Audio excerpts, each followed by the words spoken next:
And we are live streaming now, so I'm going to hit the record button and we'll be live. Record to the cloud. Okay. Are there any more council members coming in?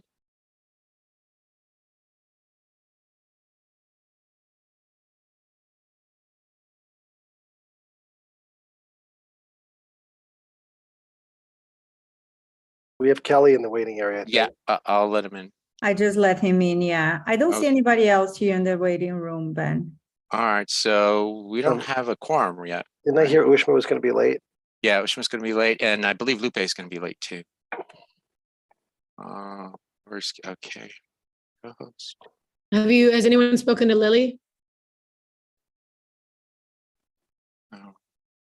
Not sure if Chen did. Okay. All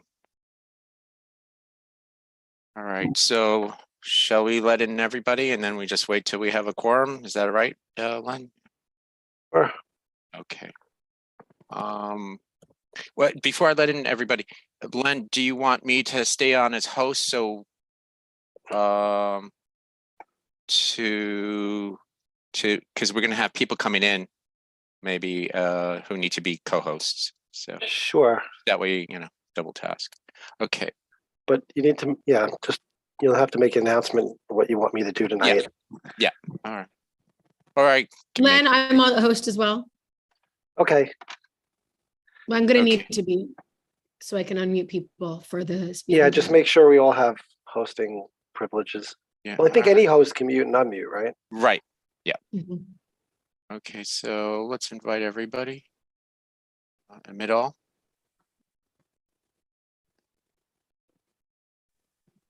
If you see any council members who are coming in, please let me know. I'm looking for them right now.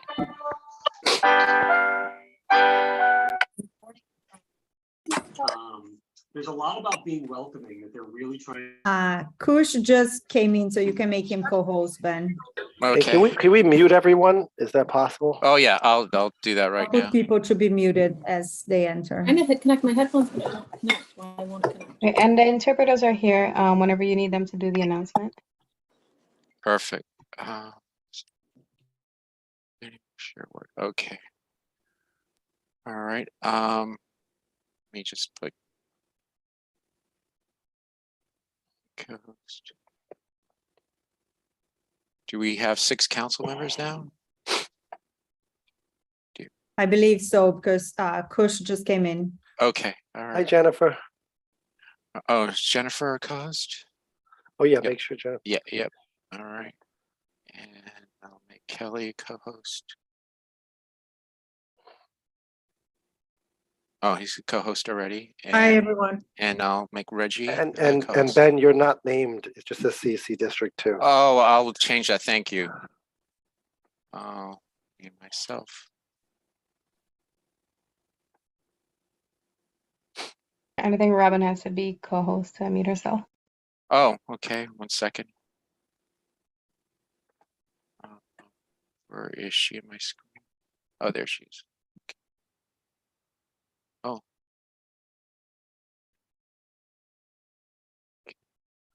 All right, it's 6:33 and we have a quorum. So welcome to our November calendar meeting. For this meeting, I have, my name is Benjamin Morton. I'm the president of CECD2. For this meeting, I've kindly asked our parliamentarian to chair the meeting. I just wanted to ensure that everything is done according to the bylaws, and our parliamentarian with his legal mind is well versed in that. And so thank you for taking the chair today. I appreciate it. Okay, and I'll hand it over to you. Thank you, Len Silverman. So good evening, everyone. I'm just going to hold on one moment. We have Councilmember Lim Fong Sim joining us. We're just going to give her a moment to get situated as stragglers make their way into our meeting. May I ask you a question while we do that? I'm sorry, it's hard to hear. Yeah. Who was asking the question? me get situated also.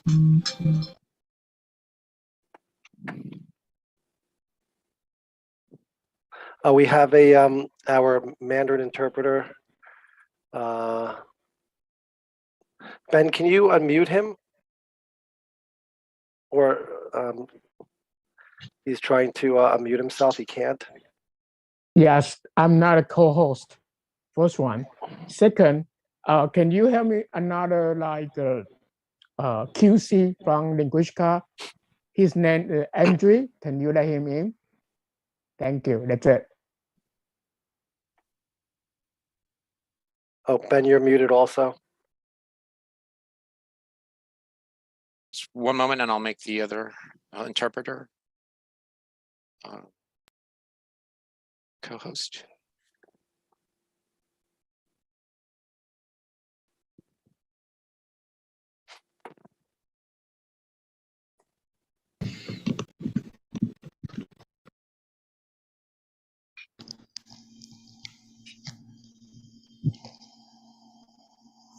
Jenny also needs to be co-host.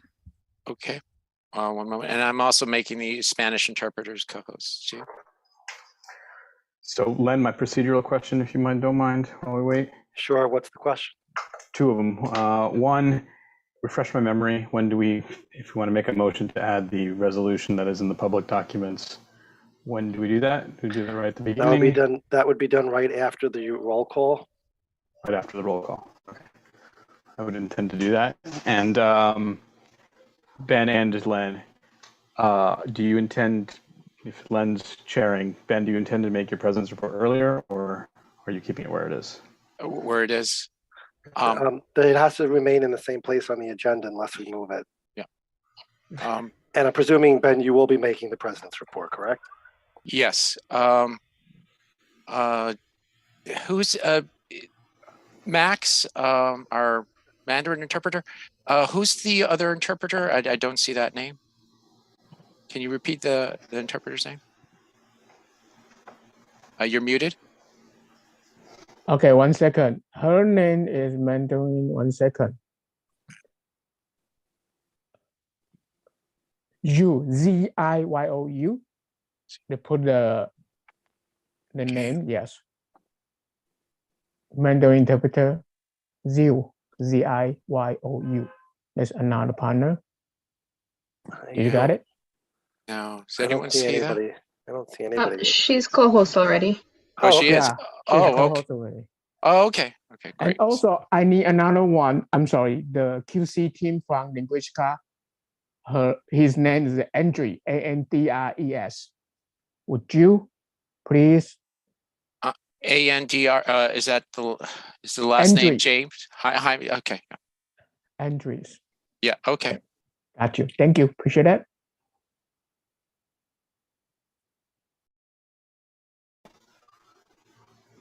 Okay.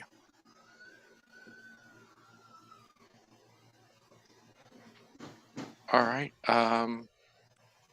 You ready? Len, yep, please go. Hey, good evening, everyone. Welcome to our Community Education Council meeting. This is November 2022 calendar meeting. My name is Leonard Silverman. I'm the parliamentarian of the Community Education Council for District 2. I'm also the co-president of the District 2 President's Council and District 2 representative on the CPAC, Chancellor's Parent Advisory Council.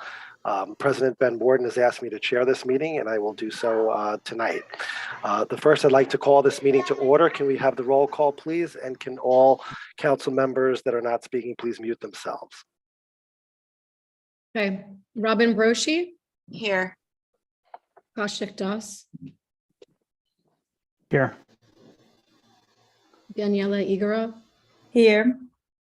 Robin Kelleher here, Lupe Hernandez. Lupe Hernandez, she's absent. Chien Kwok. He's absent. Benjamin Morden, Here. Ushmaniel, absent, hopefully late. Len Silverman, Here. Lim Fong Sim, Here. Liwa, Lily. Okay. So we have 7 council members who are present. With a quorum being met, I'm going to call this meeting to order. I believe that there is a motion that one of our council members had requested to make.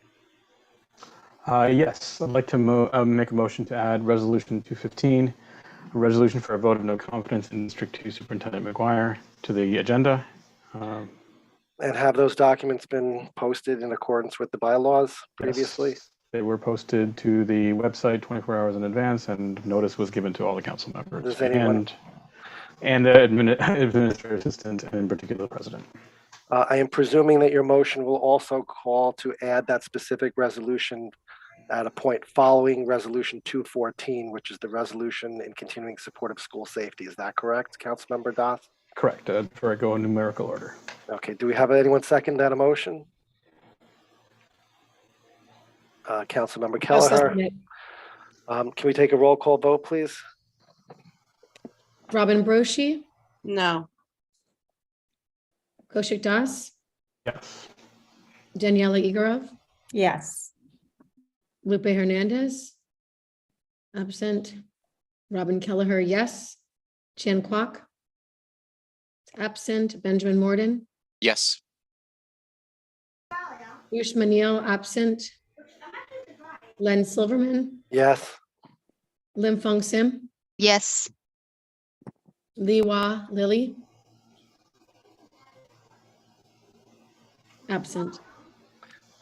So that is- Councilmember Kelleher, could you total that up, please? 7 yeses, 1 no. The motion passes. I would just ask also for our next motions or votes on resolutions, can you just ask if people are in favor, opposed, or wish to abstain? Yes, sir. Thank you. Sorry. All right, Um, Len, one- just to one- let you guys know, Ushma and Lupe said they would be here late.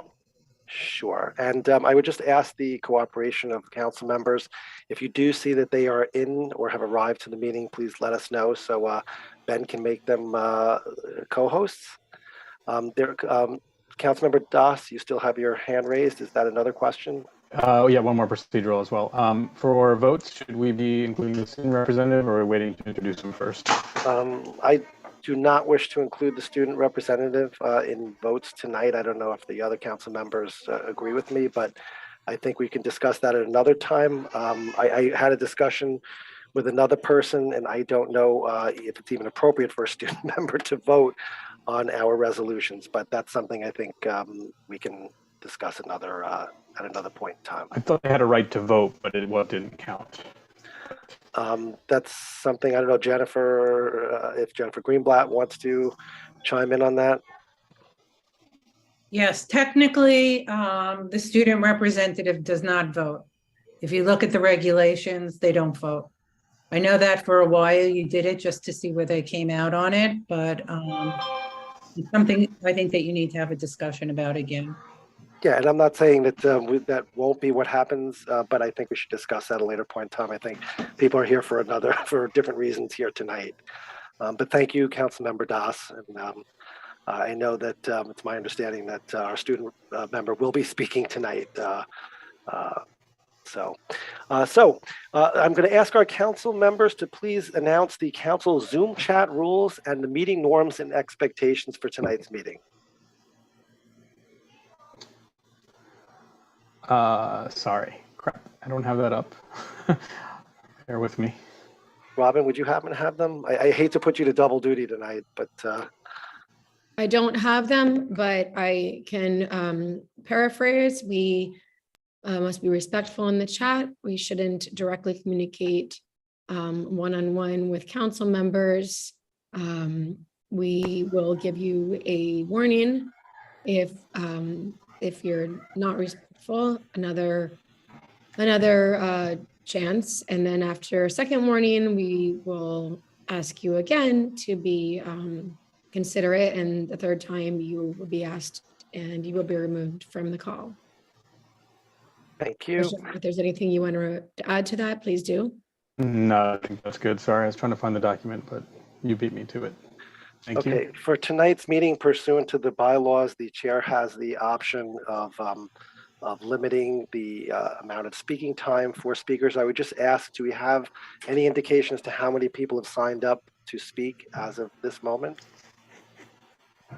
Yes, I'm gonna pull it up right now. For the first session,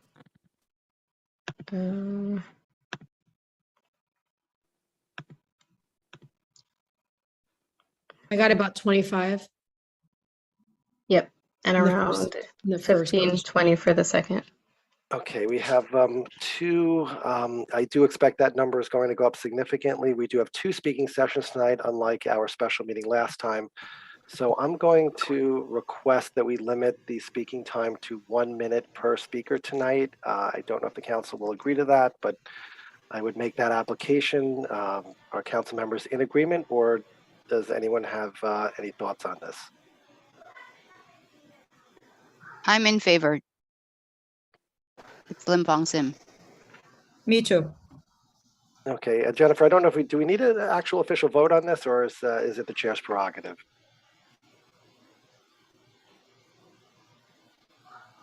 Jen, you're muted, but while she Why don't I just do a roll call since we're Yeah, we might as well just do that. Just to Robin Broshi? This is a vote to. Yeah, I know what it limit- is. No. Okay. Kaushik Tas? yes, but I'd like to reevaluate for the second session. Yes, and I just want to be clear. I know we're in the middle of the vote, but if we have fewer speakers, we can certainly increase that period of time. Okay. Actually, you know what? I will amend. Let me amend. How many speakers do we have at this point? It's 58 in total We have 58 speakers. right now. Yeah. Okay, so let's keep it at the minute. Let's continue the vote. Okay, Kaushik Das, you said yes. Yes, but I'd like to evaluate for session 2. Okay. Daniela? Yes. Lupe, absent. Robin, yes. Chan is absent. Benjamin Morden? Yes, but I'd like to evaluate for session 2 as well. Okay. Ushma, absent. Len Silverman, Yes. Lim Fong Sim, Yes. Li Hua. I'm also want to request that someone reach out to Lily. Okay. I sent her a message, Okay, so make sure she knows we have a translator tonight. yes.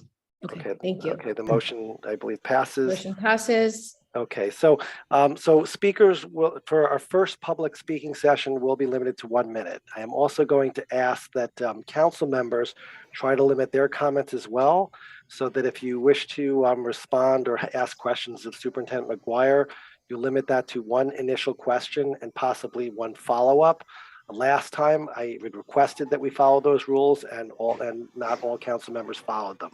So I'm again going to ask, please, because we want to make sure we have as much time for members of the public to speak and discuss their opinions during tonight's meeting, even though we're limiting it right now to 1 minute per speaker. With that being said, if a speaker goes over 1 minute, we're going to give you a little bit of leeway, but you will be eventually muted. That'll be either done by me, or all council members have the option to mute someone. I would appreciate it if council members will not make any snide comments or remarks if someone is muted. We're trying to do this as fairly as possible. We're not picking out who we want to mute and who we want to let speak for a longer period of time. So please don't read the fact that someone is muted as any endorsement in terms of whether or not council members approve or disapprove of what they're saying. So with that being said, I'm going to call for presentation of resolutions. The first resolution on our agenda is Resolution 213 to provide families with lottery number information and group cutoff GPAs. Would any of the sponsors of Resolution 213 like to speak about it? I can, sorry, I completely. So this resolution really speaks to having the information with regards to the lottery provided to families, not only in the hexadecimal form, but literally in plain English, to explain to families what the numbers mean. We've gotten many questions about what does this number mean? What is a good lottery number? What is a bad lottery number? And I think through parent support network group think, parents, finally, get the information they needed. But I think it would be easier if when the DOE provides that information, they provide a letter in plain English that says, if you have this kind of number, it means that you have 40% of people ahead of you that have a better lottery number. So it is in plain English.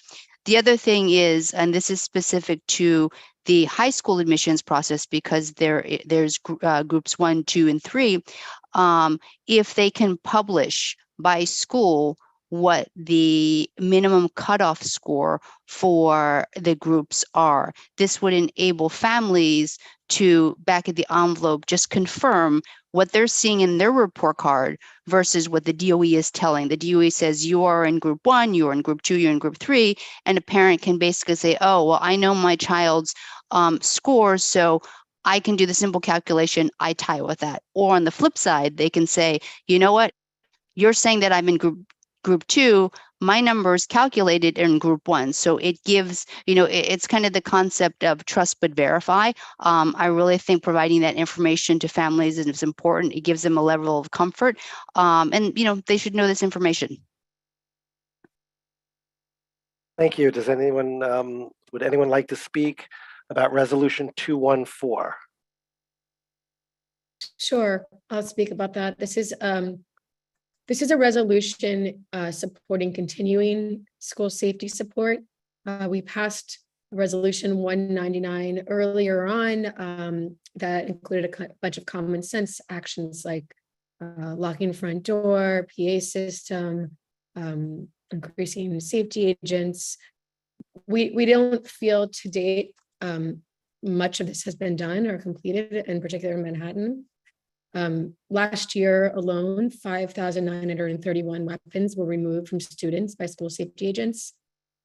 In the first 2 months of this school year, we've already doubled how many were recovered last year during the same period of time. So point is, it's not getting safer, but if anything, it's getting more dangerous in the schools, and we need to increase the number of safety agents, which is one of the therefores that we're asking for.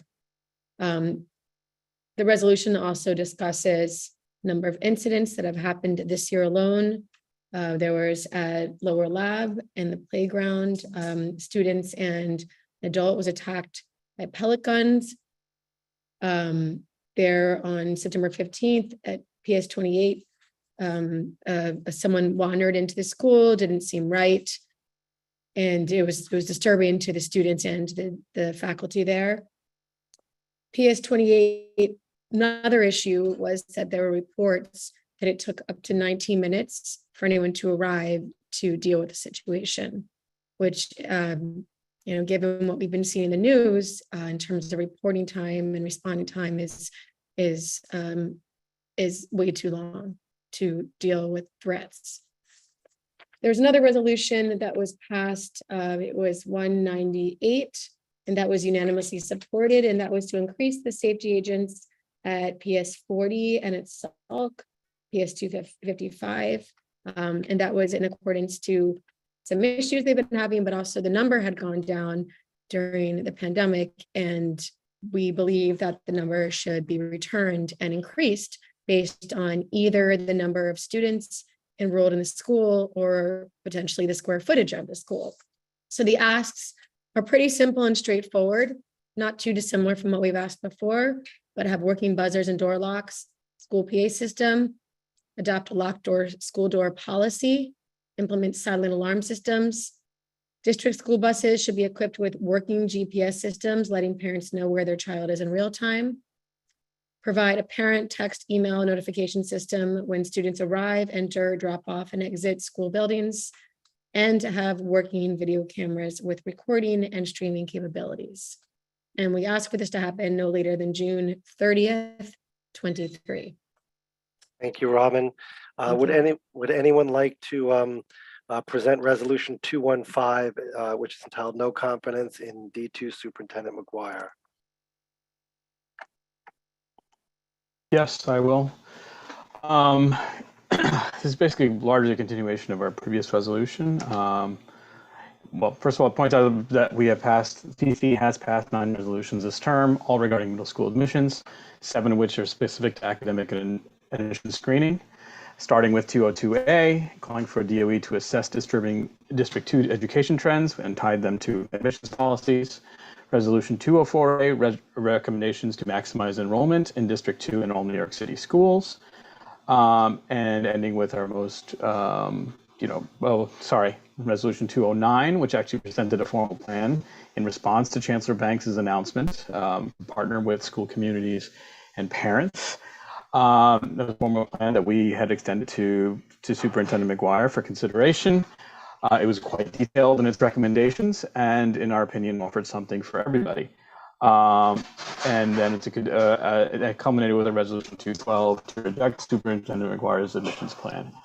I could say, in particular, there's several different issues that we've had. The largest issue is basically, and it's not just us, there are several emails that are in the inbox even today.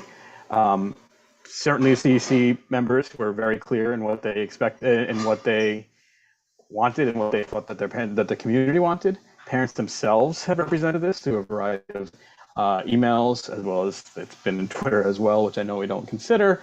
But also formally at 3 of the community engagement events, 71 of the 94 speakers spoke not just in favor of accelerated education, but specifically screens.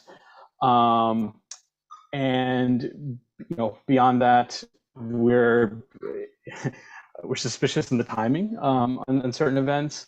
And beyond all that, what we thought the strength was of a resolution and a specific plan was that it offered several things: schools that return to screen schools, return of SP programs, return to schools with a combination of a lottery and screening, and also lottery schools themselves and zone schools themselves. And so basically did not deny anything to any group that favored any admissions policy. Take exception with the fact that the program in particular, presented by Superintendent McGuire, in particular didn't offer each of these different pieces, only highlighted one in particular, which does not meet community needs or what the community has expressed. Beyond all that, there has been dispute whether it's the majority or minority of parents that are represented, regardless of how you cut it. We've shown over time that a large number of parents want this, and several other districts of comparable size have been able to deliver this, a combination of one or more of these pieces. And we think District 2, for all its size and great schools, should be able to offer no less. Having said all that, I'll say some things that this isn't. While there's some element of this is unavoidable, it is not a personal attack. If you look at the very end, we are still offering Superintendent McGuire a chance to address the above concerns, discuss with CEC, and resubmit a new plan. And only if that is not done are we requesting that someone else in DOE step in, which is probably not very different what you'd request anywhere else. Asking someone's boss to step in if you're not happy with what you get. Beyond all that, I also suggest that the reason why CEC exists is you're looking for expertise from parents from various industries. And I would submit that the government, broadly speaking, and government agencies have always asked to learn from business counterparts. And I would submit that in this case, the client, or the customer, the consumer is not being listened to. Whereas in business, the assumption is the client is always right. One further thing I'd like to discuss is it is not. Councilmember Das, I think your comments are just going more. I mean, this is just to present the resolution. I mean, if you wish to speak on it, you'll have every opportunity. I just want to move forward. So I'll move forward and say it's with that, but I'd say one last chance to work with and develop something that to develop and deliver to community needs, and we'll leave it there and leave the further debate going into it.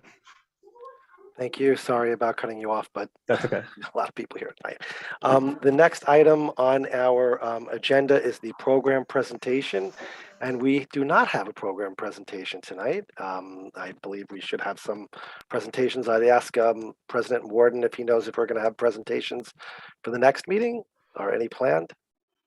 Yes, there are two presentations planned, one on fair student funding and another on school foods, school nutrition. So, and they're both from the DOE. Representatives from the DOE will be here next month. So people are welcome to tune into our December meeting if you're interested in those topics. Next item on our agenda is the first public speaker session. So first, I want to reiterate that we've discussed a 1 minute time limit. However, I'm just going to make a slight amendment to that. I'm going to ask that if you are speaking tonight, if you're a parent, you identify that you are a parent. Let us know if you have kids in District 2. And I believe Chanel Henry is doing the Blue Sky timer. Is that correct, Chanel? Are you there? Harry, yes, I am. 1 minute. Sure. I'm going to ask that so that time is not counted against speakers. So if you want to introduce yourself and just tell us if you have a child in the district, or if you're a teacher or a principal, whatever your position is, that's fine. And I know it's a little harder for Chanel, but Chanel, after that introduction, then I'm going to ask you to start your timer so that that time is not counted against our speakers. Okay, and I'll be putting the names in the chat as we go, so you can just look for your name to see when you're next.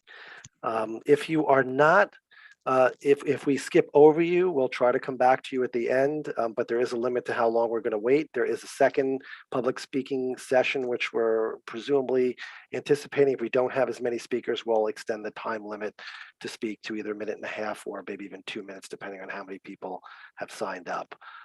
So with that being said, let's be respectful, try to get to the point. We are all ears, and we really are interested in what members of the public have to say tonight. So, so let's start our first public speaker session. I'm going to ask council members to help let me know who is on the list. Robin, you were amazing last week. I want to thank you again. Would you be willing to help do this again? Of course. I just want to point out that Michael Markowitz has his hand up. We don't usually take questions during the public speaking session. Can this wait until you've had a chance to speak, Michael? And the form to speak tonight, it's on the chat. If anybody wants to speak, you can sign up with the form. Yes, and can we keep on? Can people keep on reposting that for people who have come in late, so that we can make sure that that they're aware of the chance to speak? We're going to try to give you again as much time. We're all ears. So with that being said, Robin, could you call the first person on our list? Sure. Okay, so the first person is Gavin Healy. Gavin, are you able to unmute yourself? Gavin, you have the floor. And Chanel, please, can we just make sure the timer is visible? And I'm going to ask that you don't start the timer until Gavin's finished with his, just letting us know if he has students in. One more thing I want to say, if you turn your camera on when it's your turn or right before it's your turn, it's easier for us to find you.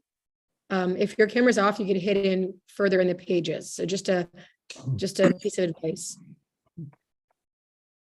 Thank you. I think you can hear me, right? Yes, we can. Thanks. Great.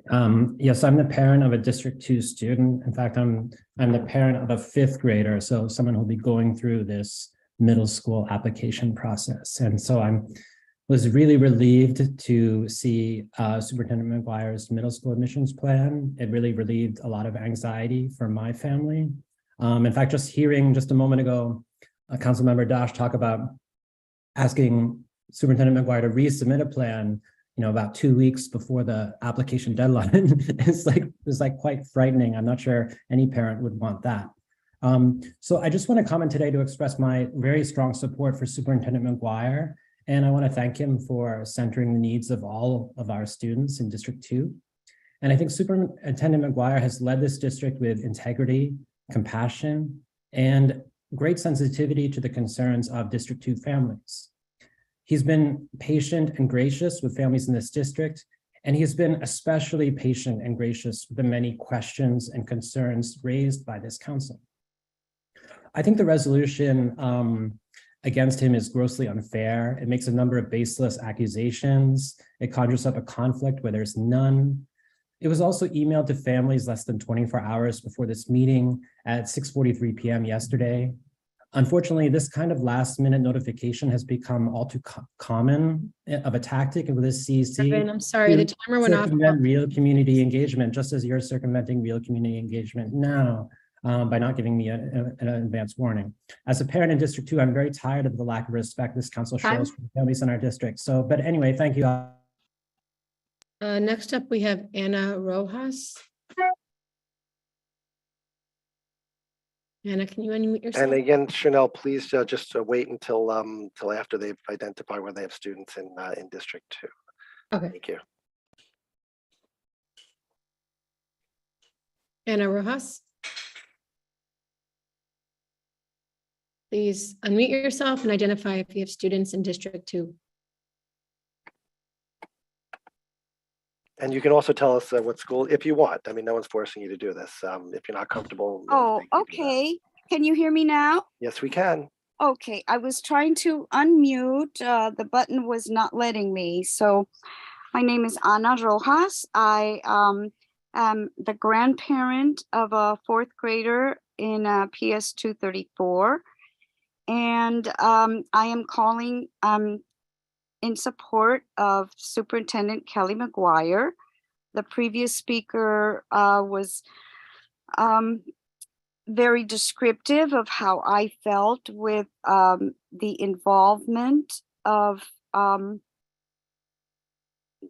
people getting their ideas across, which is a very difficult thing when it comes to our kids. Each one of us has an idea, and I do believe that Superintendent McGuire took everyone's opinions along with educators, along with studies, and I believe that it is one of the stressors for our kids today. We know what a hard time our kids are having, and I appreciate this outcome. Thank you. Thank you. Next up, we have Sumitra Bajpai. Can you unmute yourself, please? Yes. Thank you. Hi. Yeah, I support resolution 215. And I hope that Superintendent Kelly McGuire can work with the CEC to revise the admissions process for District 2. So far, I feel he has not listened to the needs of the District 2 parents and students.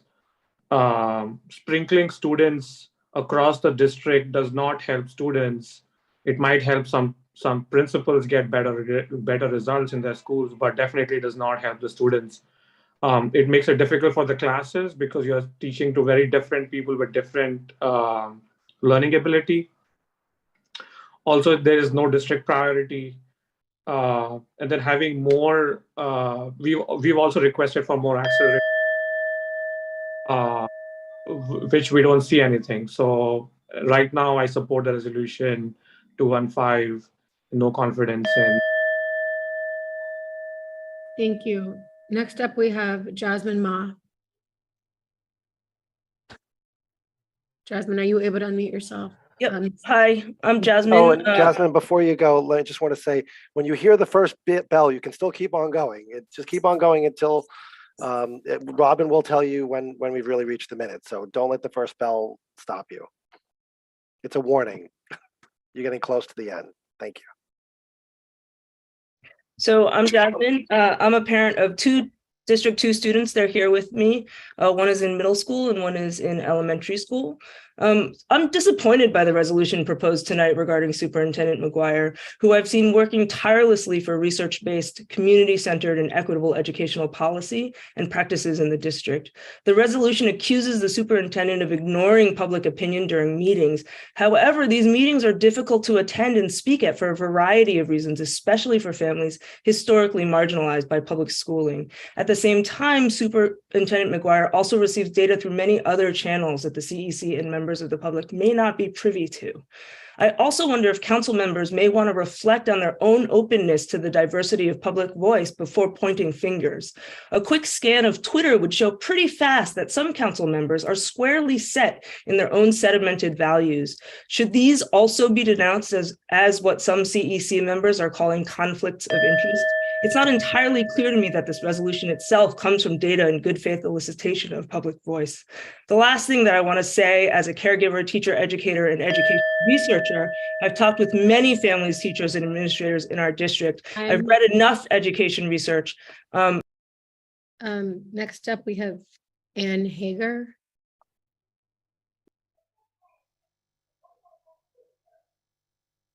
Okay, I was just able to unmute. Okay, so hi, my name is Ann Hager, and I'm the parent of 2 current D2 students at PS3 and LMC, and 1 more child who will be at PS3 next year. I am in strong opposition to public document resolution 215. The choice to not include this resolution in the agenda is a transparent attempt to get this under the radar in a district where the vast majority of families support Superintendent McGuire. If you question that statement, look back at the public comment when Superintendent McGuire reapplied for his position just a few months ago. The majority of current CECD2 members are acting like tantruming toddlers who did not get their way, and the district is sick of this behavior. If I could call for a vote of no confidence on a majority of the current membership, I certainly would, and I think it would get a lot of district support. I'm not even going to waste my voice urging you to vote against this, since you already have your minds made up. Aside from the few reasonable voices left on the council, I'm here so it is on the record that your vote does not represent the parents of District 2. Next up, we have Colleen O'Connor Grant. I don't see Colleen. Okay, Colleen, I'm going to circle you and come back. I do see an Andrew Grant. I don't know if he's logged. Please send a message in the chat if you are on, and we'll come back to you. So next up will be Tessa Zilla.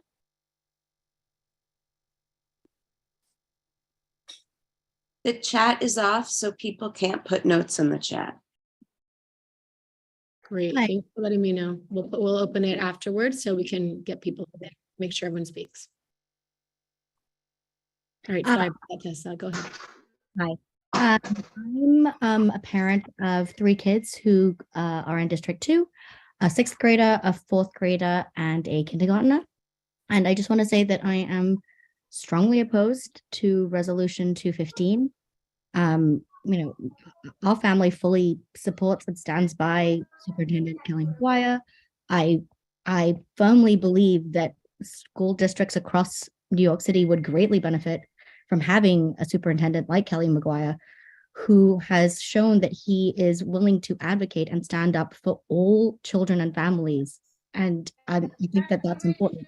I'd also just like to say that I was and am in full support of his proposal for middle school admissions. And I think it's a vital first step to desegregating the schools and addressing the deep inequities that exist within the system. I think the fact that these screening policies and measures that do exist have proven to be very inequitable and racist is a reason that we should probably, we should probably look beyond them and talk Thank about. you. The next up, we have Lilybeth Feliciano.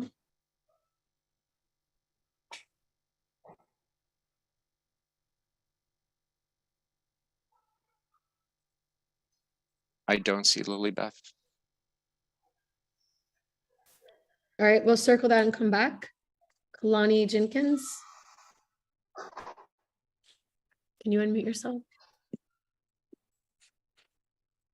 Oh, there we go. Hi, my name is Kulani Jenkins. I'm the PTA co-president of PS51 and a mother of 2 D2 students. I am against Resolution 215 and in support of Superintendent McGuire and his decision not to have screen schools in D2, but I don't want to talk about Kelly McGuire. Why are we doing this again? The CEC is supposed to represent our whole district, including families who you may disagree with and families who don't even know this body exists, families for whom meetings like this are totally inaccessible. I want to talk about our curriculums being used in our district or professional development of our teachers. I want to talk about whether or not all of our students have tablets at home and access to the internet. I want to talk about how capital projects in our buildings are taking years and years to get done. I want to talk about how our cafeterias are short-staffed. Our school has had 2 people making food for an entire building for months. The possibilities of what we could be talking about are endless, yet here we are again.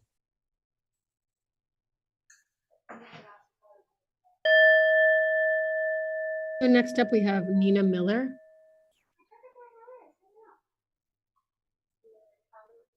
Does anyone I don't see Nina. Okay. Alexander Shilkret.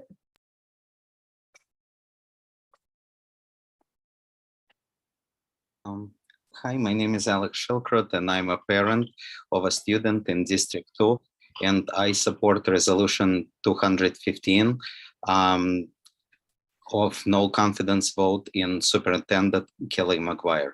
I attended many of those meetings, and Mr. McGuire has impeccable behavior. He nods and smiles, but he doesn't take any recommendations into consideration.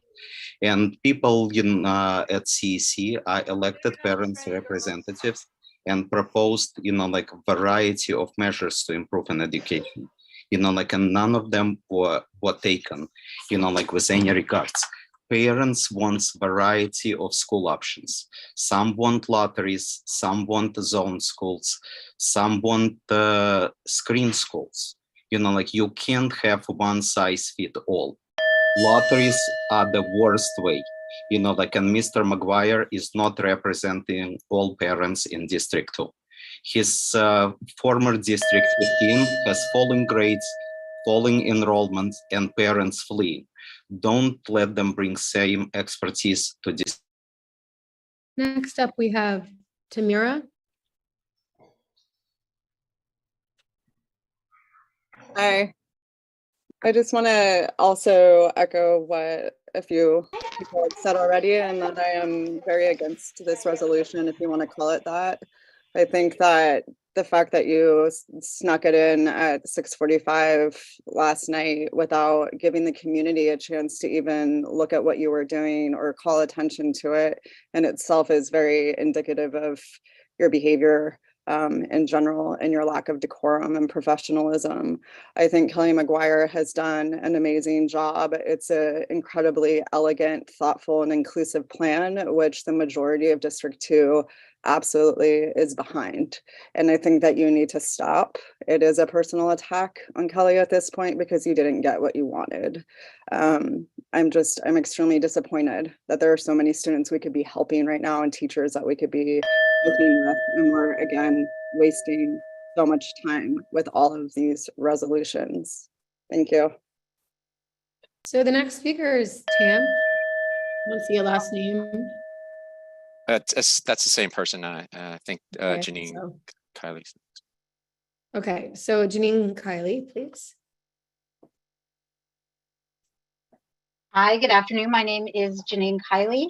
I'm the chair of Manhattan Community Board 2, a part of District 2. I'm also the former chair of CB2 Schools and Education Committee, the former PTA president at PSIS 276. But tonight I'm speaking on behalf of Community Board 2. My youngest child graduated from PSIS 276 last year, a school where all 8th grade students take Regents Algebra and Living Environment, something that now all District 2 middle school students will be able to access thanks to Superintendent Kelly McGuire's new District 2 middle school admissions policies. In January of 2021, Manhattan CB2 unanimously passed a resolution in support of the city's decision to eliminate screens for District 2 middle schools. CB2's resolution also encouraged the city to evaluate the impact of these changes and urged New York City Department of Education and the incoming superintendent, Kelly McGuire, to use New York State Integration Program grant funds to enhance these admission changes and further integrate District 2 middle schools. Superintendent McGuire, thank you for making this happen. Okay, next up we have Jennifer Gravel.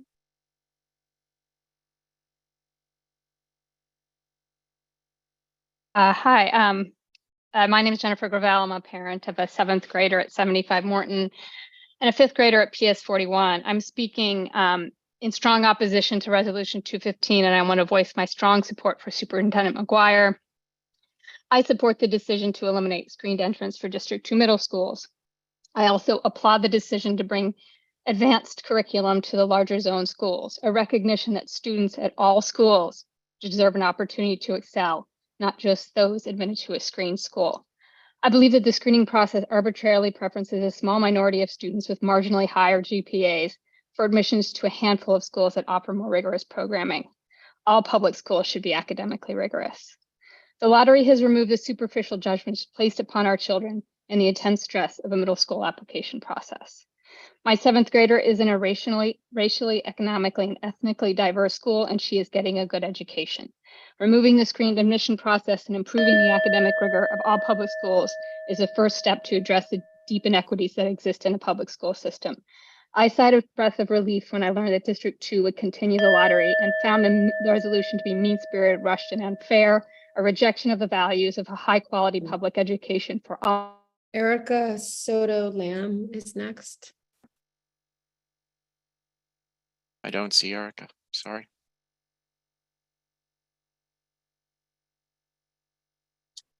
Okay, next would be Nikos Papageorgiou.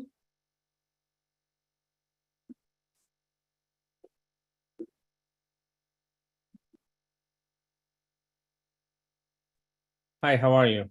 Can you hear me? Yes. Thank you. My name is Nikos Papageorgiou. I am a parent of Wagner Middle School, and I'm also a member of the SLT. I mean, this is a very hard time for me because I've worked with Mr. McGuire last year, and my working relationship with him was very good. Actually, I think I'm one of the reasons why honors math had come back to the district. However, I was very disappointed to see that the district actually has no screen schools. I'm not saying that I believe that all schools need to be screen schools, but I think that we need some screen schools to address the needs of basically of all the parents. Also, I want to believe that the existence of honors math is just the first step of actually adding more accelerated or rigorous classes in all the schools. So I don't know. I mean, I have a very hard time with that resolution. What I really would like is for the CEC to sit down with Mr. McGuire and work, and whatever he did, view it as a first step and go forward to actually add some screen schools and add more honors accelerated courses. Thank you very much. Next up is Lucy Kim. Lucy, I don't see Lucy. Okay. Next up, we have Andrea Quintero. Yes, hi. Can you hear me? So I'm a parent in D2. I have a 3rd grader, and I am speaking in opposition to Resolution 215. I'd like to extend my thanks to Superintendent Kelly McGuire. I feel very listened to as a parent. I know that many parents that I've spoken to can't be at these meetings, but they do have written in favor of removing screens as an issue of equity within the school district and just as a public good. I feel that he's also listened to teachers. We know that teachers support the measures that Kelly supports, and he also has listened to the research. We know that all students do best in unsegregated schools. So he has my full support, and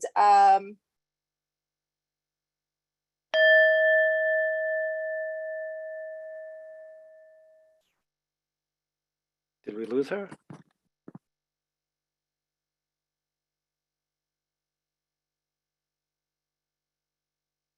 All right, Robin, want to call the next speaker?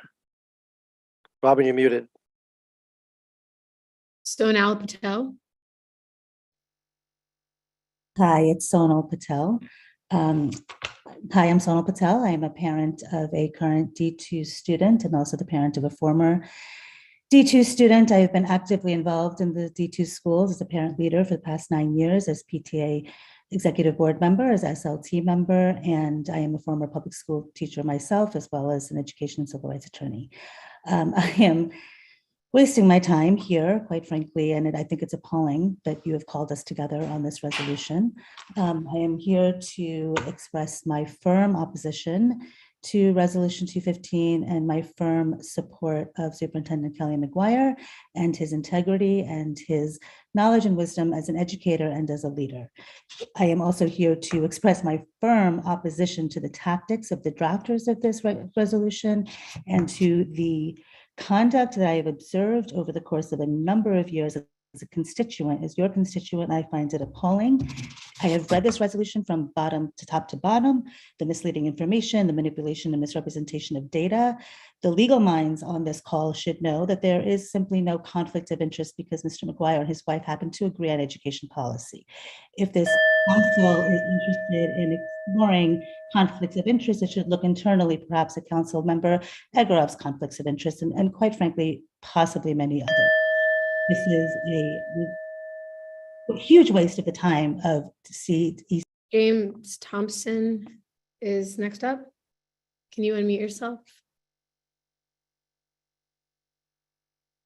I don't see James. Okay.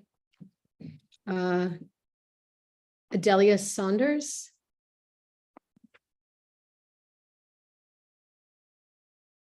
Yes, okay. My name is Adelia Saunders. I am the parent of 3 kids in District 2. I have a 6th grader at Clinton and a 3rd grader and a pre-K at PS3. And I strongly support Superintendent McGuire and oppose Resolution 215.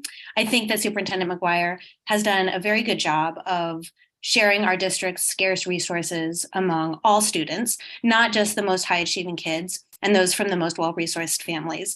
And I'm surprised that we're even discussing a vote of no confidence in such a dedicated civil servant when there are so many real problems to address. Thank you. Next up, we have Emily Hellstrom. Is she on here?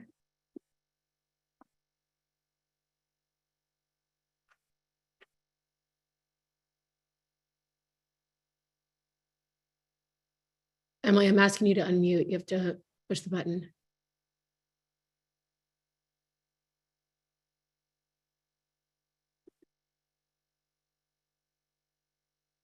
We can come back to her. Anyone who's a co-host can unmute her. I'm trying to. I gave her two, but yeah, she needs to unmute on her. I tried. Can we go back to Colleen Grant, see if she's Andrew Grant? Sure. Maybe logged into her family member account. And circle Emily. Let me just finish with Jody Dresner Alprin. Okay. And then we can. Hi, can you hear me? Yes. Great. My name is Jody Dresner Alprin, and I'm a parent of a recent D2 graduate and another New York City public school system. And I'm here to say that I think this resolution shouldn't even be in the conversation tonight, and in support of Superintendent McGuire. And like almost everybody who's spoken tonight, except for the council members, people realize that this is not how we should be spending our time. And I want to remind the council members, instead of drumming up false accusations of conflicts of interest and spending our time this way, that actually this work is meant to center students. And I want to remind you that students who are applying to middle schools are 9 and 10 years old. And it should be the work of all of us together to be making sure that every single one of those students in our public schools feels worthy and deserving and loved and supported and worthwhile. And the work that you do, many of the council members here, over and over and over again, gives a very, very clear message to so many of the kids in our schools that you do not feel that way about them. It's time for you to stop acting like. So I'm going to circle back to We have more on the list who've signed up, but I'm going to circle back to some of those that we passed by. Colleen O'Connor Grant. Can someone try to unmute the other grant that's on here and see if that's the correct grant? I did, but oh wait, Not the correct grant. Different. not the correct grant? one. Okay, Okay. thank you. Nina Miller. Erica Soto Lamb.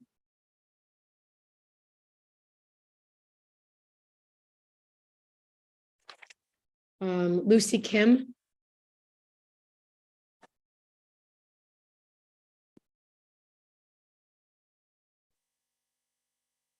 And James Thompson.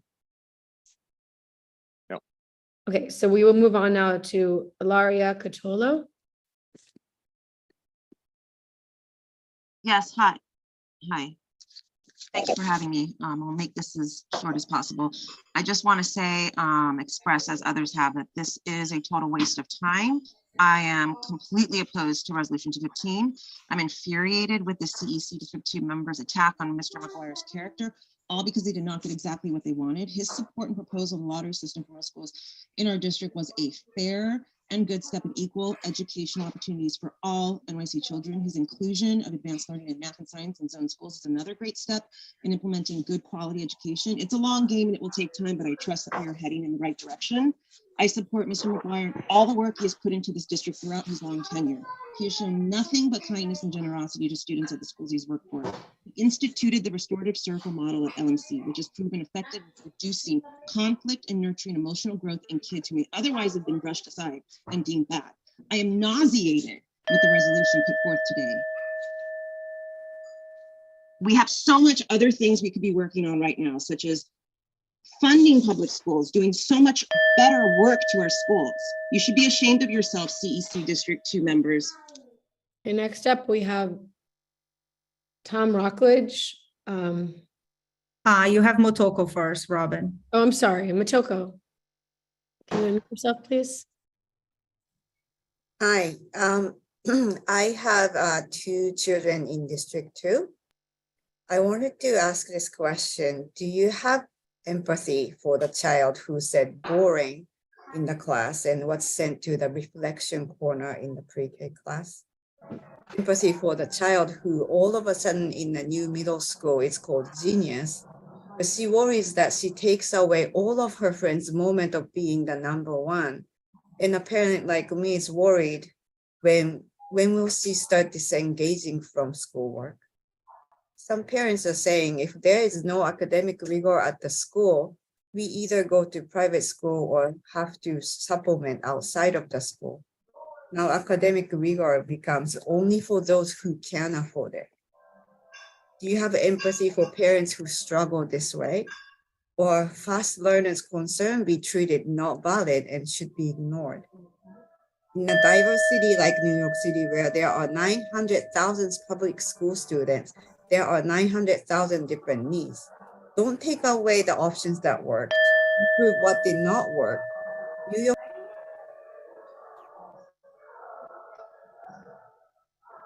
Hold on. Motoko, I see that you have your daughter there. Wait, I'm just unmuting because I want to make sure we have a rule when there's a child there, we don't mute them and make sure that. Robin, I don't think Yeah, her okay.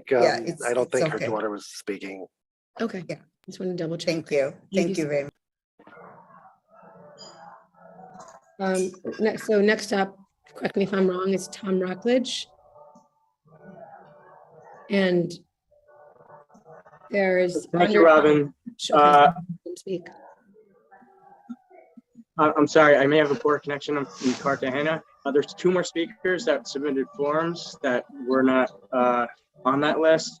Ivane y Otro Jose. But just as an introduction, I'm in favor of the resolution to remove Superintendent McGuire. And that's because my family has suffered through the consequences of destroying systems that work instead of improving them and expanding opportunities for all. Venezuela was the richest country in Latin America and was destroyed by equity that Superintendent McGuire has pushed for and seeks to supersede all, including and over what the students need when it comes to the education.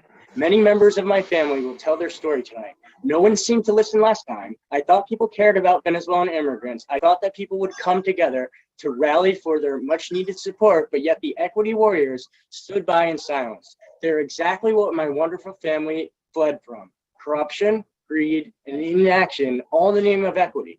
I emailed every education reporter in the city after Drake spoke last week, offering interviews with the people, child, part of my family, interviews with these people that are actually suffering, not empty campaign slogans and caricatures. No one replied. I even contacted Caribbean News, an organization that I thought would help, because as you can see in the background, Colombia, where we are now, and Venezuela are on the Caribbean. Connects in so many ways, but they too didn't answer.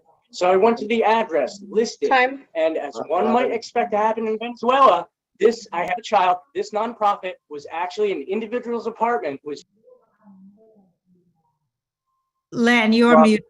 Robin, can we figure out, so I see Tom's listed for a number of speakers. Tom, I'm not trying to cut you off. I just want to know, could you just. So he's listed it as having Dreiker there. I don't know who else is a child. Yeah, Tom, we're gonna let you speak in 1 minute. Hold on, Tom. Just hold So on a second. Dreiker is a child. I don't know if the other one are children or if they're D2, but he did fill out a form for Dreiker. Okay, no, I just want to make sure we have those people here. Okay. I think so. I think he's. Okay, Tom, we're gonna unmute you. I just want to be clear how much time altogether we're allocating. That's all. So can we unmute Tom again? But it has to be another speaker, right, Len? It cannot be more. Yeah, No, it doesn't. I have a child. That's what you just told the previous person. Correct? No, we didn't. We did not let the previous speaker extend their time because the child was not speaking. I understand you may have a child. We all have children. I'm not trying to be difficult, but if you have a child present with you that would like to address the group, they're welcome. Okay, if you want to silence the Venezuelan people, that's on you. That's on you, Larry. Tom, I'm not saying I think you should allow me to finish instead of arguing. I'm almost done. I'm just introducing people who are struggling. Do you seem to care? Tom, I appreciate that. It's not. I emailed every education reporter in the city after Draker spoke last week, offering interviews with these people that are actually suffering, not empty campaign slogans and caricatures. No one replied. I even contacted Caribbean News, an organization that I thought would help people. Okay, you know what? Let's just move on to Draker. But that wasn't an organization. That was a person in a building, not an organization. Okay, but Draker's up next. Okay. Remember him from last week? Yes. Can you please, let's hear from Draker. Thank you. Okay. And I apologize to the community. I'm just trying to make sure that we're applying everything fairly. I guess. Vine a esta reunión la última vez con la esperanza de que la gente me escuchara después de ver sus reacciones en línea. Nadie lo hizo, ¿no? No me sorprendió Tomás. Se sorprendió cuando nadie me enumeró. Yo no estaba. A nadie parece importarle nuestro sufrimiento. Hablen desde el corazón de las oportunidades que nos tenemos para el aprendizaje avanzado. Si estuviera en los Estados Unidos, estuviera mucho y iría bien. Lo que me sorprendió fue que la última persona que supuestamente habla español estaba en este foro, malinterpretó por completo lo que dije. Claramente esa no sabe nada. Nuestro difícil situación y no hace nada por nosotros y el último gringo loco parece ser Lupe Hernández. No quiere que se destruyan las buenas escuelas. Quiero la oportunidad de probarme a mí mismo, ir a uno, porque ustedes no pueden escuchar lo que claramente estamos pidiendo. Queremos oportunidad, queremos venir a Estados Unidos, trabajar duro. Programas no es ese el sueño americano. Tal vez su SEC debería ir a Venezuela para que yo pueda ir allí.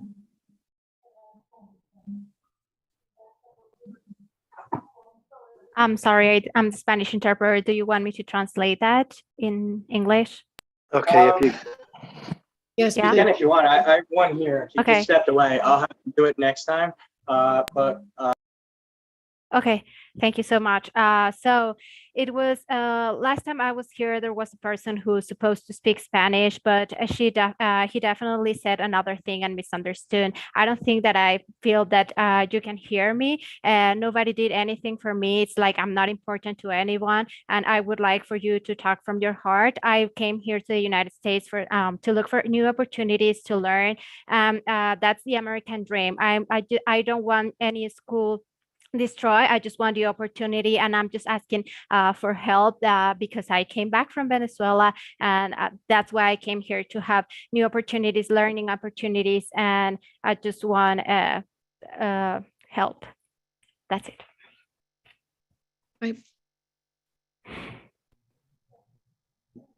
Okay, who is the next speaker that's listed? I see Tom has a number of people listed here.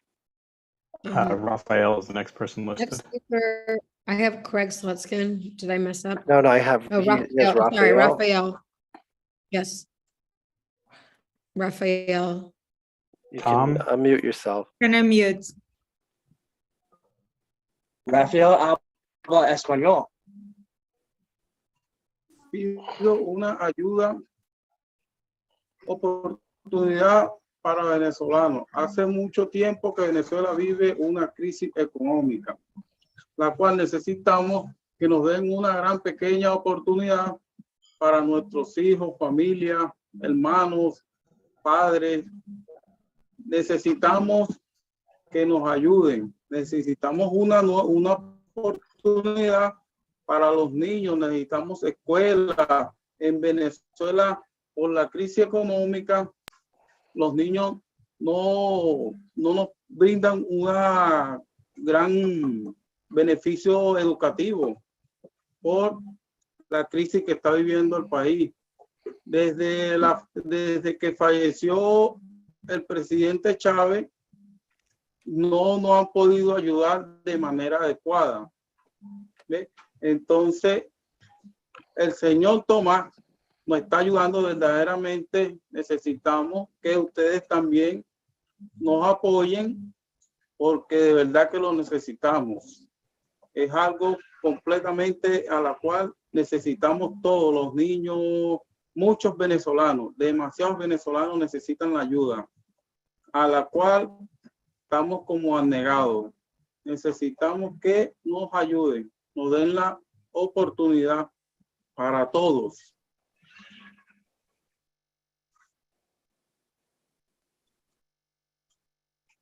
Okay, so I can do it. Okay. I can go if you need any help. As you wish. Go ahead, let's have the Spanish interpreter give us the synopsis, please. Okay, so we just want help. We just came here for opportunities. We just came from Venezuela. We just want a little opportunity for us, for our family, for our parents, for our children. What we need is help, new opportunities. The school in Venezuela, they don't have good education since President Chavez passed away. Mr. Thomas has helped us a lot, but we also need your help too for our kids, for our Venezuelan people. So we also want your help, and we also need from your help for all of us, all Venezuelan people.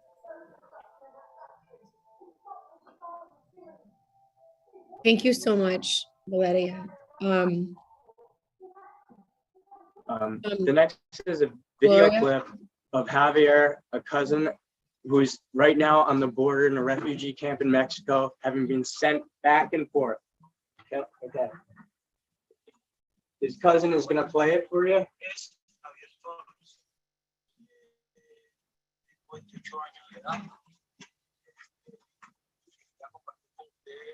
Algo que me sucedió al llegar aquí a la frontera de México y Estados Unidos hasta hacer la selva.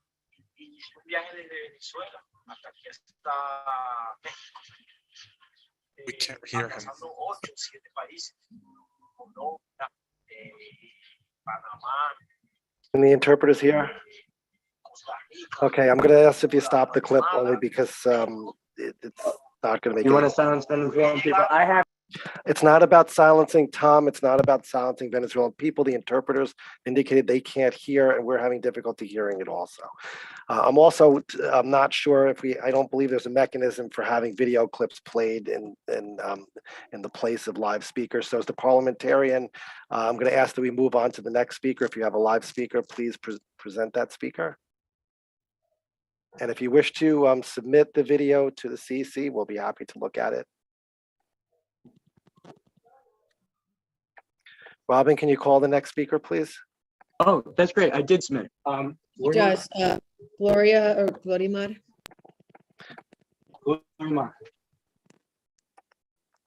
Huí de Venezuela porque no tuve oportunidad allí, no tenía dinero ni opciones. Al padre de mi hijo lo mataron de 1 año, le dispararon en la cabeza, en un autolavado porque el hombre cuyo auto lavaba no le gustaba la forma en que lo lavaba. Mi vida ha sido dura. Lo único que quiero es la oportunidad de que mi hijo asista a una de la escuela, darnos la oportunidad y te mostraremos que nuestros niños no necesitamos un trato especial, necesitamos la oportunidad. No hablas cuando dices que necesitamos un trato, necesitamos un trato especial, necesitamos la oportunidad. No hablas cuando dices que necesitamos un trato especial, somos iguales a ti. Tomás es miembro de nuestra familia y lo tratamos como él nos trata, como una persona. Queremos programas para adoptados y talentosos. Queremos competir, no creemos en su definición de equidad. Chávez lo hizo y destruyó nuestro país. Ustedes los guerreros de Ketí no tienen ni idea y no tengo confianza en que nos escuchen. No hablas por nosotros y nunca lo harás. I have a translator who can actually translate here. I'm going to ask, do we have the official translator? Can you just tell us what she said, please? Okay, well, I tried to. I ran away from Venezuela. I didn't have any opportunity. I had no money and I had no options. The father of my child was killed with a bullet in his head because he was working at a car shop and they didn't like how he washed the car and he received a bullet because of that. I just want an opportunity here. I don't want my child to be treated any more different. We just need an opportunity. We're equal as you. And we would like same programs as well for gifted and talented. We don't want your definition of our identity. We only want an opportunity. Thank you, Robin. Can you call the next speaker? Yes, thank you. Tom, do you have Jose? Okay. Thank you. Can you unmute yourself? And thank you, Jose.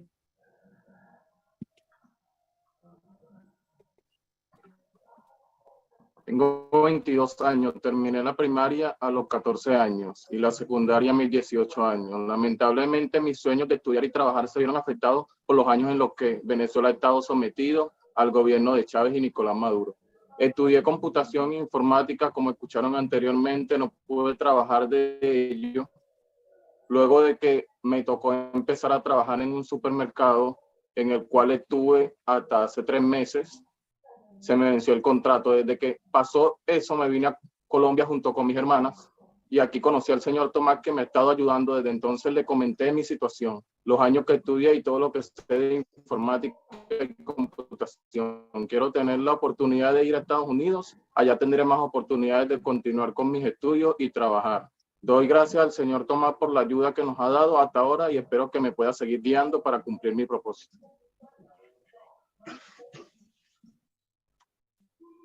I will just make a brief message in Spanish, just so they can slow down a little bit so we can keep up with the information. Este es un mensaje para los hablantes en español. Nada más les pido que por favor hagan un poco más despacio para poder obtener toda la información y dar una interpretación adecuada, ¿de acuerdo? Gracias. So I'm 22 years old, and my studies have been affected by the state since Nicolas Chavez was running as a president in Venezuela, and I studied IT. Unfortunately, I wasn't able to work in that category. Instead, I was working at a supermarket. I only worked, and afterwards, my contract ended, and I had to come back to Venezuela. And I would really like to be able to have the opportunity to go back to the United States and work and work on what I studied. Thank you. Next speaker, please. Okay, so the next speaker, Emily Hellstrom is back if you want to. Sure, Emily Hellstrom, can you unmute yourself, please?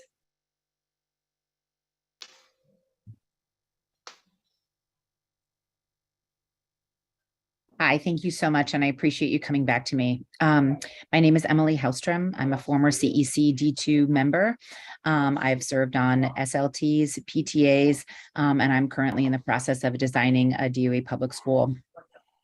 I've known Kelly McGuire for many, many years as a principal and also as a superintendent.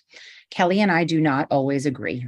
There have been times over the years that we do not see eye to eye on the way that our education system might be laid out. That being said, I have never known Kelly McGuire to be anything but an incredible, deep educator. He believes in children, he believes in teachers, and he believes in families. And when there is a disagreement, I have never found him anything but open to listening. And then ultimately, he does have to make choices. I absolutely appreciate his choice in this situation, but I feel confident that if he had made a different situation, that while I might have disagreed, that he would continue to listen to what I had to say, to be open and to be open to change. So thank you, Kelly, for your service. And I look forward to watching you serve District 2 going forward. Thanks so much. Next up, we have Craig Slutskin. Thank you, Councilmember Kelleher. So Kelly I'm a D2 parent. Kelly is a hard worker and he's a good guy. I'm not going to say he's not. I'm not going to say he's not a hard worker, but did he stand up for all families here? Absolutely not. He didn't listen to many families. People are saying that a majority of people want screens. I have never seen any statistics showing that. Oh, sorry. A majority of people did not want screens. I have never seen any statistics showing that majority of the parents don't want screens. I've gone to a number of meetings. I've never seen it. I'd love to see it. The people who are saying now that they're supportive because he did what they wanted. If they didn't agree, if they didn't get what they want, none of you would be supportive of him right now, and none of you would be keeping quiet, as evidenced by the conduct of many of the speakers tonight to the last CEC when they didn't get what they want at that time. Several of the speakers tonight also are from screened high schools and middle schools. It's very interesting. In addition, anyway, I do want to just make that comment. I also want to support Reso 214 for school safety. It's very important. I was in a lockdown for half an hour in my son's school. It's very scary. Please approve 214. Thank you. Thank you. Next up, we have Yi Shu. I just saw. Hi, thank you. My name is Ishu. I'm a D2 parent. I'm in support of Resolution 215 to remove Superintendent Kelly McGuire. I'm demanding that screen admissions to be offered as an option to D2 parents. While the superintendent and his political interest groups like to couch their lottery-based middle school admissions as equitable, it is anything but fair or equitable. Chancellor Banks already was very vocal that the lottery system is unfair to hardworking children. As a minority, the lottery-based admission deprives my hardworking children of their fair chance of attending a school that could meet their academic needs. Meanwhile, wealthy families could send their children to screening-based private schools. How is this fair or equitable? The lottery systematically disadvantages minority groups, including Asian Americans and the Venezuelan families that you just heard from. For many of these families, meritocracy-based academic screening is the only chance to access a good education that doesn't cost them a fortune. To deny them of this opportunity is to promote a racist policy against the marginalized minority communities.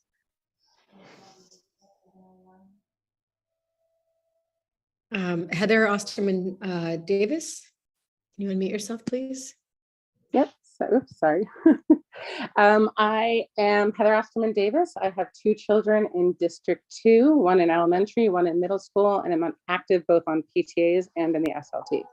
I just wanted to strongly be in opposition to Resolution 215 and in support of Kelly McGuire. I think doing away with screened admissions was a major step towards equity. And the fact that people are anxious about sending their children to different schools points out that there is inequity in the different schools, and putting our energy towards giving students and schools and teachers the support to make it accessible to teach all learners in all schools. In addition, I think it's ironic that the resolution was introduced in the thing that the customer is always right. I would ask, who is that customer? Even I know this is not a poll of all students and parents here, but there's been clear indication that the customer has varying needs, and one of those is being in support of Kelly McGuire. And that's pretty much all I have to say. Next up, we have Eric Goldberg. Eric, can you unmute yourself? Sure. Hi, I'm Eric Goldberg, and me and now I think 17 prior speakers are here tonight. All right, hold on. To I'm just say, gonna put the timer's on. Okay, sorry. Go ahead, Eric. say thank you, Superintendent McGuire. Thank you for listening to the DT community. Thank you for the outreach to all corners of this district. Thank you for going beyond this truly, truly toxic CEC form to understand the needs of our students, desires of our families, and the experiences of our educators. Thank you for hearing the voices of the overwhelming majority of families, students, and educators in this district who are ready to focus on learning rather than admissions, ready for schools that collaborate rather than compete, ready to end the idea that to educate our children, we need to send them to separate buildings, that to educate our children, we need to assess, sort, label, and segregate them. Thank you for crafting a plan that lifts all students and all schools, a plan that recognizes we have wonderful students, educators, and schools. The loud, angry, hateful voices of the CEC do not and never will represent this district. Thank you,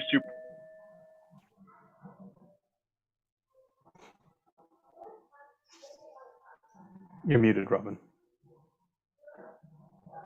Sorry, I'm multitasking. Jessica Harvey, can you please unmute yourself?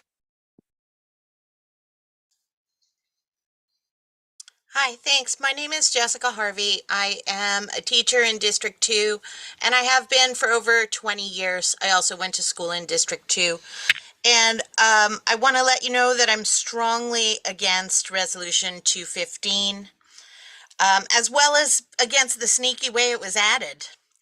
As we move towards greater academic rigor for all schools, I really support Kelly McGuire, who, as a superintendent, has proven to be balanced and fair. And I'm in a position where I have to work with Kelly and work in opposition with Kelly on a number of things. And so I find that he's a strong supporter of the district as a whole. He listens to people. And I appreciate that so much. I am against Resolution 215, and I am for lots of people applying to be CEC members in this dynamic. Next up, we have Tara Murphy. Is Tara Murphy on here?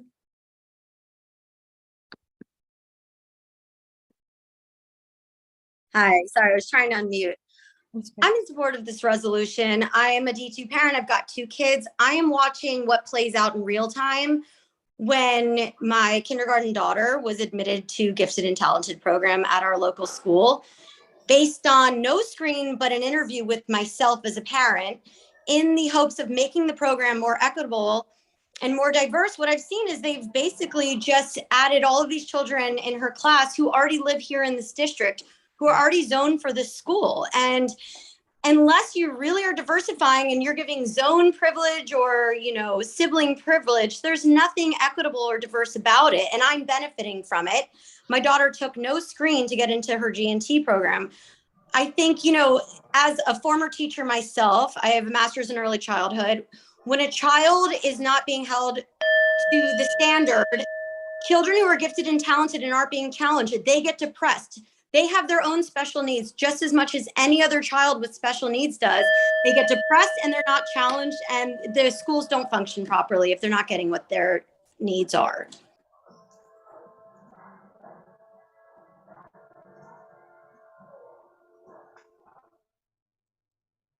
Robin, can you call the next speaker? Sorry, I was muted again. Tom Rockledge is up. I'm going to call Lilybeth Feliciano since we had to circle past her. She's on. Lilybeth, can you please unmute yourself? Yes. Hi, everybody. I am a D2 parent of twin girls who just started middle school in Morton. I am in complete unsupport of this resolution that was, as the other speaker said, just haphazardly presented. Superintendent Kelly has been a fresh of air to this district, to the community, and to the DOE. He's focused on his job, which his role is to listen and execute what's best for all. He hasn't gotten caught up with all the yelling and toxicity, especially in this platform. Thank you for focusing on us, parents. Thank you for focusing on the children. Thank you for focusing on what's important: resources, teachers, parents, children. In an ideal world, I would love for the CEC to be focusing on the things that you are supposed to be doing, which is important. Focusing on getting what's needed for the school and collaborating with Kelly so that we can get the things we need. And I praise you, Kelly, to continue to do the best that you're doing. And despite all these screaming and yelling, this is not the majority of parents. There is only 127 people here. We will never represent all of D2. Tom Rockledge, you have Yvonne signed up.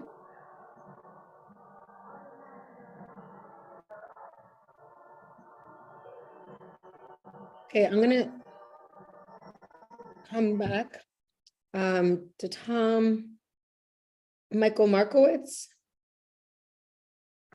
are you on here?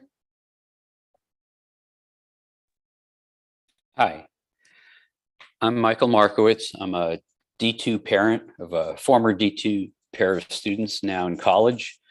I'm also a 3-term former member of the CEC and former vice president.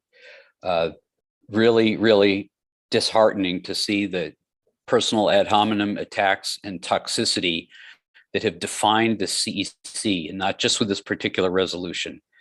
I've known Kelly Shannon, who I want to congratulate, and Kelly McGuire both for roughly 15 years, going back to when they helped get more schools built for this district, and have shown through the longest span of time, more than most of you have been involved, and I dare say most of you have had kids, that they're dedicated to the children of this district.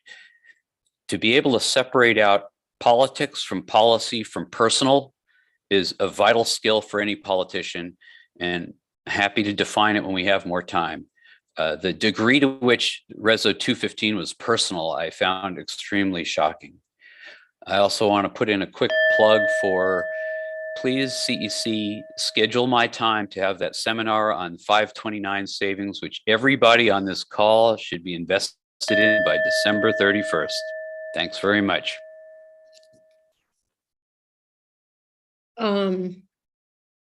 Stefan Lautner, you're next.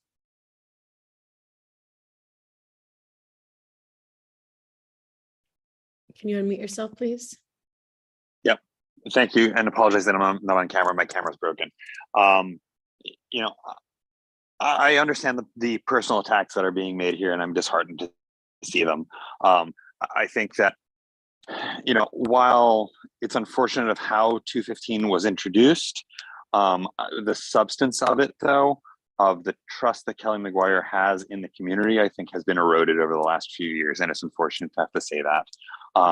I have tried to approach Kelly with an open mind on a certain number of topics, and I think that, you know, historically he's had that, and I commend him for that.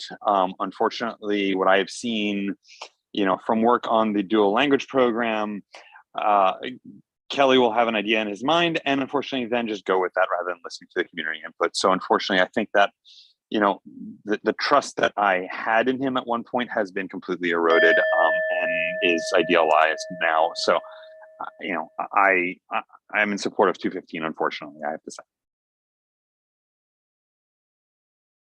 Thank you. Let's make sure we let everyone finish to that last second, though, whoever muted him. Next up, we have Fire Stenbar. Fire, are you on here?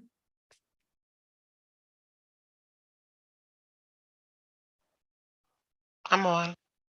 Great. Thank you. I believe screening of schools is important. I happen to be a parent of a 5th grader. How will G&T students advance in 2023? Why hold our children back from excelling? Families have expressed concerns of screenings and lotteries, and also resolutions were created. However, we have yet to see results. An overturned decision by Superintendent McGuire and DOE has shocked families in every district. We do feel neglected and betrayed because families were ignored and not heard. We feel Superintendent McGuire perpetrated a fraud and had no intentions of keeping screened schools. I feel we should do the right thing for our children that are academically challenged and to keep our screeners so that they can continue to excel in schools, whether it be middle schools, higher schools. Don't take away what they already had. Let's continue to keep what they're already used to so they can continue to do better. Thank you. Thank you. Next up we have. Can someone make Lily Wu a co-host? Lily Wu. And also, can the Chinese interpreters put the interpretation line in the chat so she can dial in? Thank you. Sorry for interrupting, Robin. No.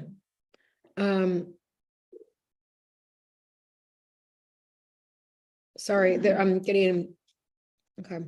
Shreya Saragwi. I'm sorry if I mispronounced your name.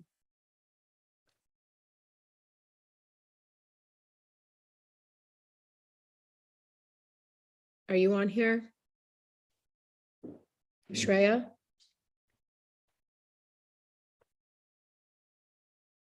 Okay, we'll come back to you. Ivana is here, if you want to go with her. I am. Shreya's here. Let's get a Shreya first. Thank you. I'm sorry, I couldn't unmute myself.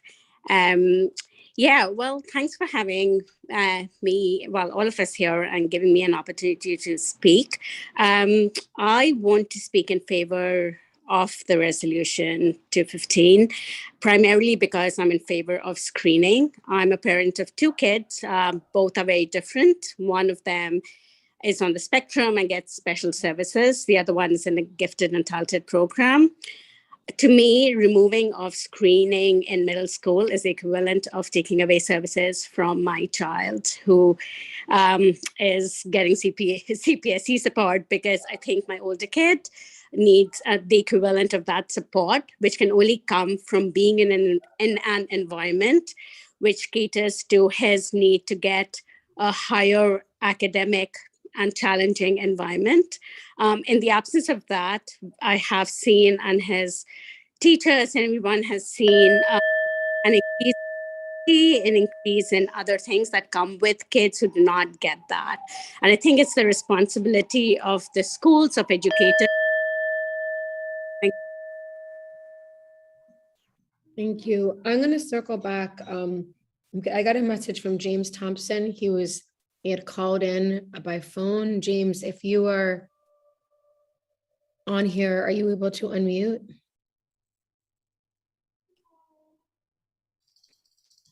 I don't see him here.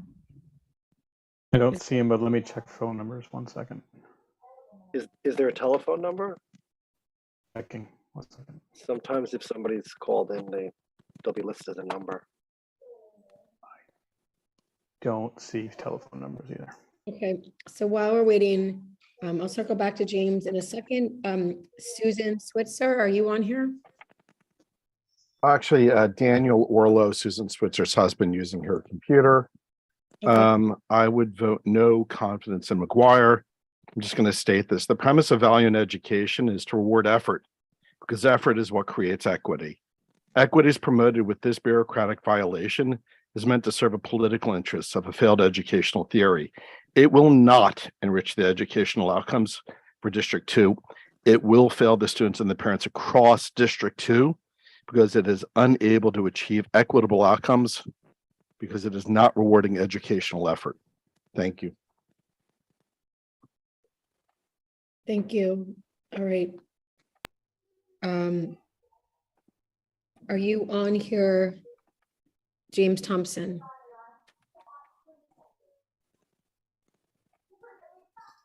Oh, James Thompson? Okay, so I'm gonna go to Tom Rockledge with Yvonne.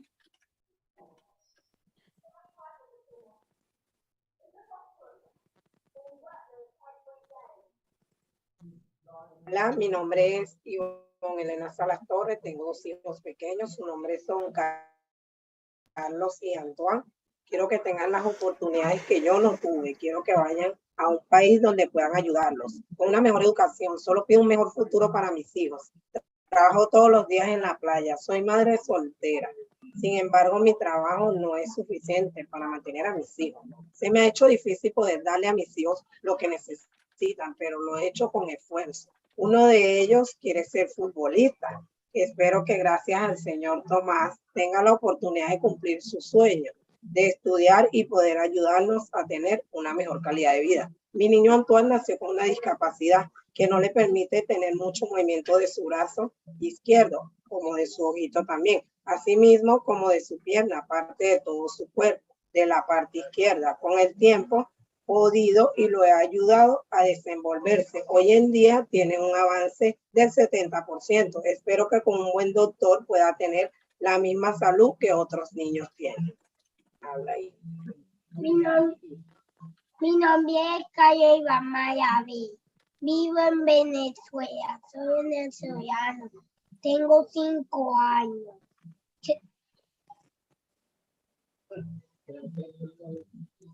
Yo soy un futbolista.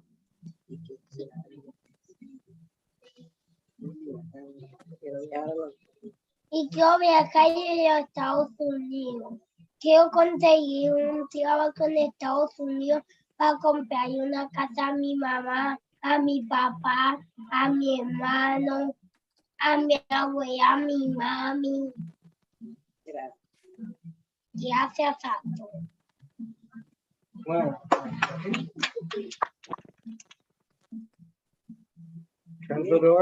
Okay, so I can start the interpretation now.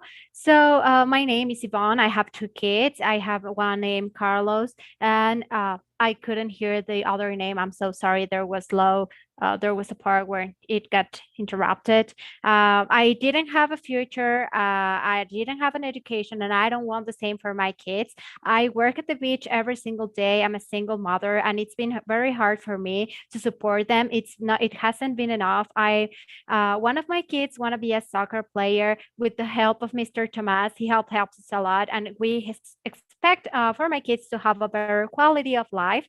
My kid has no movement on his left arm, his eye, and also his I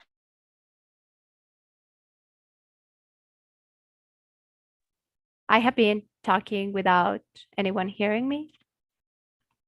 No, just that last 3 seconds. Okay. I have movement in is what Okay, we thank you. By time we could improve the 70% of it. He wants to be a soccer player, and then the kid said, "Hi, good night. Nice to meet you. I am from Venezuela. I have 5 years, and I want to be a soccer player. I also want to travel to the U.S. I want to buy a house to my parents, to my brothers, to my family. And thank you so much for having me."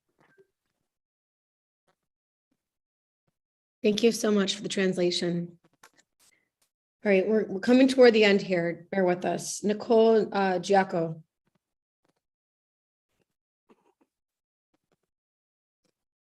And please, all CEC members, please help me find everyone. Hi, I wanted to say that I am against resolution number 215. I feel embarrassed for our district that these types of resolutions keep coming out, especially after last, I guess, week or a few days ago, the resolution that came out by council members that had absolutely no intention of actually supporting that resolution. This is an absolute waste of time. I'm in support of Superintendent Kelly. I do not agree with everything the DOE does. I do not agree with every decision that is made. I've been in the school system for 11 years. I have 2 kids. Yes, one is in a screen school and one is too young. So they will go through the system and we will figure it out. Please stop this. It's ridiculous. We need real work. This council didn't do anything about budget. They didn't do anything about class size. There are a lot of major issues. Please. And next up, we have Corinne Moreno Geese. Hi there. So I'm a parent, and you're not going to start my time until I introduce my kids, right? I'm a parent of a 7th grader at 75 Morton, and I'm also a parent of a sophomore at Museum High School. I really didn't want to speak tonight because I really hate these things, but I did experience last week's meeting and I was completely appalled, and I'm very glad that you took off the chat because I found it very toxic and hurtful for a lot of people. I'm speaking as a co-president currently for 75 Morton. I have been a co-president at PS3. In my experience as an active PTA member, I noticed that all these green schools have attract a certain kind of parent that can fundraise and give resources to that other schools cannot. That is not equitable. I went through the middle school admissions process twice, and I chose before screen and during the lottery, and I chose 75 Morton first. And I have to say that I don't know Kelly personally, but he's very well respected from what I know. That's all for the first session. No, we have Michelle Belize. Hi, I just unmuted. I hope you can hear me. I'm a District 2 teacher. I've been teaching for 21 years, and I'm in support of Superintendent McGuire's plan. I did hear a parent earlier make a comment that McGuire's plan would make it difficult for teachers to teach students of different academic levels in one classroom. Well, I'm here to tell you that's exactly what teachers do. We do it every day. I'm also here to urge parents to run in the next CEC elections in January. Again, I'm against Reso 215. Thank you. So that was the end of the first public speaking session. Len, I'm going to turn it over to you now. Thank you. The next item on our agenda is the report of the president. Do we have Ben Morden? Would you like to give your report, please? Sure. I'll try to be brief. Shouldn't take that long.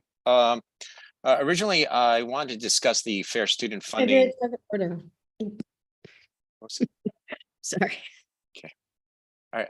Originally, I wanted to discuss the fair student funding formula changes. The fair student funding formula has been recently revised, and the impact will be considerable on our district. I've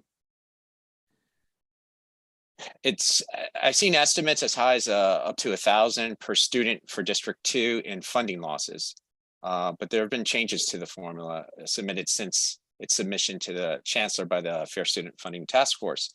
I don't know what the exact amount is, and hopefully it's not on the high end, because if it's $1,000 per student, that's $20 million for our district annually, which is dramatic. To clarify, the proposed impact on our district, to clarify this proposed impact, I've been working with our council's administrative assistant, Chanel Harry, to invite a DOE representative to explain the impact of these fair student funding changes. It's the presentation is scheduled to be presented next month. Please attend. It's vital. It looks like we'll be taking a hit with fair student funding. We may be taking other hits as well in the coming years of the way enrollment has declined in our district, and a few other factors as well. Less federal government spending as well. So the plan has been submitted to the chancellors. What parents may not know is that the revision to fair student funding began a number of years ago, I think 7, 8 years ago, after a legal case was started. So there's been a legal case that on fair student funding, there are discussions for a settlement, and there was agreed to amount. And for New York City itself, it was approximately about $1.5 billion. So the case was in court for many years because New York State was underfunding our students in New York City and elsewhere for decades. What parents may know additionally is that the district was a plaintiff, our CECD2 council was a plaintiff providing support in this case. So in essence, we helped to come to a settlement by being a plaintiff. And it's kind of ironic now that District 2 may stand to lose millions annually as a consequence of changing formulas around. That all began as a settlement procedure. So please attend, and we need parents' passions to help advocate for our district because the losses will be dramatic. But I also have to address what we've been hearing just today as well. I've been serving for 3.5 years, but for the past 1.5 years, I've been part of a CEC that has produced 50+ resolutions. We've passed and adopted a lot of resolutions, and a council has to have worth. What is the point of a democracy, of democratically elected council members that solicit parent feedback? If DOE officials don't follow what parents have been asking and go to some other agenda. So it's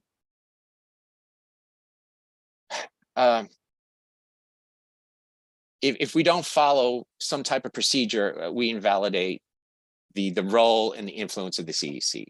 CEC, not just in District 2, but elsewhere. So we have to have some worth, or there's no point to this.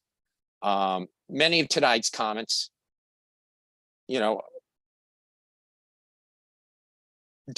don't invalidate the past, and they don't, but we have to listen to everyone's comments.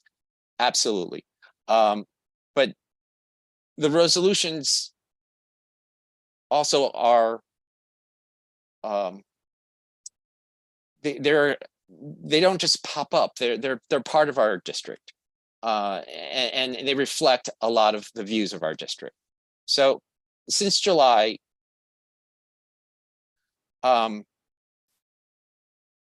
sadly, I've been part of our council, and we have not had the dialogue with D2 leadership on a biweekly basis that we used to have prior to July. And I don't know what has transpired, and it's not healthy. We need to have dialogue. We used to have this dialogue with the vice president and D2 leadership religiously, and I believe that we had a strong working relationship, and I don't know why it devolved. This council and parents we've asked to be collaborators. We have contributions, we have revisions, we have ideas. We have to involve all that. It really, truly does sadden me when I see so much division in the district. We are a large district. I think we can implement compromises because we're so large, and we have done that in the past. And compromises satisfy so many more people. And as parents in this council, we help support migrants and asylum-seeking students. And I hear you, Tom, and I want to support what you're doing too, to help bring students who just want a chance to learn and to live a healthy and happy life. I mean, we support students in temporary housing in this council. We've raised with our small budgets of 25,000, we've raised 17,000. 2 years ago, we've raised maybe half of that, but last year, but we've done work to help students in temporary housing. We help students with disabilities. We help students with IEPs. We can certainly help students who want acceleration too. And finally, without dialogue, without collaboration, we can't just have dialogue, we can't just have collaboration, we have to have the both. And that's the only way to reduce division and promote a healthy district. And I hope as a district, we don't view passion as division. We can do both, and or at least I feel that way. And I hope we can progress going forward. Thank you. Thank you. The next item on our agenda is the report of our Community District 2 Superintendent, Kelly McGuire. Thanks so much, Len, and thanks so much, everybody, for coming out tonight. We are going to get on with the regular part of what is normally happens when we offer up this superintendent's report, and that is sharing a little bit about the district. But before I go into too much detail, I do have two folks that I would like to give a little bit of time to today. One of them is Spencer Silverman, who is our new CEC student representative. So over the past few years, both myself and Jennifer Greenblatt have had the opportunity to interview and speak with a bunch of different students, high school students, mostly juniors and seniors, to give them a chance to tell us about themselves, tell us about their educational career in the district, and really explain why it is that they want to spend time as a member of the CEC, a student member of the CEC. Well, Spencer, I can say, knew issues inside and out. He was able to speak with such depth and passion and intelligence about different issues that are facing both our city and our nation in relationship to education. So I wanted to just start my report tonight by giving him a little bit of time to introduce himself. So Spencer, I'll turn it over to you. Thank you. Hi, I'm Spencer Silverman. I'm a student of Bronx Science and a resident of CEC. And a resident of District 2. I grew up in District 2 and attended PS6 Lower Lab and Eastside Middle School. I'm interested in educational issues, and I really think it's important that the students are represented. To that extent, I'd like to use my tenure as student representative to make sure that their views are represented. I'm going to be reaching out to students in District 2, and if you'd like to reach out to me, my email can be found on the CEC District 2 website. Again, my name is Spencer Silverman. I look forward to working with the members of the Education Council. Thank you. Thanks so much, Spencer. I'm also happy to introduce tonight that we have a new Deputy Superintendent in addition to Deputy Superintendent Reggie Higgins. So Reggie is not going anywhere. Please let that be known. But we have a second Deputy Superintendent who has joined our team in the past couple of weeks, and I just wanted to give her a minute to introduce herself. Kelly Shannon, if you would just take a moment. Thank you so much, Superintendent McGuire. First, I'd like to extend my gratitude to our superintendent.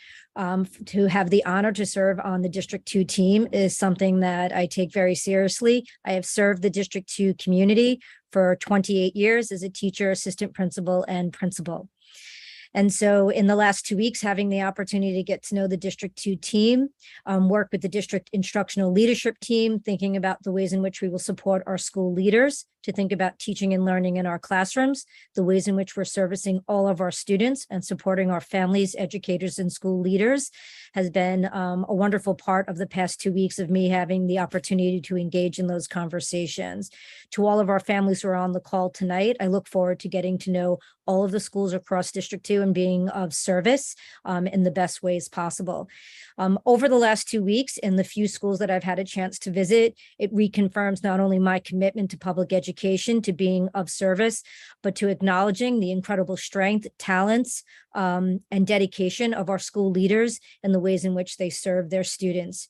Every day we walk into our buildings and our first question on our mind should be, how will I help make our school be the best it can be today in service of our children and the families and the educators we serve? And that's what I see on a continued basis. And so seeing our students in the classrooms during these visits, watching our teachers teach, engaging in professional learning opportunities with the District 2 leadership team, as well as the school principals and assistant principals, has been an incredible opportunity for me. I continue to be grateful to have this opportunity to not only serve with Superintendent McGuire, but to also work with our other Deputy Superintendent, Reggie Higgins. He, along with the rest of the D2 team, have welcomed me in. I am the new kid on the block, so to speak, and so they have been bringing me up to speed as much as possible and as quickly as possible so that I can serve to the best of my capacity. Over the coming weeks and months, I look forward to additional opportunities to work with our school leaders and think about what teaching and learning looks like on a daily basis. I truly believe that the opportunities and the access we provide to all our students can create space not only for personal academic growth, but for making sure we take care of the social and emotional well-being of our children. Thank you for allowing me to speak tonight and to be of service, continued service to the District 2 community. Thanks so much, Kelly, and thanks so much, Spencer. Obviously, I very much look forward to working with both of you over the coming year. So I do just want to jump right in. You know, one of the things that I always tried to do as a principal was to try to create different structures to help our parent community understand what is it that we do day in and day out. The best way to do that would be to follow us around for a week and see what it is that we do. But I'll do my best tonight to try to just share a little bit about what our work looks like when we're not here with the community on CEC meetings. So one of the big structures that I've spoken about recently is our principal learning collaboratives.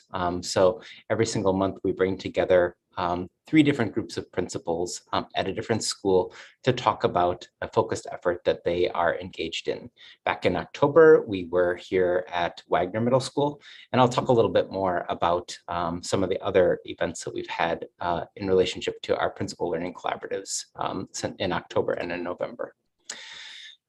We've got a lot to celebrate, not just our principal learning collaboratives, but our students. And we began a collaboration with Borough President Mark Levine last month at the Borough President's office with our District 2 Middle School Leadership Conference. The District 2 Middle School Leadership Conference is a monthly gathering of 2 representatives from every single middle school in the district that come together to learn about public policy and then build public policy themselves around issues that they are passionate about. In the past few years, our middle school leaders have influenced mental health and wellness for students, and we know that this group is going to come together and do some amazing things as well. So last month we were at the Borough President's office for a kickoff with our principal leaders. This group is facilitated by myself, Principal David Getz from Eastside Middle School, and Principal Ben Jabal from MS 131. And next month, we are headed to Eastside Middle School to learn a little bit about what Eastside has done and to give the kids an opportunity to explore issues that they are passionate about and that are coming up for them. This month, we also, in New York City, at the beginning of November, we had the New York City Marathon, but we held a very special event at PS 347. At PS 347, we were a part of the Run Happy event, which was sponsored by Brooks, the organization that, or the company that sells running shoes and other athletic equipment. And we are joined by Lauren Ridloff, who is a former teacher from PS 347, but now is a actress. She has starred in Lost, and she was also a new Marvel superhero named Makari. Makari is the first deaf superhero that Marvel has sponsored. And so Lauren is Makari in Marvel movies, and also as an actress in other films and television. So Lauren came and joined us for this special kickoff event that was sponsored by Brooks. Brooks purchased these special t-shirts that you see all the kids and teachers wearing. They also bought running pants for every single student and teacher, and made a donation to the school built around the running of different members of the 347 community, including Lauren Ridloff. So that was a really special event, and the kids loved it. We are also happy to give accolades to a 7th grade student, Annabelle. Annabelle, I'll withhold her last name and her school, but Annabelle is going to be representing the district in the annual Respect for All contest. Every single year, New York City schools hold a contest for students to develop a poster around Respect for All, or write an essay that helps to explain what Respect for All is. The first line from Annabelle's essay started, Tikkun Olam is a Hebrew phrase meaning a sense of duty to fix what is wrong in the world. And so, but her essay goes on much longer than that. But I did just want to share the start of her essay, which was really, really beautiful. And she's going to be honored both in the district and in the city for her contribution to the Respect for All campaign. I wanted to just share a couple of different data points that I think are important for our district and share a little bit about how September to November 2022 compares to September to November 2021. So we are currently sitting at a district attendance rate of 94%. And we have seen some positive results in relationship to different climate measures here in District 2. Numbers that we receive from our central Health and Wellness Office indicate that for infractions that are tagged as a level 3 through 5 in New York City, there are 5 different levels of infraction. Level 5 is the highest. In our middle schools, we've seen a 20% reduction in overall disciplinary referrals for level 3 through 5 disciplinary 3 through 5 infractions. Our elementary school infractions in level 3 through 5 are flat. We've experienced a 44% reduction in suspension or class removals, and there's an 88% reduction in referrals for suicidal ideation. We are happy about the trends that we've started the year off with in regards to these different attendance and health and wellness issues, and we look forward to continuing them in our schools as the year moves on. I also wanted to share just a little bit of data and information related to our start of school year screener assessments. These are unofficial data, so they are pulled from an unofficial source, but the source is accurate. It's the source with which we use in order to engage our teachers and principals in planning and preparation of units and assessments. Across the district, we have 70% of our students are working toward grade level in both reading and math, and that's according to an Acadience reading and math assessment. And on the MAP growth assessment, we're looking right now at 78% of students in reading and 73% of students in math that are headed toward grade level if the assessment were to be administered at the end of the year, given the current rate of growth. We're obviously looking to increase that mark quite a bit. And so when we hit our mid-year assessments, our mid-year screener assessments, it is our plan to see those data grow even more so that our rates of proficiency across the district are even higher. I mentioned a little bit that one of the major structures that we have is our learning collaboratives. And I think that this is top of mind for me, mainly because the learning collaboratives are the structure by which we are providing professional learning and support from the district team to schools. I think it's also probably top of mind because this week we are participating in 3 different learning collaboratives. Today we are at 75 Morton Street. Tomorrow we are at PS 234. And on Thursday we are at PS 51. So every single principal is a part of a learning collaborative, and these are held every single month. A principal brings along one teacher leader from their school to the learning collaborative. And once we get to the schools, then we listen to the school share their presentation of data and the goal of which they are, towards which they are working, their achievement goal for their school. We learn a little bit about the practice that they engage in order to try to attain that achievement goal or affect that achievement goal. We go into classrooms, observe practice, learn about the practice that teachers are using to try to help them reach their achievement goal. And we also take a look at student work, lesson plans, and other documents that teachers are using regularly to help them within their planning. Our principal learning collaboratives are supported by our district team, which include instructional leaders who are engaging in coaching cycles with teachers, our teacher development coach, our superintendent deputies, and the rest of our district team, and special projects managers that are also helping to support the work in the school. As I mentioned, today we were at 75 Morton Street. And so just to give you a little bit of a snippet here. So we had teachers who had observed, principals who had observed classes. And these were 3 questions that they were looking at.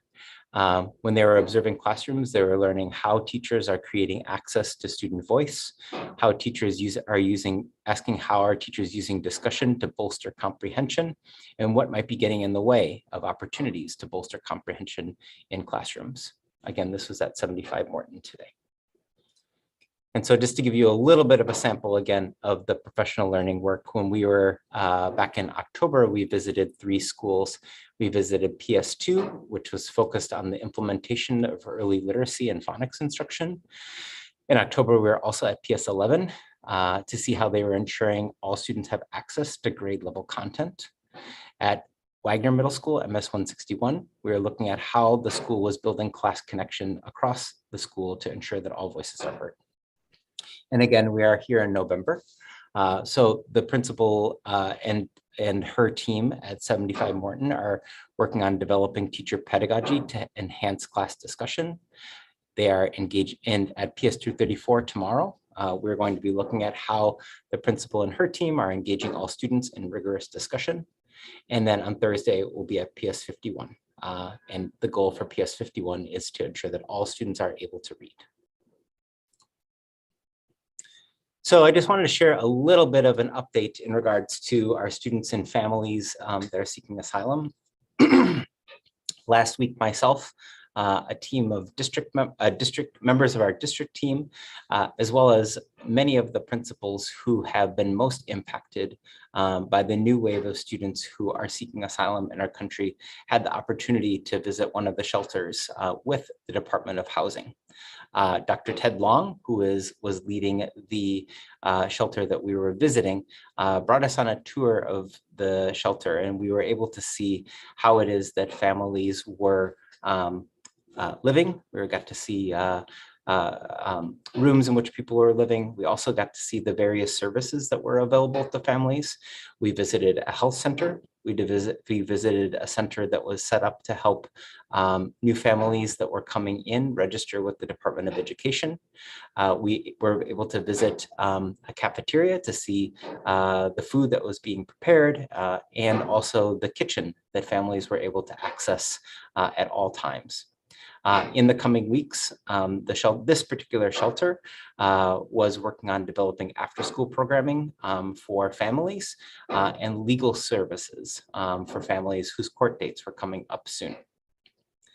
We're also very thankful. We have been continuing over the past month. Myself, Jennifer Greenblatt, Kelly Shannon, Reggie Higgins, and other members of our district team have been meeting twice a week with our principals who have been most affected by our new families that are seeking asylum in our country. We've been joined regularly now by an organization called Project Rousseau. And Project Rousseau is led by a team of lawyers and other volunteers who are doing good work in the city to help support our new families. They've been helping with basics, including obtaining clothing and food, as well as other activities. They've been running after-school programs. They've been running ENL classes for families to help them learn English. They are hosting a baking event this coming weekend at PS6, and they are also providing legal services for families. So it's been great to have that partnership with Project Rousseau. We also have really started to get into our work around supporting teaching and learning in the classroom. I'm thankful that I can share that our principals have been able to hire several new staff into their school who are bilingual educators, who are conducting both core content in English and in Spanish, as well as helping students to learn English. We are still very much in the hunt for additional teachers to hire. But I am thankful to say, again, that the Central Department of Education has accelerated the process by which we're able to gain background checks for candidates that we are interested in.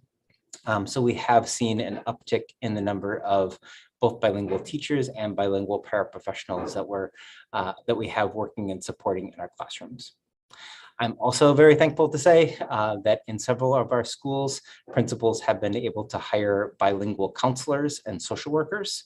And I'm also thankful to our district team who have been coordinating with different schools and support services to identify social workers and guidance counselors that are bilingual, who can provide an hour or two of emotional wellness and counseling in our schools where we see students being most affected. Sorry. So do any council members have Oh, questions? I'm sorry, I didn't mean to do that. I apologize. I got a couple other things here.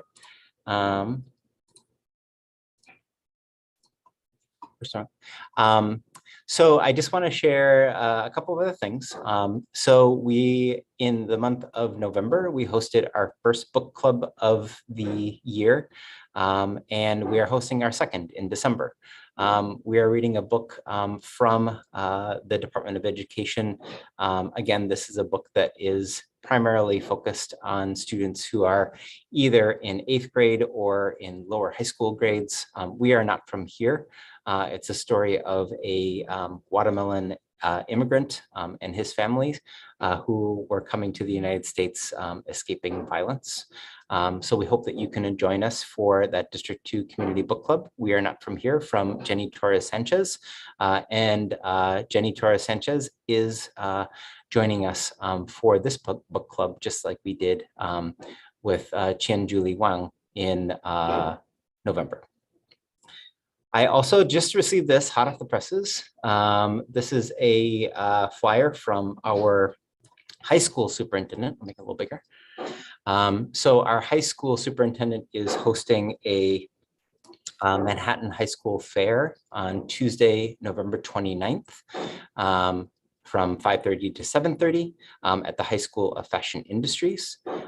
So you can scan that if you would like to RSVP to attend this event. We're going to make sure to get this out to all of our schools so that if you are a parent and you want to attend that event, that you'll have the opportunity to do so. And lastly, I do just want to share. I want to acknowledge Resolution 215 that was authored by several of our CEC members. Of course, I would prefer not to see this resolution on the agenda for this evening, but I recognize that you disagree with the plan that we put forth to the central office. Enrollment policy in our district, in District 2 and in Manhattan, has been an incredibly difficult issue ever since I began in the district in 2004. To our D2 council members who authored this resolution, I want to share that while we disagree on the issue of middle school admissions for fall 2023, I care deeply for the children and schools in our district, and that is why I'll always remain committed to working together for opportunities to benefit them. I want to reiterate that I believe that next year's plan for middle school admissions is a very good first step for our district because it puts families first. In our district, 83% of students received an offer to one of their family's top 3 choices. The plan for next year in District 2 will continue this high rate of matches to a top 3 school choice. The District 2 middle school admissions plan also increases parent choice by opening admission to every middle school in the district, and it increases seats in honors level math and science courses. Like you, I want District 2 to be filled with truly remarkable options for students and their families. And that vision cannot be built if we don't expect all of our schools to serve all of our students. With next year's plan, I believe we will see more students and families who are happy with their middle school placements, and their satisfaction will bolster student achievement and enrollment. Chancellor Banks is committed to ensuring his community superintendents, like me, listen to their communities, and so I will be sure to regularly evaluate our admissions policy and other district planning issues on a regular basis. And I thank you for your time. Thank you, Superintendent McGuire. I'm going to ask that if council members have any questions of Superintendent McGuire, they please limit it to one question and a follow-up. And I'm going to just remind council members that I asked that last time. I was pleased try to honor that because we do have a second speaking session, and we also have a discussion of the resolutions, which I'm sure council members are going to want to chime in on. So if you could just try to limit the questions tonight to one question and a follow-up, it would be appreciated. Councilmember Kwok. Yes, yes. Thank you, Superintendent McGuire. My question is, I've been on several school tours, the principals and the administrators about your plan of having accelerated and honors math starting in the 6th grade. These are the middle school tours. And several of them told me that they don't have anything like that in the 6th grade. So for example, at Lab Middle School, the principal said, well, everyone is in accelerated, but we know that, you know, if everyone is the same class, there's no differentiation by honors class or accelerated class. The same thing happened when I was at the SALC tour, when I asked the principal, what are you doing for the accelerated offering?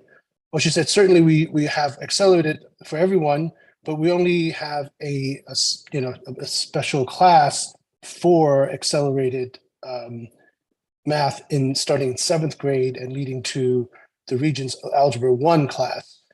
So it doesn't seem to be happening in your, and the principal at SALC said, and I have no idea about 6th grade. So I'm just curious as to, has that been communicated to those two principals? And what about other schools who I haven't visited? Will there be indeed accelerated or honors classes that's separate, that's different from, let's say, more general ed level class? at these two schools and at other schools? Thank you. Nope, it's a really good question, and I appreciate you asking it. The program for honors level math that we are now mandating from the district level is for 4 zoned schools. Those zoned schools are MS 131, 75 Morton, Baruch Middle School, and Wagner Middle School. And those schools are starting their honors math program in 6th grade.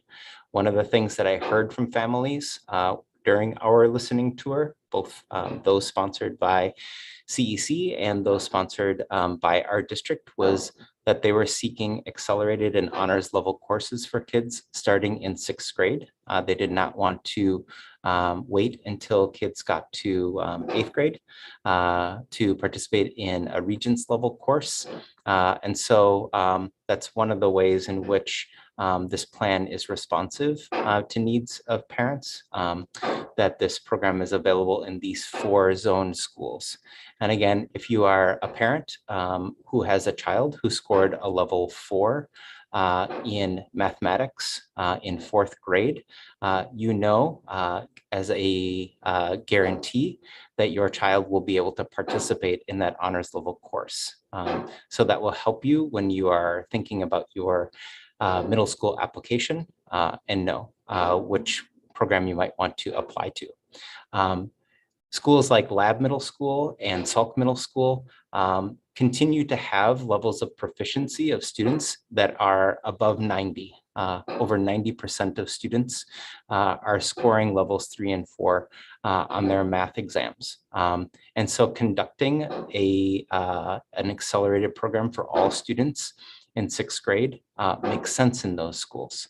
By the end of 6th grade, they're able to get to know their students a little bit better, and that they'll be able to provide programs for kids who are working at different levels of proficiency at the end of 6th grade.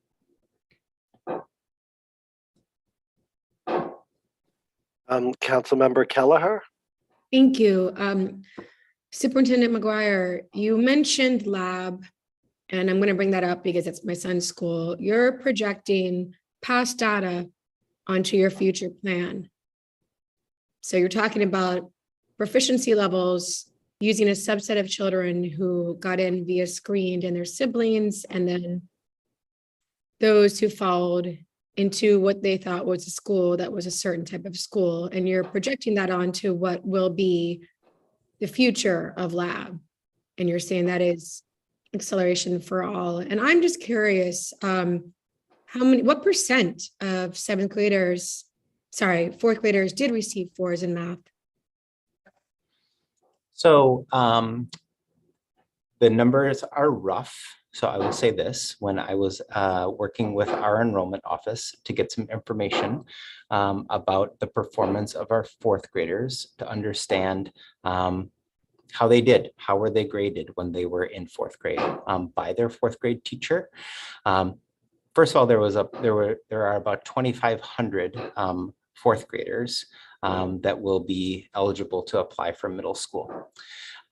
In our district, we don't have a standard way of grading kids. So by that, I mean that some schools use a scale that is 1, 2, 3, 4. Other schools use letter grades. Other schools use more of a narrative report card. But what I was able to look at were the students who scored, the schools that looked at students on a 1, 2, 3, 4. When we looked at all of the students across the district who had an average of 4, we were looking at a percentage that was close to 60% of students who had an average grade of 4 in 4th grade last year. When we look at all those students will be eligible for acceleration, and does that match up with proficiency levels? Because you said from lab 3 and 4 meant proficient or above, and they'd all be accelerated for all. So I can imagine 3s and 4s would probably be in the really high percentile of students for all of District 2. So what I was saying is that when we looked at the average grade of students who are applying to middle school in the fall, there were close to 60% of students who had an average of 4 in all of their 4 core classes. When we looked just at math, then that percentage was below 50%. So I think that one of the things that we are finding out about math is that there are prerequisite skills that kids need in order to be able to participate in some higher level math topics. And so actually, by looking just at mathematics, we are honing in on the kids who we think are going to be successful in honors math starting in 6th grade, who are going to be able to do accelerated math starting in 6th grade. I will say, just in regard to the program for the fall, is that you're right. The data that we're looking at, this 90% proficiency that I cited at SALC and lab, those are data that are passed. But what we can do is that we can build the program around who the kids are who are coming in. This might be the plan that we have for fall 2023, but I can't say that the plan for fall 2023 is going to be the plan for fall 2024. Lab may decide that they need to change how it is that they do programming in 6th grade in order to meet kids where they're at. But they're basing their plan right now on who it is who have been students in the school in the past. And we'll continue to work with the schools to make sure that they have a program that can meet the needs of all kids and maintain some of the other things that are really important about giving all families access to all schools. Last question, Kelly. I just have a really quick follow-up. There's a lot of discussion and fighting back and forth tonight on the two sides. And what I am bothered by is the fact that we have sides. Why, like other districts, couldn't you have come up with a plan that included everyone's quote unquote side? I watched as other superintendents of other districts offered lottery for screen schools. They offered sibling priority. They offered acceleration at lottery schools, and they offered screens. Why couldn't you have done that if you knew a majority of parents, or even if it's not a majority, even if parents here want to argue that it's not a majority, which I disagree with, but why could you not have offered what parents asked for, since one size does not fit all? Why couldn't you, like other district superintendents, have offered programs for every parent and every child in your district? So I'd say that there's 3 things that I want to just say in regard to that. Number one is that I'm not going to, comment on what different superintendents did in different districts. That's really their business. They know the landscape of their district much better than me. I have been in District 2 for almost 20 years, so this is the district that I know. So I'll leave that one to them. 2 is that I wanted to make sure that the plan fit one of the features that Chancellor Banks laid out, which is that he wanted plans to be easy to understand. He wanted them to not be complicated. He wanted this to be something that parents were familiar with and that didn't require a complicated process in order for parents to know how it is that their kids should apply to middle school. And then 3rd, I would say that as the superintendent of the district, as the person who is responsible for the quality of education in our schools, I cannot say that I cannot build a district plan around the belief that only certain students can be served in some schools. I have to believe that every single one of our schools should be able to provide every single child who attends that school a high quality education. That's what I am asking people to hold me to. Why couldn't you do both? Why couldn't you offer high quality at those zone schools and at the screen schools? I don't know why. Okay, I don't know who muted Councilmember Kelleher. You don't mute me.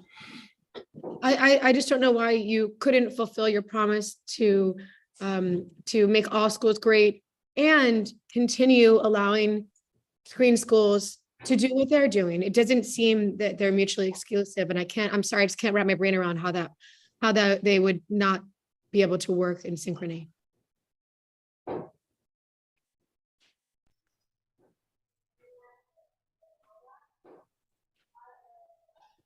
Okay, Councilmember Das. Yeah, I'd like to pick up where Robin left off. I agree with her closing statement, but I'll add a few things. Superintendent McGuire, you said that one of Chancellor Banks' directives was that it was easy to understand.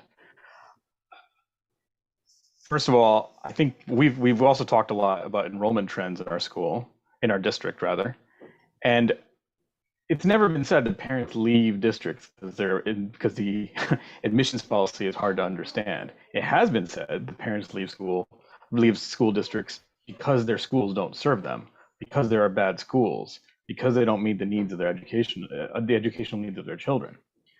I also think that beyond that, yes, Chancellor Banks did say that, but he also, three of his pillars were engaging families to be our true partners, to scaling, sustaining, and restoring what works, and three is reimagining the student experience.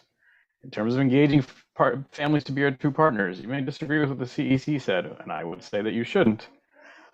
Ben's point, but parents have spoken here. They've spoken here today, even if they're outnumbered today.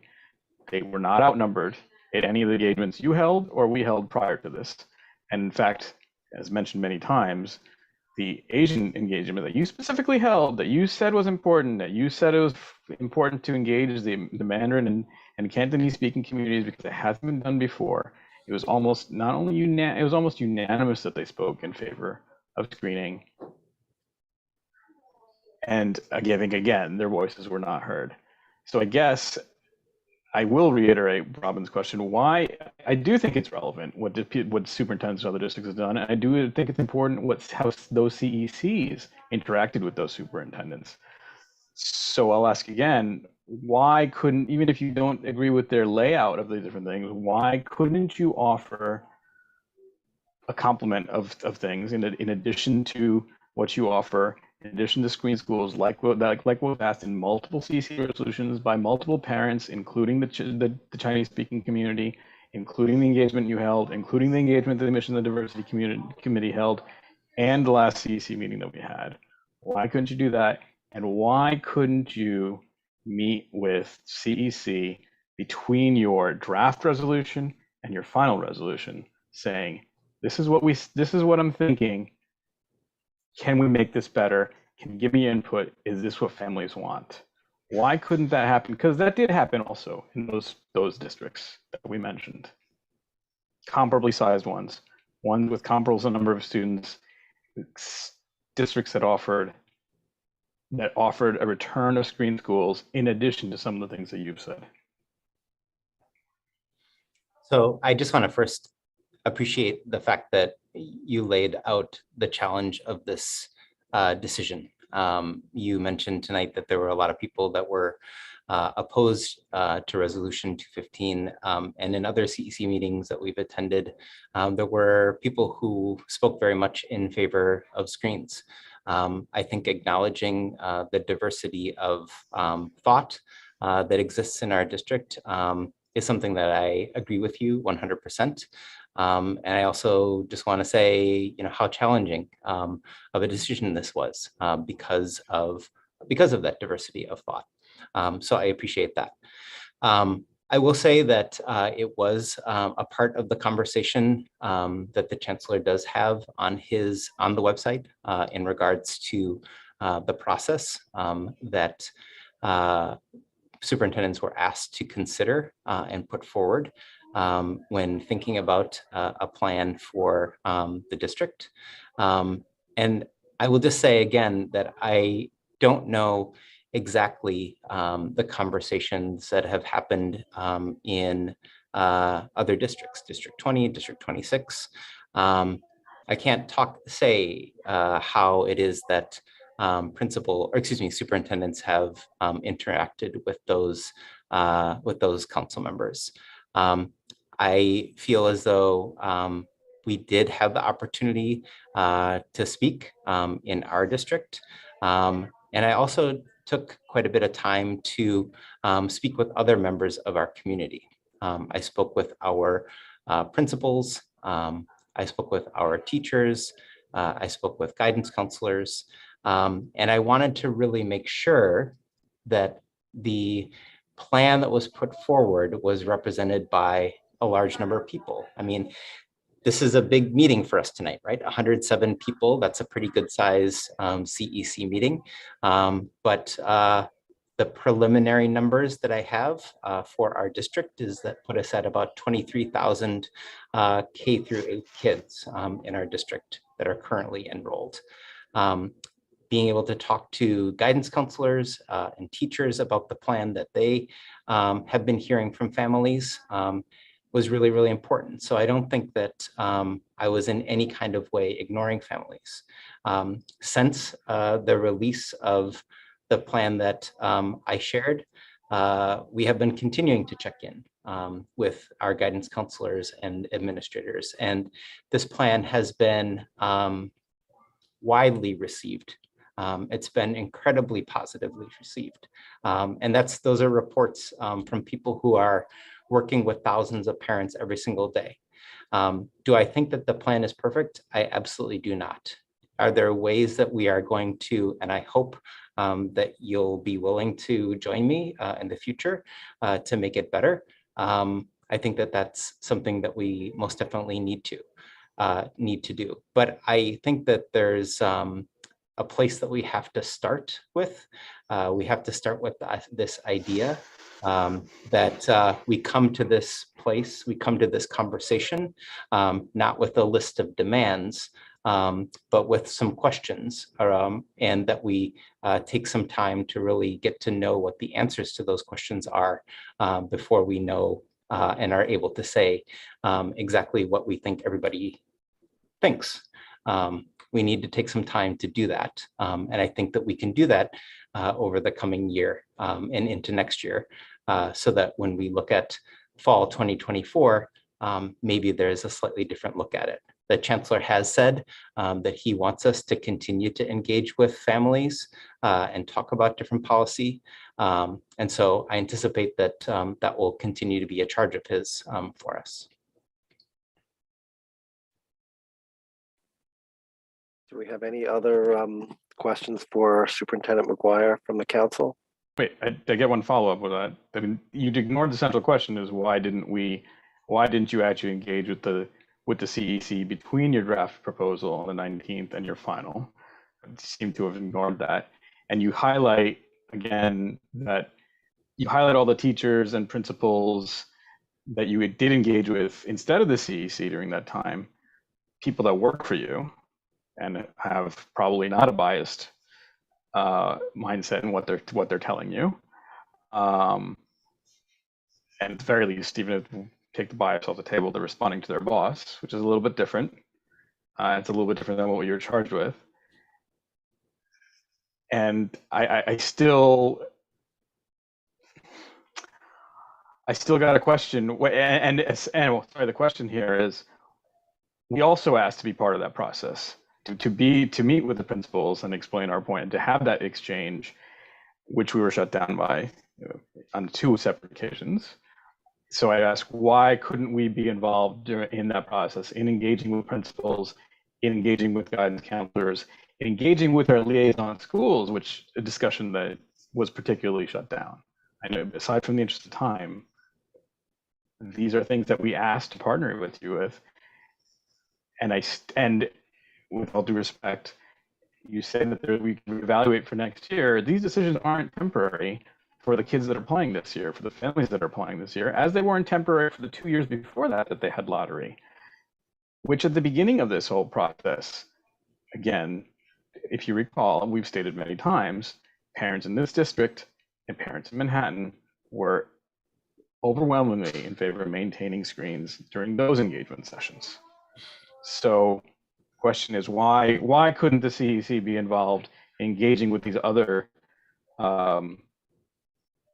components of the community that you seem to value more so than ours? People that work for you, people that we asked to engage with, people that we're supposed to have liaison relationships with. So I just want to be clear that I was not engaging with principals or guidance counselors or teachers differently than I was with parents. I was doing so separately. I was doing so at the same time. And frankly, I think that it has been a good decision of mine to not involve CEC members directly with principals. Certainly principals are, they're free to choose to do whatever it is that, they want to do. They don't have to listen to me. And there aren't any consequences for any of you who are here. There aren't any consequences for you engaging with CEC members if you want to. But I want to point to something that I think Ben has raised in the past, which I think is actually really good, is that this certain CEC members have been very, very clear about where it is that they feel in regard to the issue of screens in schools. And principals and teachers are educators, and they are not policymakers other than maybe, grading policy or, hats in schools policy, that kind of thing. So I think that it is hard for principals to be in this position of having to navigate city policy and also effectively educate kids in the school. So I would prefer that they just think about these questions of how is it that we can provide the best learning experience for kids day in and day out with whoever it is who's in our schools. I can't really recall the rest of your question, but I will say, that I asked why we were left out of engaging with you weren't left out of it. I don't. But we think were. you were left out of it I mean, because you I give a recall- valid, rational response here. But at the end of the day, we were, and we asked to be involved, and we asked to engage them. At the end of the day, parents' wishes were ignored.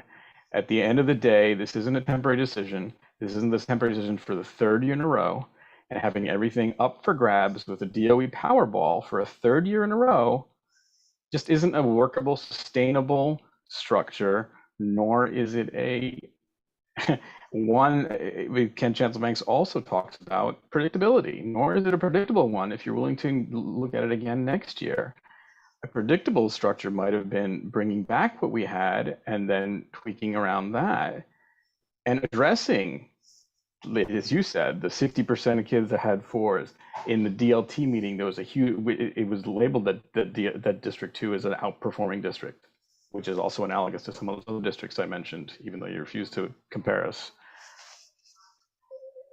It's at the end of the day, you can discount us, but parents here even today are telling you that they were ignored. You have a flood of emails, again, yes, from both sides. You have a flood of emails of parents telling you that they were ignored.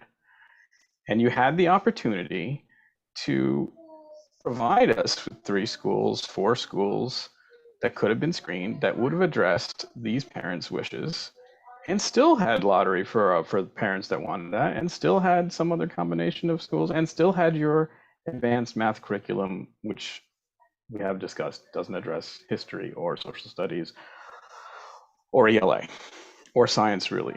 But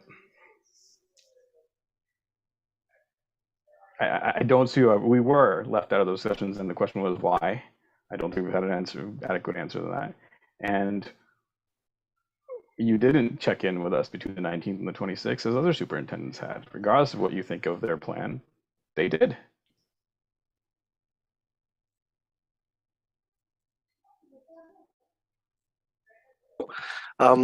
Thank you, Councilmember Doss. Superintendent McGuire, if you want to respond, it's up to you. No, I'm fine. Thank you. Okay. Do we have any other council members that have any questions?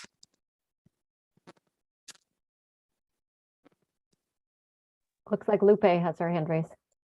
Sorry, I don't. Oh, yes. Ms. Hernandez, Councilmember Hernandez. Thank you, Lynn. Thank you, Superintendent Kelly McGuire. I have a question for Reggie, but before I pass it on to him, if that's okay, Reggie, I just want to let you know and put on the record, you have full support from not only members on this council, as well as many members here this evening, and that came out in support of you last week at the special meeting, part of which some of what I'm hearing from my council members sounds like Groundhog's Day. It's an exact repeat of what we heard last week. And it still doesn't negate the fact that you truly engaged with our entire community and our district. I think this council mentioned a number of 40 resolutions that they brought in this regard, means that we've actually had 40 different sessions specifically engaging our community on this. And I appreciate the efforts that you've taken to accommodate all of our students and providing every student a possibility to a pathway of education through the New York City public school system.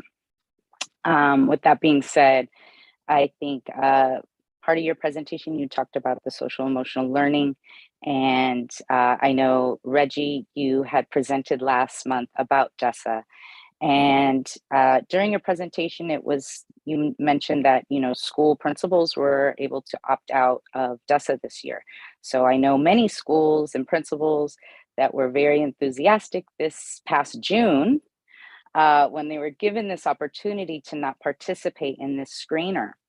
And yet in this past month, we've heard that they are being told now there needs to be some sort of quantitative data reporting to be able to prove the work these schools have been doing. I know I could speak for one school specifically that they have been progressive in their social emotional learning for a long time. And part of what Kelly mentioned, the different various report cards, we're a school that definitely provides a more narrative report card. The professional development days was spent, a lot of it on the social emotional learning work, and they meet regularly, weekly and monthly with the educators and our principal and our counselor and our DEI coach often. And though this work should be recognized, but it's being almost presented as if there's no reporting data, and maybe you can get clarity on that they would then have to scramble last minute. Many of these school calendars are already set. So if teachers or schools have to decide to re-implement this screener, it will take away crucial learning time that teachers had already allotted for social studies, which I think is a lot more important. And so if you can just explain a little bit what happened as far as the lack of notification to our principals that this was going to be a caveat for opting out. I think if that was said back in June, it wouldn't have been such a shock. And going forward, what the procedure is for schools in order to maintain this opt-out for the entire school. And I'll have a follow-up depending on what I hear from your response, if you don't mind.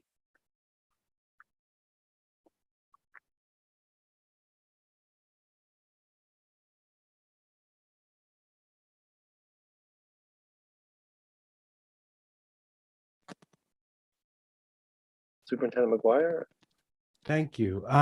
So, or Reggie? yes, Thanks.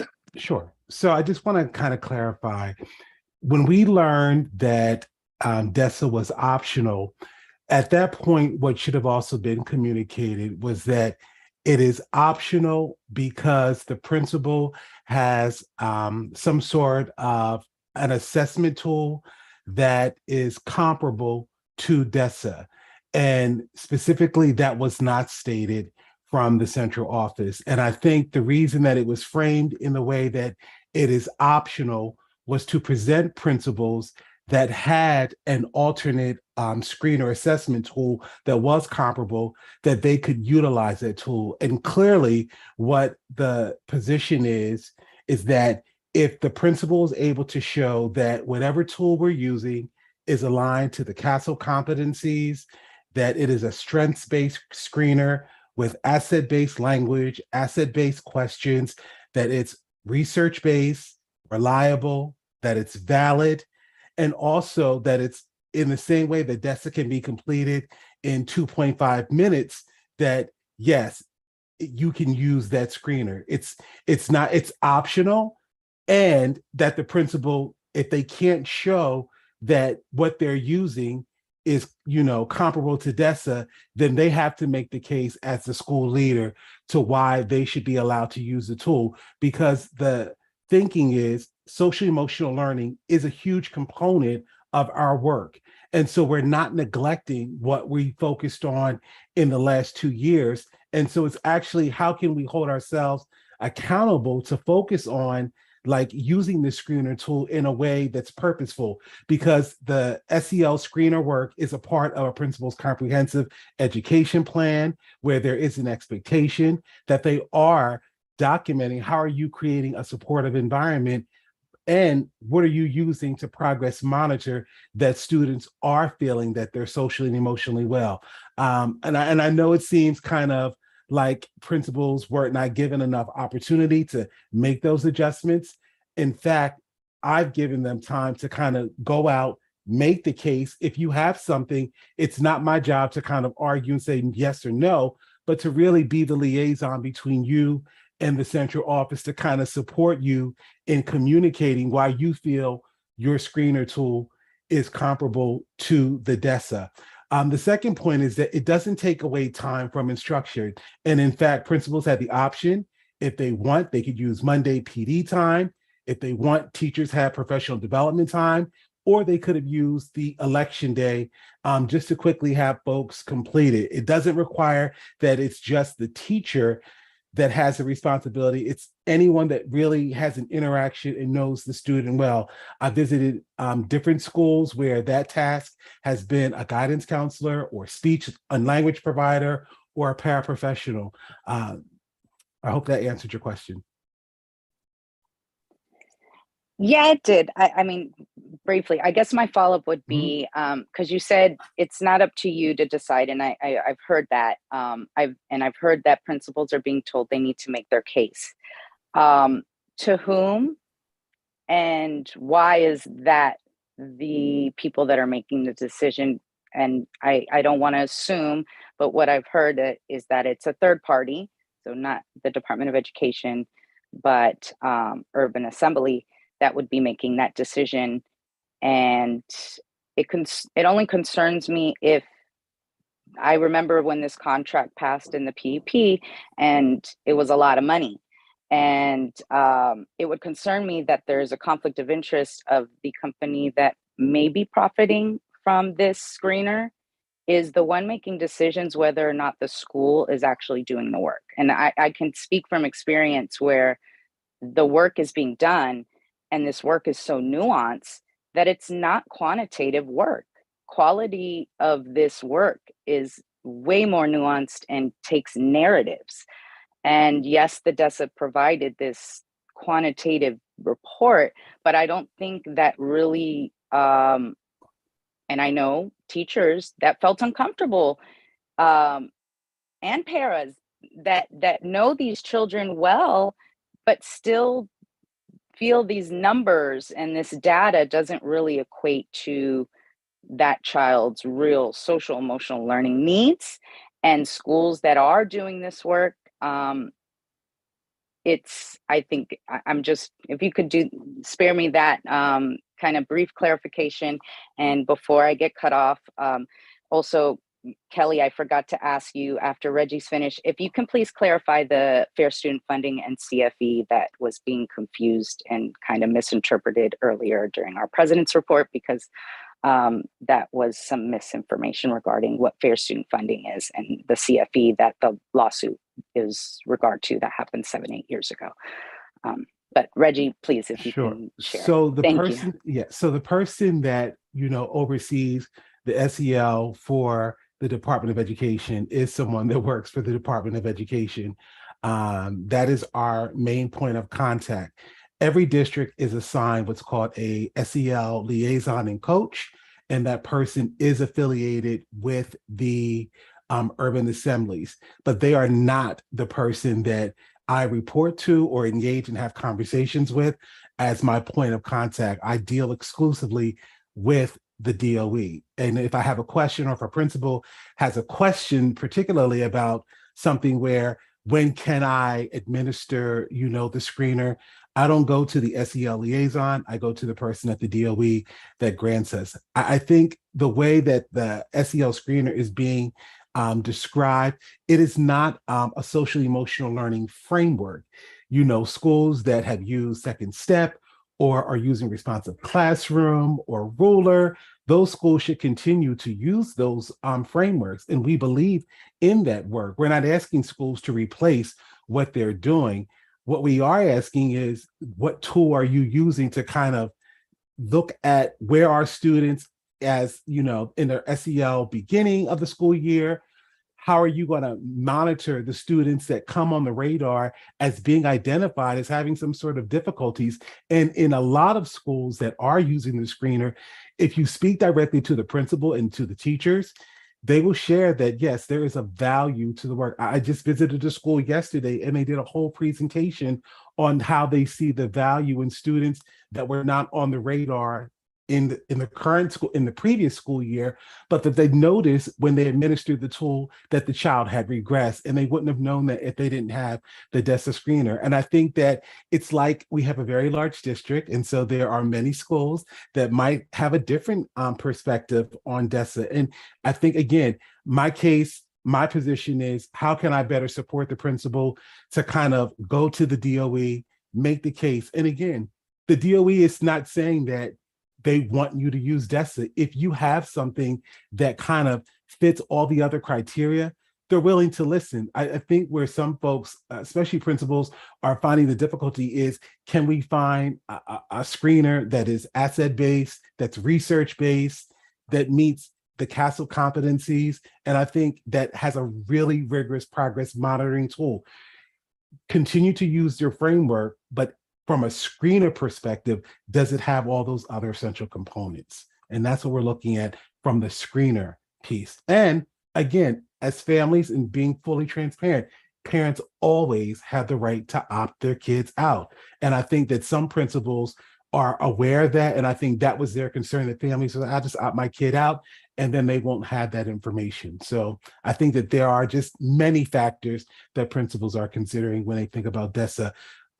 But I think that's the thing that I'm trying to communicate. If you need someone to argue with you or to be your liaison, that's my role, to kind of link up the central DOE.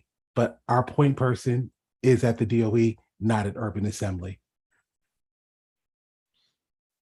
And Lupe, thanks for your question about funding, but I'm going to respectfully decline that question, just given that we do have somebody, as President Morden shared, we've got somebody coming next month to do an in-depth review of that. So we'll do that. But I also think that I'm seeing some people talking in the chat about moving on with parent comment. I know we have a second comment period, and I think that's important to do. I have a tradition of always staying for both parent comment periods, which is what I intend to do this time. If I do leave the meeting before the end of the meeting, before the vote, it doesn't mean that I don't care. But I am going to stay through the second comment period to make sure that I'm hearing from all parents. Thanks very much. Thank you. Do we have any other questions? Okay, we're going to move on. So the next item on our agenda is report of committees. Do we have any committees, chairs that want to make reports? I would suggest we have Ushma, Councilmember Neal. I'll be quite short and would love Robin to join, Robin Kelleher. First thing, I'm not sure it's an agenda item. I'm sorry, I arrived late.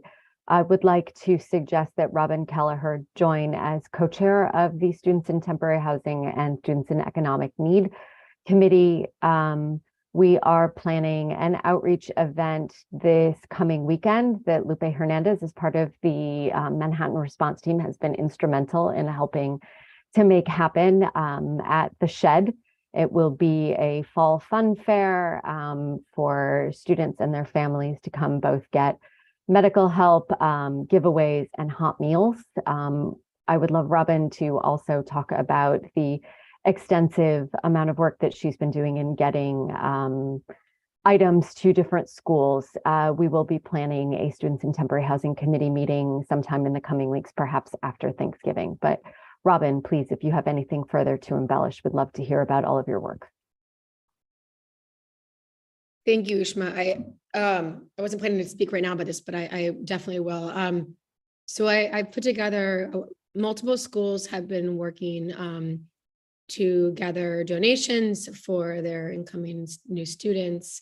They also have Amazon lists. And what I found from working with other different schools is that after somewhat short period of time, they tend to get overwhelmed with donations since we don't have any paid employees there to sort the donations and then hand them out in an organized manner. And there's also difficulty in storing donations. So what we've done is I put together a WhatsApp group, and I've also connected families from some private schools in the neighborhoods, families from different boroughs, and then people who don't even have children, but who wanted to get involved.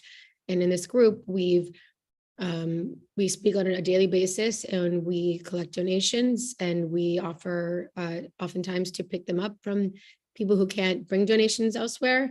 And then I speak to Iris on a regular basis and ask her which school or which shelter, hotel is most in need of that day, and what they, some schools will take in, for instance, clothing for children, but they can't accommodate clothing for adults, or they might want toiletries, but they don't want other types of donations. So it's been a coordinating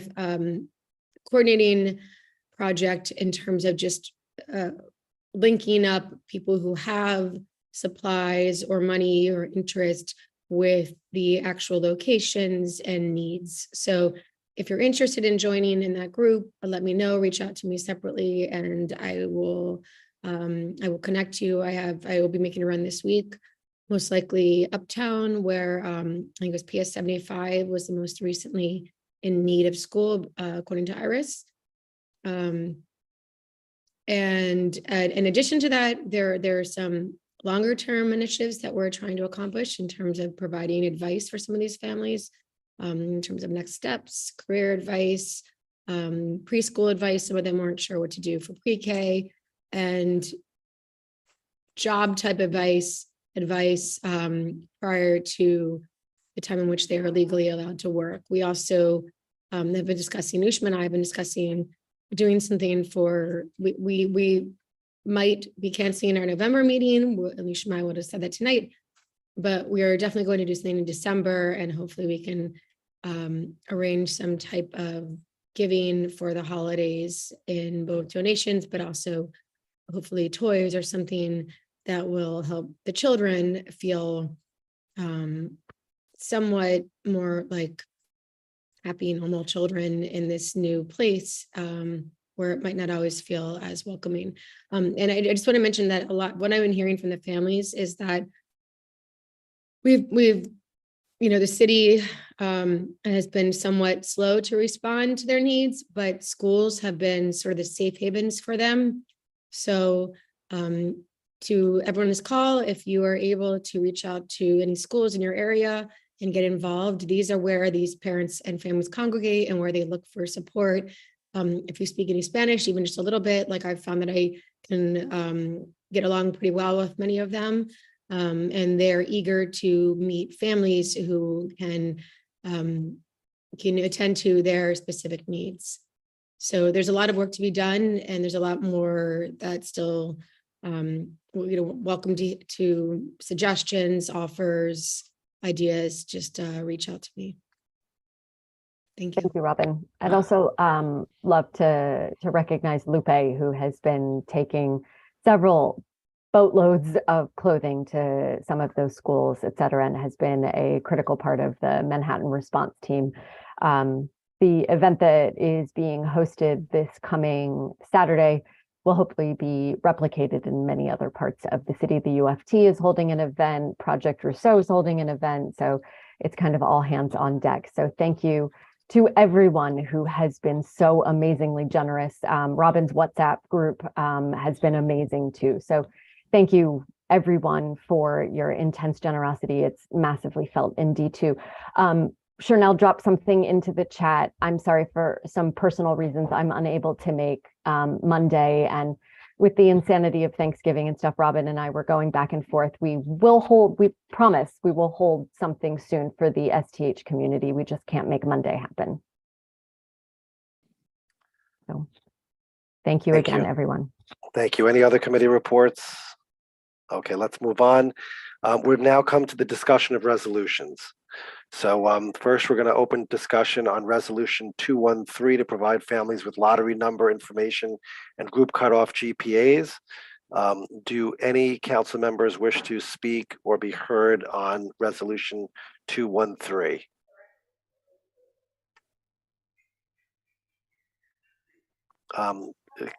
Kush, did you raise your hand?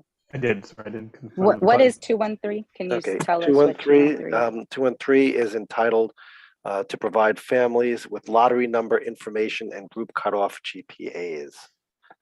It was discussed earlier in our meeting.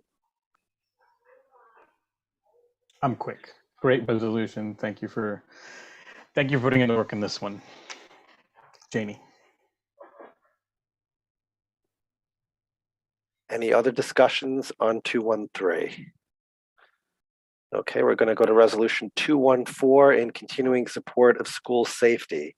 Do any council members, I see Council Member Urgarov, you'd like to comment on resolution 214, please go ahead. Yes, I just want to comment about the increasing need for more school safety agents. So we have had now, I believe, 7 guns that were found this school year in children bringing to school.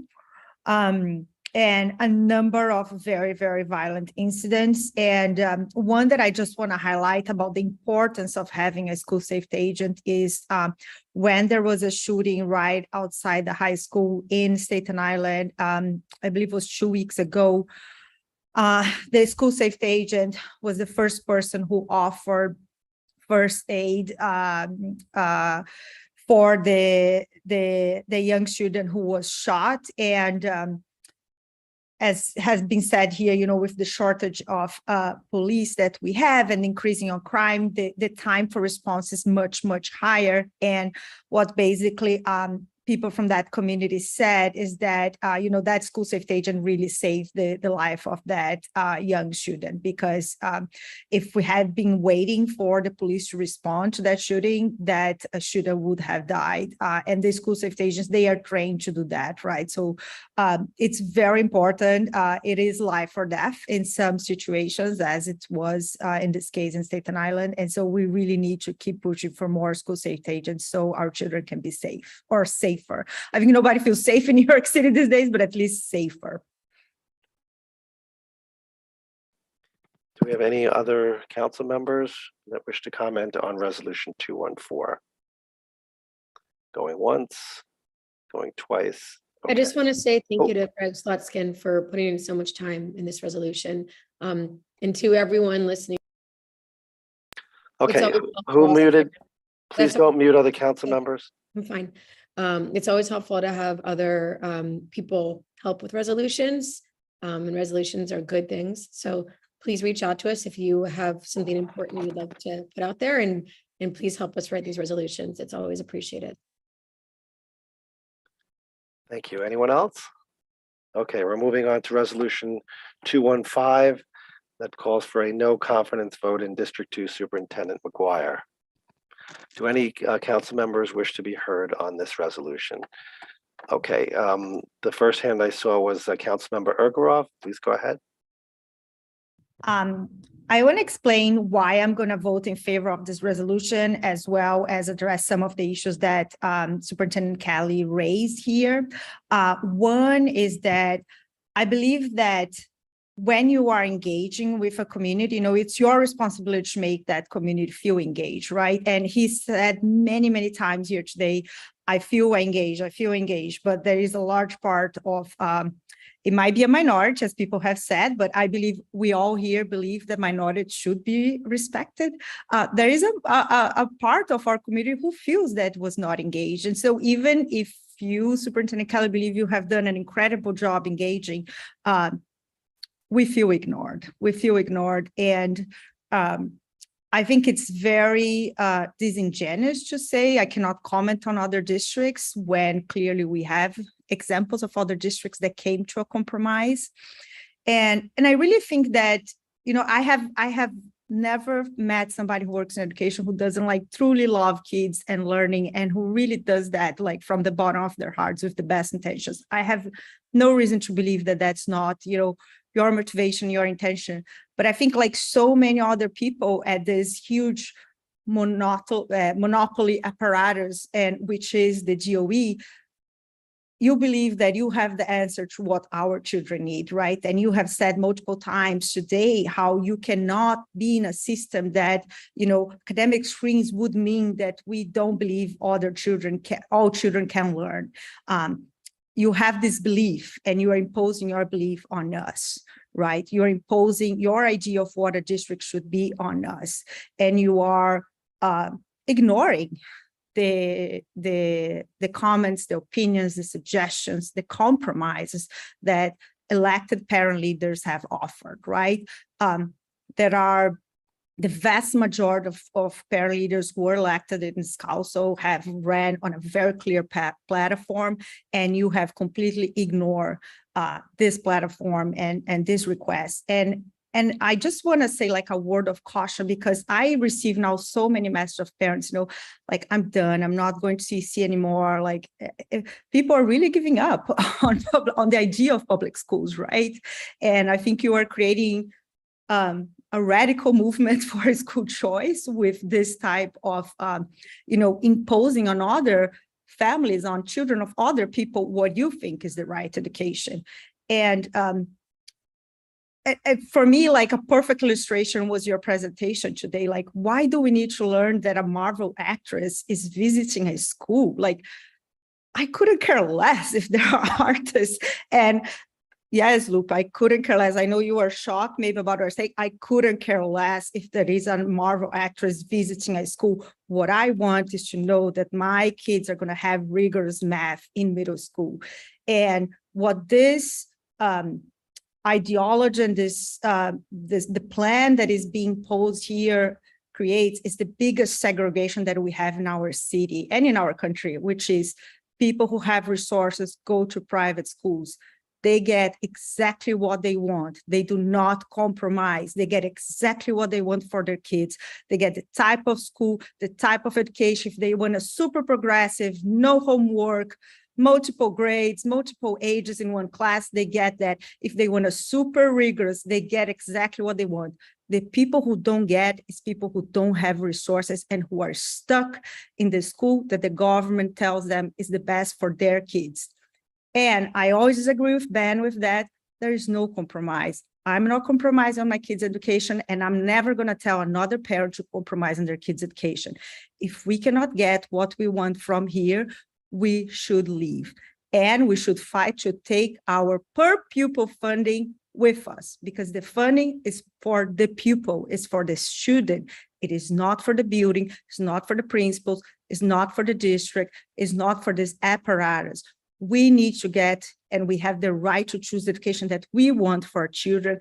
Every family is the expert on their child needs, and they should be at the driver's seats of their kids' education. And if you don't get what you want here, and clearly, I mean, Superintendent Kelly could not have been more clear to us today that advanced learners will not be served in our district, we need to be out. And that's why I'm going to vote in favor of this resolution. Thank you, Councilmember Janey. Yes, thank you. So what do we say to the immigrant Chinese families who want screens? Why does the admissions policy have to be all or none? Why can other districts implement a plan for families who want schools with and without academic screens? I disagree that what other districts are doing is irrelevant. Chancellor Banks himself laid out a plan that he wants to take what works and scale it up. I am supporting Resolution 215. Thank you, Councilmember Kwok. I think we all recognize how extreme has become that entire council that we, well, a council has put forth a resolution of no confidence in a superintendent who we've just started working with, what, 2 years, less than 2 years. But it is a pattern, and it's repeated, that we've been going on and on through our whole term as the duly elected, parent-elected representatives who were elected on a specific platform in support of screens, in support of accelerated education, and expanding that. We were heard by Chancellor Banks in expanding access to G&T, and he's put forth a program that has started doing that. In District 5, the other, I forgot his name, the other candidate for District 2 put forth restored screen programs in a majority Black and Hispanic schools. And which I said, it's always, we need access. It's having accelerated and screen programs is not racist because it's good for a majority Black and Hispanic school system or district. So why can't we have that here? And, I can't really top what council members Igoroff and also Sim had said, but certainly the Chinese language audience, the engagement, it reeks. It reeks of anti-Asian racism that you deny, the families, I would even say almost unanimous. It was unanimous. Nobody wanted lotteries. They said it in Chinese, they said it in Cantonese, they said it in Mandarin, they said it in broken English and in perfect English. They told you that. But you say you listen to all the views, but you only implemented the wishes of one particular group. And this is why I'm going to support the no confidence resolution. Thank you.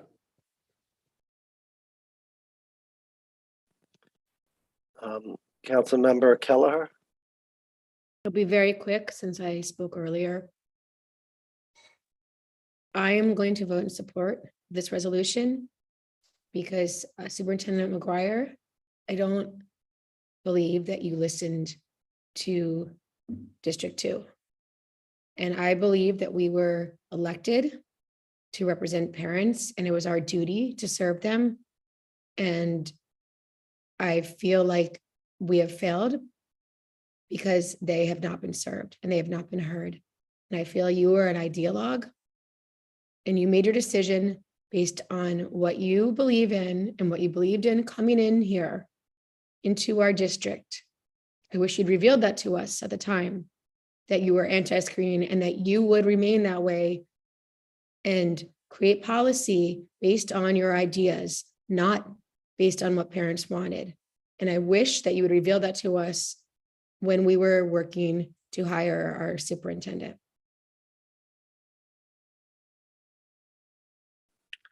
Councilmember Neal. I am voting adamantly and passionately against this resolution. I think Kelly is a man of honor who has a long track record of service to the D2 community and to the DOE in general. He spoke and engaged with an enormous number of people across D2, from principals to parents to educators.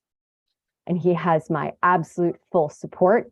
And I believe he has the massive amount of support of people who often feel excluded from these meetings. Do any other members? Oh, Councilmember Hernandez. Yes, I will be voting no on this resolution. I'd like to point out that we had a very similar meeting last week, impromptu, 48 hours, which doesn't give our community enough time to really engage. I find it ironic that the complaints about lack of engagement, though I've said it again, this district has had the most engagement. And your argument that the majority of the people that come to speak at these meetings are in favor of the many resolutions that you brought forth, many of which you've brought forth within 24-hour notice, meaning this has been your MO. You've abused this procedure of bringing resolutions 24 hours before. I will state, just for the record, that this was not received 24 hours before this meeting. timestamp said 6:43 as far as I was concerned. So that was less than 24 hours. But the whole sneak attack of bringing something when all of last week could have waited till today, you blamed that on Kelly McGuire when you didn't have to have the special meeting to begin with. There were 6 people that worked on 2 different resolutions, meaning 6 of you knew about a special meeting. And then you sneak attack this resolution 24 hours before, all to say you were not listened to. And I hear you. I hear your community. I have been actively listening while sitting on this council.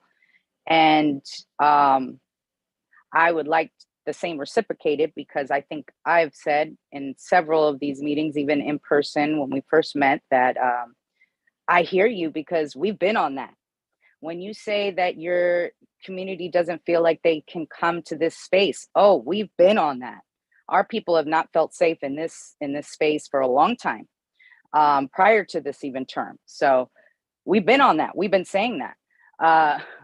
When you say that services are not being fulfilled, or these kids' needs are not being met, we've been on that.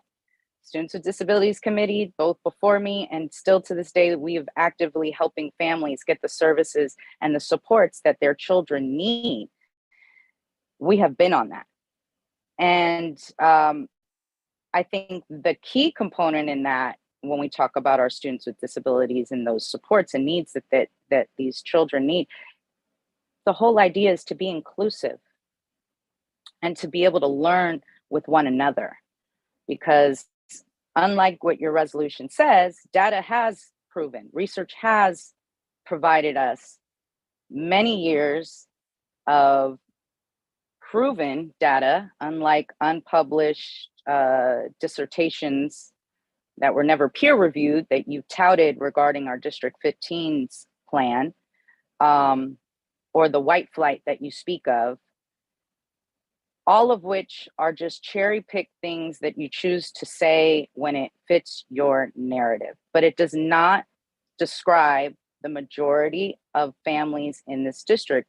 And most families do not know what the CEC is, what our function is, or when our meetings are, nor do they have the time or the energy or the resources to be on these meetings, to speak up.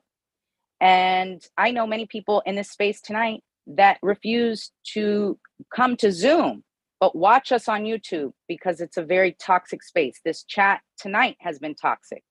And nothing is said, and nothing is it's not checked, right? It goes unchecked when it's people that agree with the majority of this council. And just because the majority of this council was elected, it was by less than 1% of our student population that voted. And I'm glad that the parents that have come out tonight and those that have promoted that the CEC elections are coming up in the spring, because I encourage all of you that ran last time. I remember many of you and your testimonies. Please run again. And the key is getting the word out to families so they know how to vote. It's beyond, I think this vote of no confidence is an embarrassment, because all of you, many of the same parents on this call that spoke out against Kelly tonight, were in very much praise of him during our C37 process. So that was less than 3-4 months ago. And it's disgusting that you would go after someone so personally and attack them and use this space to waste our community's time last week for a special meeting that could have waited till today. And you could have spent that time at that special meeting creating this resolution that you ended up bringing forth today. But really engage with our community. When you say you want to be engaged, it takes active listening. I'm actively listening to you and your community. I hope that you do the same.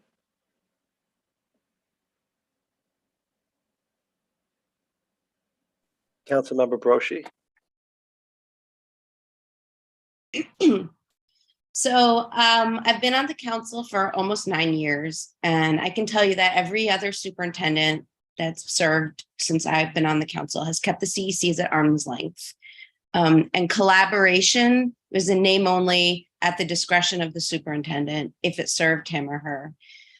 So I'm voting against this resolution because I know that in contrast to all those prior superintendents, Kelly McGuire will actually continue working with all of you as parent members, despite you maligning him in this resolution. Do you understand that? He has told me that. He's always willing to collaborate with anybody on an issue where he thinks there can be progress, and he is going to treat you with the dignity and the respect that you have denied him simply because you disagreed on the outcome on one issue. And not getting the outcome you want on an issue is not an excuse to tank an entire relationship. Parents are stakeholders, but parents in this district have a wide variety of opinions, and this CEC is not the sole arbiter of those opinions. And parents aren't the only stakeholders Kelly has to take into consideration. There are also, despite the nonsense in this resolution, principals and teachers throughout the district, the principals and teachers we trust to educate and care for our children every day, support Kelly McGuire. You gave us 24 hours notice, whether it abides by the rules or not. There was 24 hours notice on this resolution. And you saw the turnout tonight that was largely in favor of Kelly McGuire. In 24 hours, because people trust their principals and their teachers on who should be, on how the schools are best supported, that kind of turnout was able to be generated. This council leans very heavily into its conception of itself as the legitimate voice of all D2 families. So at the very least, if you are actually committed to hearing the voices of all D2 families, which is in the 10,000s, 14,000 D2 families, if you actually wanted to hear from all of those families, you wouldn't put out a resolution like this with such short notice. This resolution reflects more on the character and the values of the people that are voting to support it than any insight it gives into Superintendent McGuire as an educator or a leader or a person.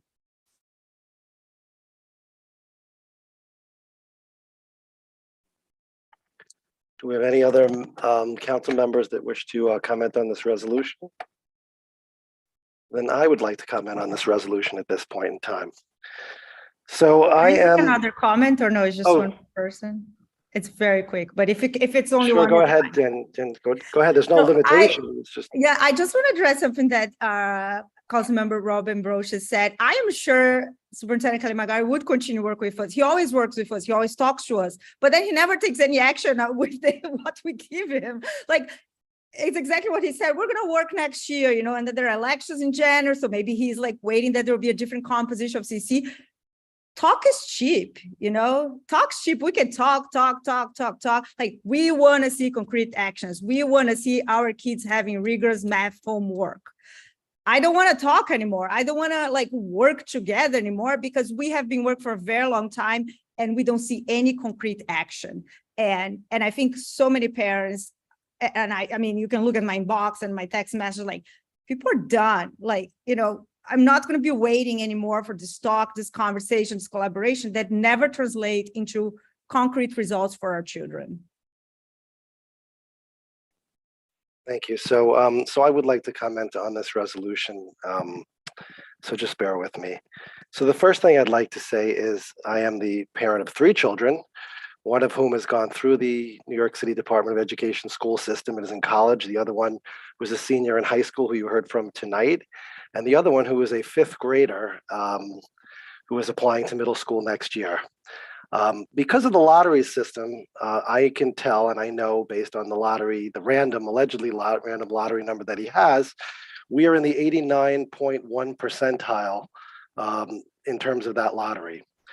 Now, what that means for my son, who happens to have an IEP, is I know for a fact that based on the amount of IEP spots, based on the amount of people applying to those spots, and the fact that I'm in the bottom, basically the bottom 10% in terms of a lottery system, That means that the two schools that I know that would be much better for my son based on the learning environment are not going to be possibilities for my son. And he will be sent or assigned to the local zone school, which is the worst possible learning environment for him. And the reason I mention this is because we tend to think, and there's been an argument made here, that school screening is only about the highest performing kids or the kids that that are at the top of the food chain in terms of the highest scores or the greatest grades. Whenever you go to a lottery system, and I bring this up, you're just reducing people and students just to basic numbers. And that's exactly in my situation what is happening to my child. And that's why I'm mentioning this. So we have a lot of parents in this district, students with IEPs, who are absolutely not served by a lottery system, because if you're lucky, you end up in maybe in one of your top 2 or 3 choices. If you're unlucky, as I was, or as we will be in this situation, that's not going to result in a positive outcome. And that to me is not fair. And that has nothing to do with privilege. It has nothing to do with thinking that some kids are better than others. It's about really just trying to find the best fit for my student, and a lottery system does not provide that. Now, I have been a parent leader for 9 years. I've been a PTA president for a total of 4 years at 2 different schools. I've held virtually every PTA position you can imagine. I've held district-wide positions. I've held positions in the Chancellor's Parent Advisory Council. And the one thing that I have heard parents talk about constantly, and that I've advocated for, is transparency. And not only transparency, but engagement, and in addition to engagement, partnership. We want to feel that we are partners in our children's education. People have misconstrued this resolution, Resolution 215, as an attack on Superintendent McGuire. They have misconstrued it or tried to paint it as we're trying to remove Superintendent McGuire. This is not a resolution that is seeking to remove Superintendent McGuire. I want to make that absolutely clear. This resolution finds fault with the process that Superintendent McGuire used or engaged in to reach his admissions plan, to make that admissions plan. This resolution is an indictment of that process. Now, let's talk about the resolution itself. Now, you know, the Chancellor Banks on September 29th, and we talked about this last meeting, announced that we're going to leave it up to superintendents, district superintendents, to partner with school communities, leadership. And by the way, we are the Community Education Council. The word community actually appears in the name of this organization. Staff and parents to thoroughly determine whether or not you will have school screens, and if you will, what screen program should exist. I have heard my fellow CEC members speak adamantly in favor of some type of screen programs. I have also heard parents speak adamantly in terms of those programs. I know there are differences of opinion in this district. I acknowledge it. And whether you want to parse it being 60-40 or 50-50 or even 80-20, the bottom line is that a lottery plan does not meet the needs of those parents who want screening, and it certainly doesn't meet the needs of people with IEPs like my own son in this situation. And what upsets me in terms of this plan is I attended a number of school tours, and I know other members, I know Councilmember Kwok mentioned it as well, where before this decision was announced, school principals announced to the entire assembly, the entire group of parents that were there, that the admissions process for District 2 was going to be a lottery system. Now, you should ask, I mean, common sense says that parents should ask if they're attending a meeting and that's being discussed, are principals just making this up? Are principals just deciding that that's what's going to happen? Or is it more likely to just assume through circumstantial evidence that maybe the principals knew something that the rest of us didn't know at that point in time? And that's why the timing is really important on this. Because when principals are making those announcements to assembled groups, not just of 10, 20, but hundreds of parents who are coming to them and asking, what's the system? How is my child going to get into this school? And they're told it's a lottery system. I have to believe that they know something that we don't. And I think that really should make every member of the CEC concerned about whether or not this process was fair or whether or not the decision was made before the alleged parent engagement. So my support of this resolution is not anything to do with Superintendent McGuire. I have confidence in Superintendent McGuire. I respect him. I am not going to personally disparage him in any way. But I do have a problem with regard to the admissions decisions that were made in terms of this process, how it was handled. Because I was there and I heard from parents that they wanted screens. And I heard it. And again, you've heard from CEC members tonight, we're not asking that all schools be screened, but there certainly could be, as there was in other districts. And I think it's important because it does show that it can be done. Because I heard Superintendent McGuire talk about, well, most kids in our district have 3s or 4s. And I want to mention that because, and I am sorry for rambling, when the chancellor announced that the superintendents have the authority to make these decisions, it was with a recognition, I believe, that the chancellor recognized that all districts are different and each district has a certain character. And the character of District 2 that we've worked so hard to preserve is a very good, high-performing district with a lot of options. And unfortunately, this plan, which is just a lottery system and throws in a few, sibling priority, which I think correct me if I'm wrong, but I think every other district gets sibling priority, as if we're getting something that every other district is not, just doesn't meet the instructional needs of our students. And that's what my objection is. And that's why I don't have confidence in Superintendent McGuire, not in running the district, not because I think he's a bad person, not because he's acted immoral, not because I'm attacking him for any other reason, but because I think in terms of this process, it was not done in accordance with the chancellor's regulations and pronouncements. And I want to say a few other things. I want to say I've heard parents, and I've even heard a council member tonight talk about the legitimacy of this CEC. We are the elected officials. Now, everyone is entitled to run, that's fine. And you know, in any election, we always hear how, oh, we had election for mayor and only 25% of the people voted. The reality is we're here, we're trying to make a difference, and we're representing our constituencies and the people that elected us. And I do find it very hypocritical when I am being told that people are questioning the legitimacy of this CEC. People who were actually appointed are questioning the legitimacy of this CEC. I have a problem with that. And I'm going to call people out on that. The other thing I have is we're being told about principals. Superintendent McGuire mentioned tonight that principals are not policymakers. Superintendent McGuire, in all due respect, I have to disagree. The principals in this district have set policy.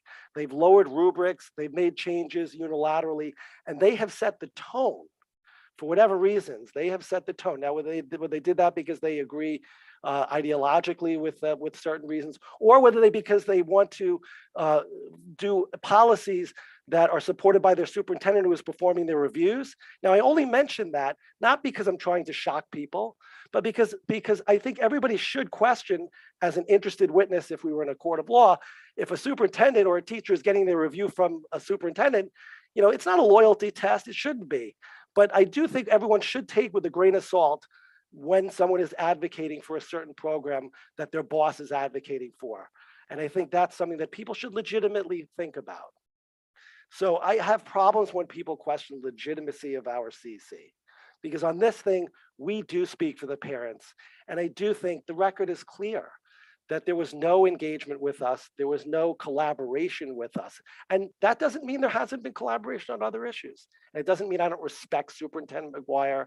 And it doesn't mean that I think he's not fit to lead this district. But on this particular issue, the process was not followed. And that is why, not for any other reason, but that is why I'm going to support this resolution, because on this particular issue, I don't believe the process was proper. I don't believe it was followed. I don't believe the plan addresses the instructional needs of our students. I don't think we should cop out and say it's simple because it's a lottery system. That's not simple. Reducing our kids to numbers is not simple. I'm sorry. It's not simple. It's the most unfair, inequitable, obscene thing I could possibly think of as a parent leader. So I am going to support this resolution. It is not personal. It is because my conviction tells me, and I'm not an ideologue, but my conviction tells me this is not what's good for this district. That's all I have to say.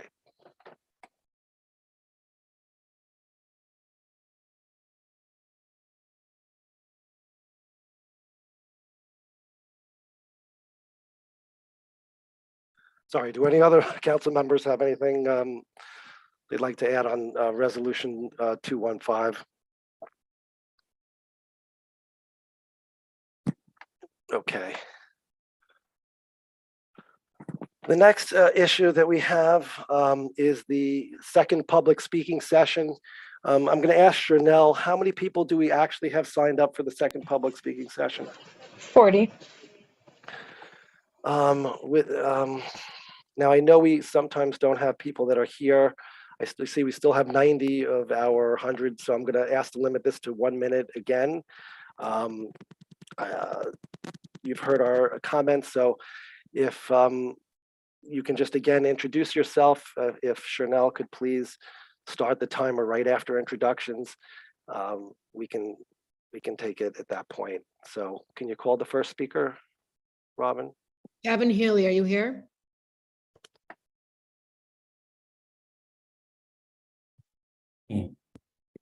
I'm here. Can you hear me?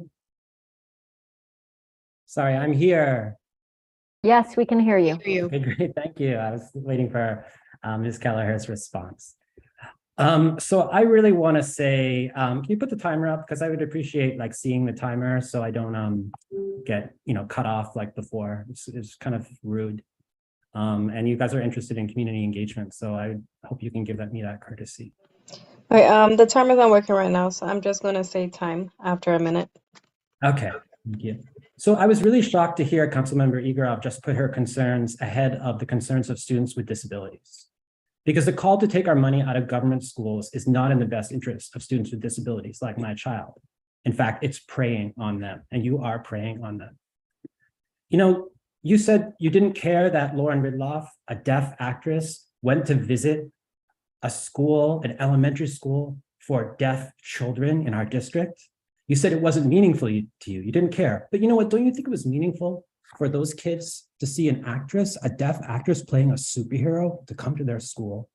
And Lauren Ridloff has a 7-year-old and 9-year-old boy. And she said in an interview, she said, my role as a superhero means my 2 boys who are also deaf will grow up in a world where there are superheroes who are deaf. She said, it means they'll be able to dream a bit more wildly. So maybe you could learn something from a person with a disability. Maybe you could dream more wildly, because your world looks awfully small and awfully unkind to me as the father of a student with a disability in this district. So I appreciate that Superintendent McGuire. Anna Rojas is the next speaker. Yes, hello. Good evening. Can you hear me? Yes. Okay. This has been a long meeting as usual. I want to urge this council to think about this resolution against your superintendent. It sounds like part of this council, as I've written to you before and spoken to you before,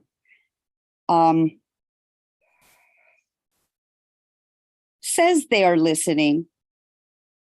They're listening to their own ideas. They're listening to their own situation, not looking at the entire picture,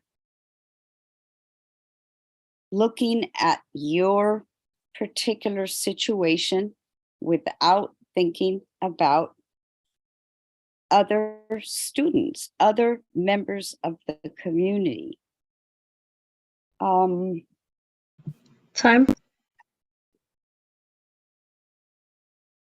Thank you. Next speaker is Sumitra Bajpai. Yes, hi, good evening. I'm a parent of D2 child. Um, Sir, this is to Kelly Maguire. Sir, you yourself mentioned that testing for ballet or dual language program was okay. So I just fail to understand why you believe that testing for certain things is okay, but certain testing for like math or English is not.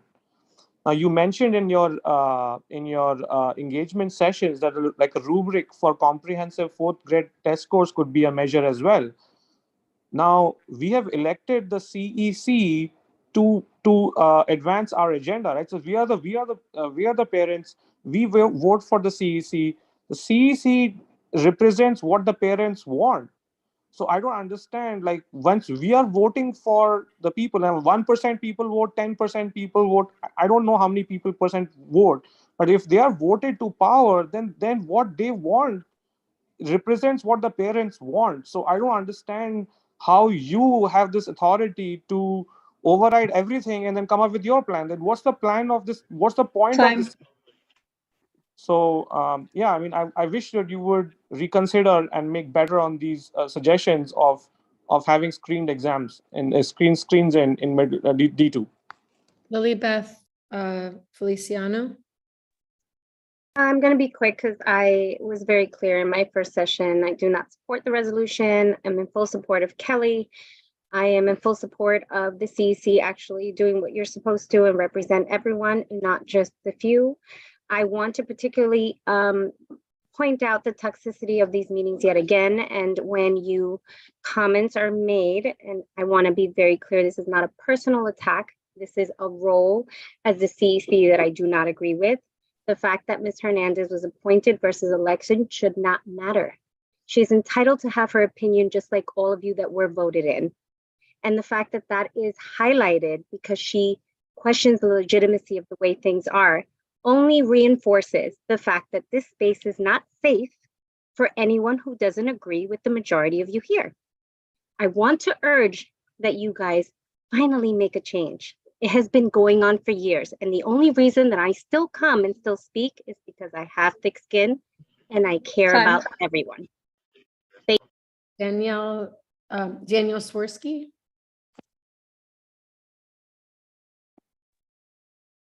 Hey, can y'all hear me? Good.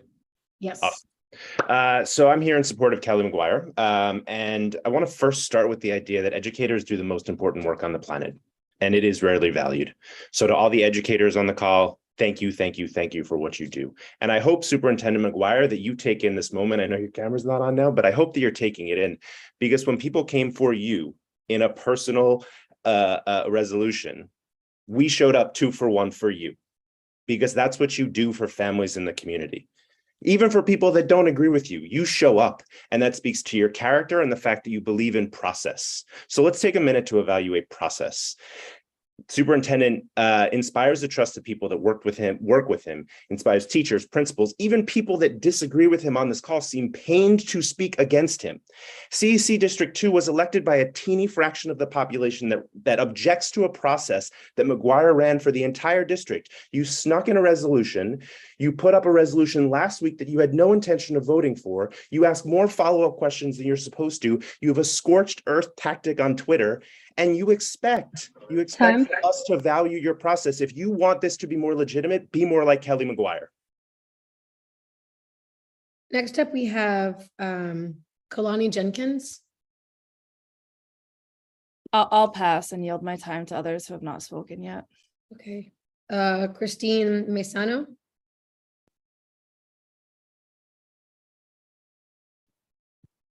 Hi, I'm Christine. I'm a teacher in D2.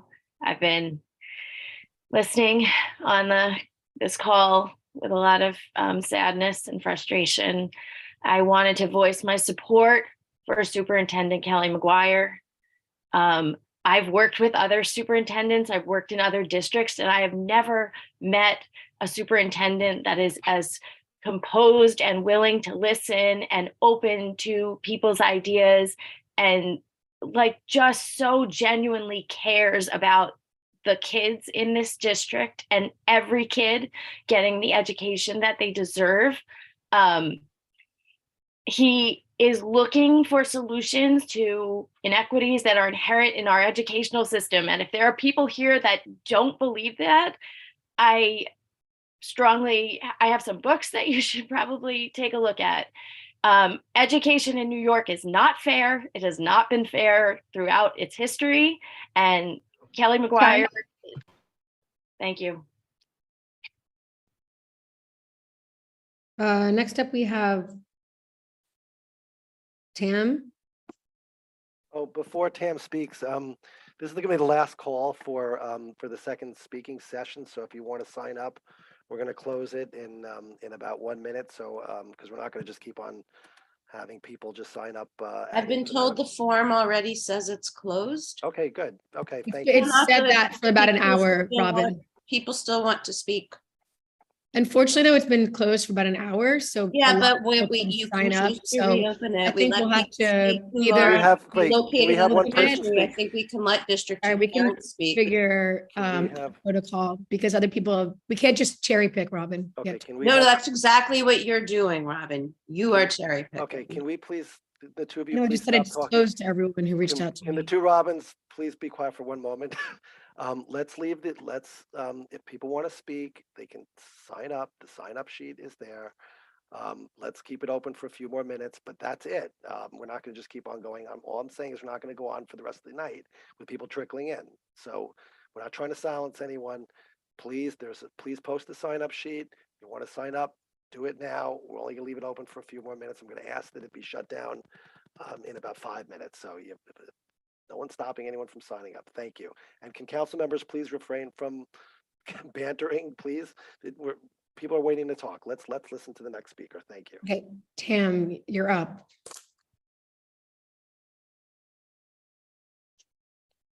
Hi. Meet yourself. I just wanted to not take a lot of time and I would say the same thing, even though I know it's falling on ears that aren't willing to listen. I think that I know that there's a difference between feeling or saying that Kelly, didn't hear you just because you didn't get your way. It's being heard it's a process, and it's a deep understanding of that process. I think that you need to actually look at the work that he did do, which was incredibly thoughtful and incredibly elegant, like I said before, with opportunities for all students. And yes, it's public school. Every single school should be accessible to every single student, and those schools should be able to meet those students' needs. Doesn't matter if you have an IEP or not. Doesn't matter if you perceive yourself as gifted or not, or need acceleration. That can happen in every school, and I've seen it happen in several schools. I just want to say thank you, Kelly, for your presentation. It's really sad what Daniela. Next up, we have Corinne Moreno. Guys.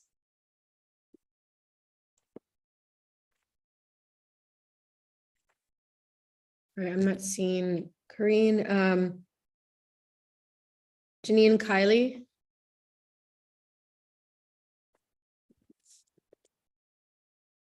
I'm not seeing Janine. Erica Soto Lamb.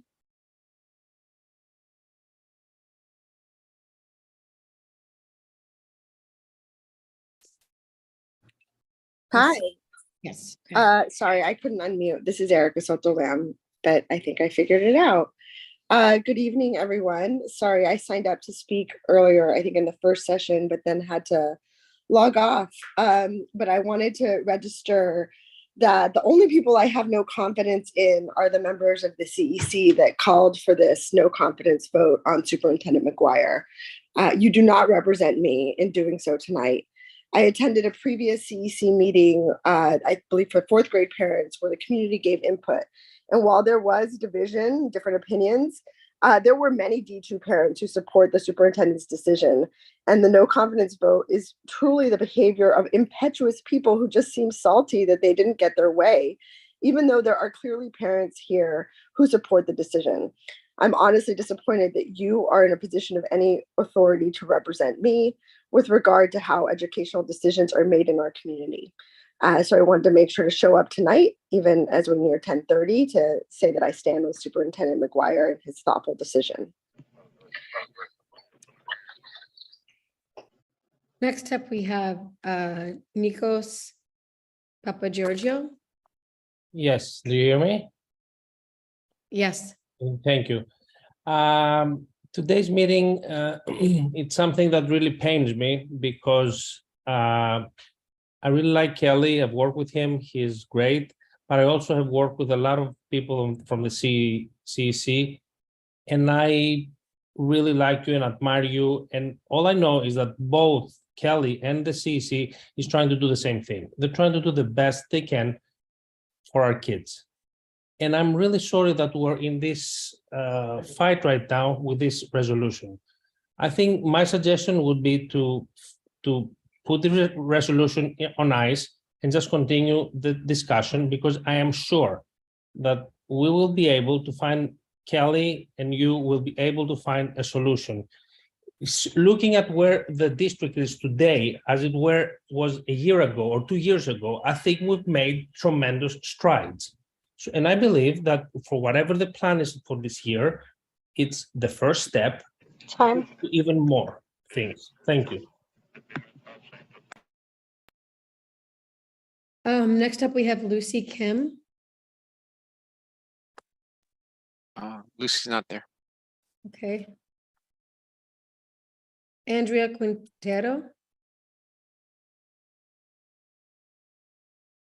I don't see Andrew. Okay, James Thompson.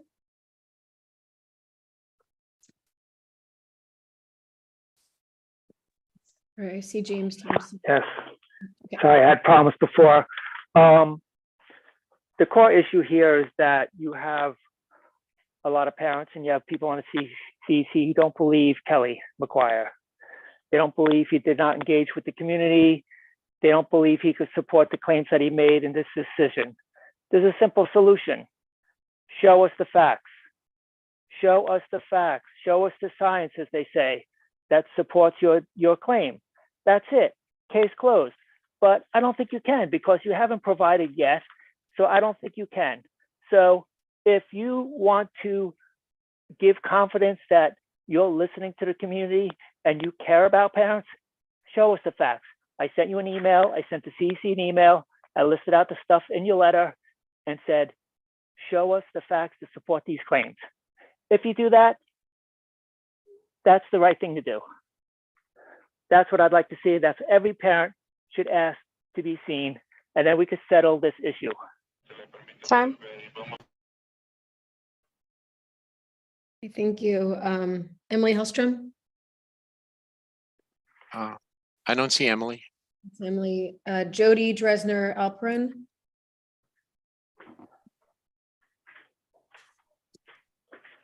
Hi, can you hear me? Yes. Great.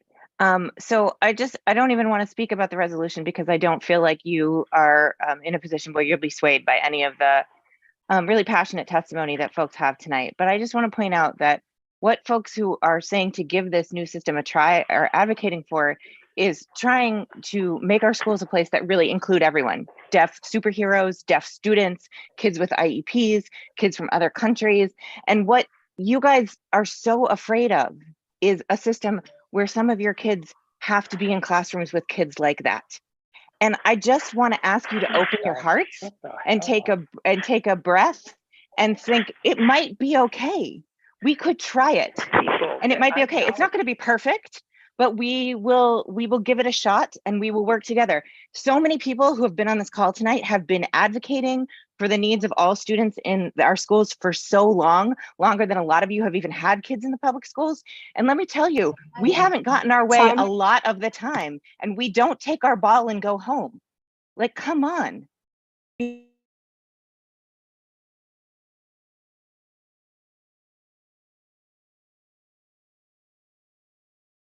Robin, you're muted. Sorry, I think the next person is Christina Dizeba. This is the newest list, is that correct? Yes. Christina Dezeba here. Hi. Thank you for allowing me a moment to speak. I am a District 2 teacher and District 2 parent. I've been a teacher in District 2 for over 20 years, and I have an 8th grader this year at LMC. I could say a lot of wonderful things about Kelly, but I have less than a minute. So I'm not going to speak about Kelly, but I am going to speak in support of the middle school admissions system that he has put forth. It is educationally sound. It promotes access and rigor for all students in District 2. I've heard the word unfair used a lot. And as an 8th grade teacher, I know that often when we use the word unfair, it means that we have really strong emotions. We have really strong feelings about something. So one of the words that we go to is the word unfair.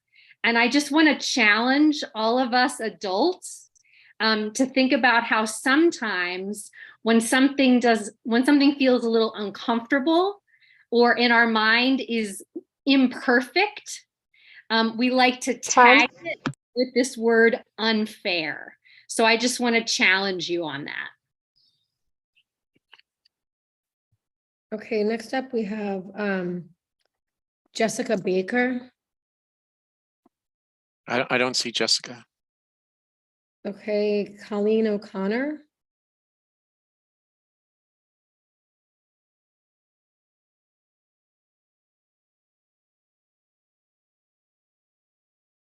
Hi, thank you Yes, for your Baker, time. here. My name is Colleen. I have 2 public school students. One has an IEP. The other one meets your definition of a made-up group called advanced learners. I'm here tonight to say that it takes more than 24 hours to engage a community, and this resolution is a farce. I'm voting against this resolution. It is not about students. It is not about middle school admissions. It is vengeance. Please take this resolution off the table and go back to being adults. I support Superintendent McGuire and the fair admissions process in place in District 2, connected to the lottery, which has carve-out buckets for students with IEPs and other learning groups. We as parents in District 2 are done with your manipulation, your inability to meet the needs of all our students. This resolution is an indictment of this particular CEC. You formulate resolutions without the representation of all of the students, and that's what you were elected to do. Heck, some of you created up a group out of thin air called advanced learners, when all 8, 9, and 10-year-olds are advanced learners because of their rapid brain development. I urge you to withdraw this resolution and not to continue the farce. Thank you. Steve Stowe.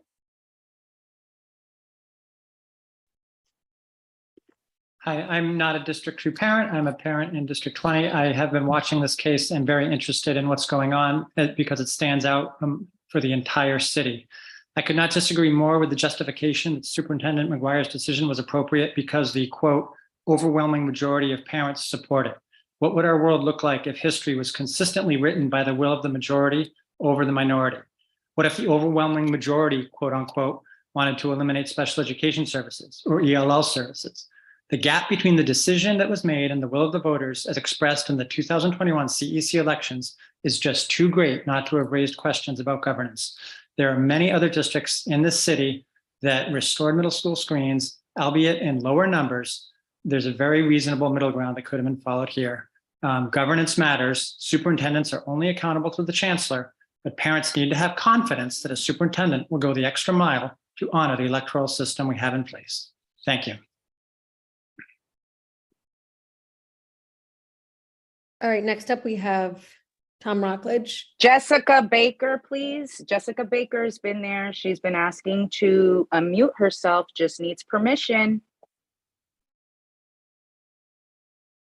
I'm sorry, I don't have Jessica Baker on the list. Let me go back up. I'm sorry, is it my turn? You skipped her because she couldn't unmute. She was right before Colleen, and we've been telling you really? in the chat. I'm sorry, Lupe. I'm focused on getting everyone from the list in the chat unmuted, okay? So to try to be respectful here. Jessica Baker, Tom Rockledge, do you mind waiting until Jessica Baker has her minute? Lupe, maybe you can help me unmute people because I can't do all 3 at once in the 1 minute span. And I do want to thank you, Robin. I know for having done this before, it's a really hard task. And I appreciate Jessica Baker had a different spelling. Her listed name was Jess Baker. That's why it didn't pop up when we inputted Jessica, which is how she signed up. So it's nobody's fault. And I think the tone should be a little bit nicer, please. Okay, I thank you. agree, because she's been very rude to many speakers that she's called up. So That's just be not what I reciprocal with said. that. That's not what I I'm said. telling you, I'm telling you. Okay, I think we're being very unprofessional right now, and I think I think it needs to stop, and we need to move on. Thank you. Robin, can you call the next speaker, please? Okay, Jessica Baker, can you please unmute yourself?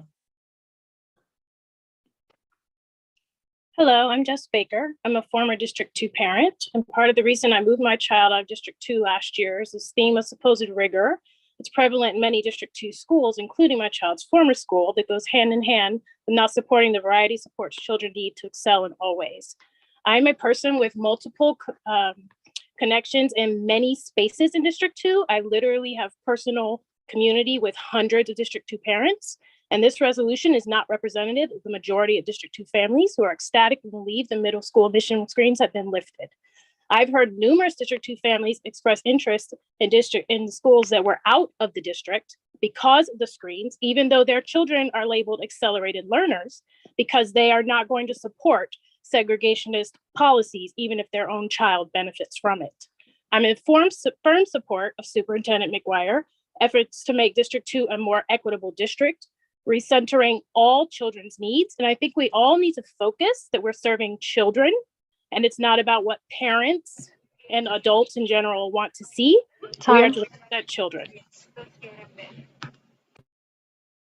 Okay, next up we have Tom Rockledge.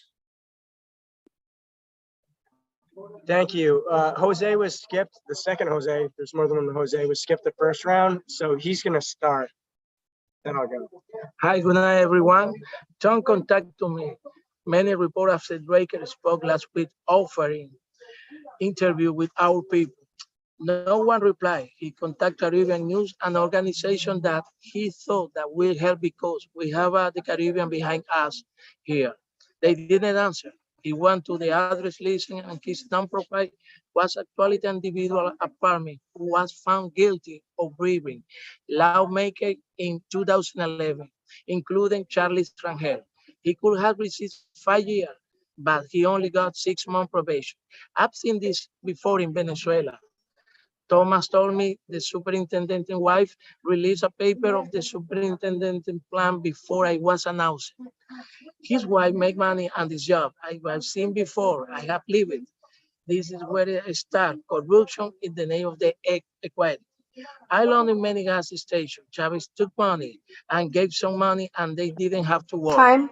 This is the end of destroying the country. Believe in me. I live it. You are doing this now, right now. Okay. Okay. Parliamentarian, how am I supposed to handle? Pardon? There are a lot of Yeah, I know. Thank you. But it's just me now. Everybody else went to bed for a good reason, because this means nothing. This vote means absolutely nothing. Nothing. And everybody here knows that. They're just trying to be heard, but they're not listening to the people that matter. You claim to be for equity. The people are right here. The people that you claim to support are right here. They are my family. But people call me a racist on a chat. Why? No idea. I'm here with my family. You want receipts, whatever you read in your books? I'm helping people. And you're doing nothing. You're talking about nothing. This council does nothing. It's infuriating. Robin, thank you for all of your help, helping people, actually helping people. Ben, I know you do a good job doing these things. Kush, I know your heart's good. Ushma, you know you're the best. I can't stand listening to you people bicker about nothing without doing something. Time. You want to prove me wrong? Prove me wrong. I would love for you to prove me wrong and help these people instead of just bickering endlessly for no reason.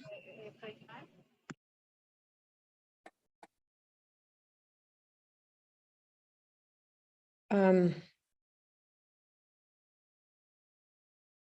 right, Chanel, are you on here? I have, I see Sonia Hebel, but I also have written down Heather Fryman. Do you know which is correct? Sonia. Yeah. Okay, I don't see Sonia. okay, so Jessica Harvey. UFT. You have, there's John Margolis in between here. I don't have Jessica. Oh, John Margos. Yeah, right. I don't see the John, but that in the chat. He's between two Tom Rockledges. Okay, oh, okay, sorry. John Margolis.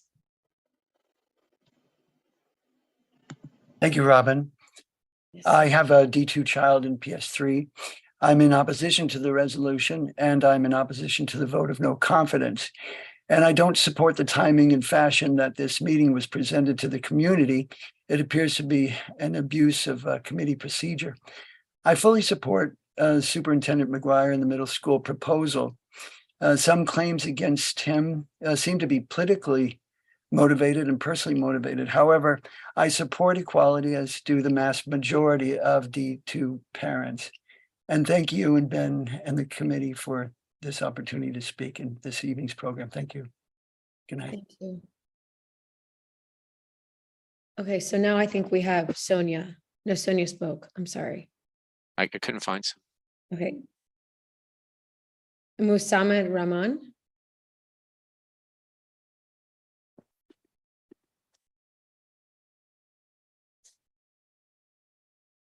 Michael Markowitz. I don't see Michael. Okay. Tom Rockledge for Yvonne. You said Yvonne went to sleep, I think. Heather Freeman.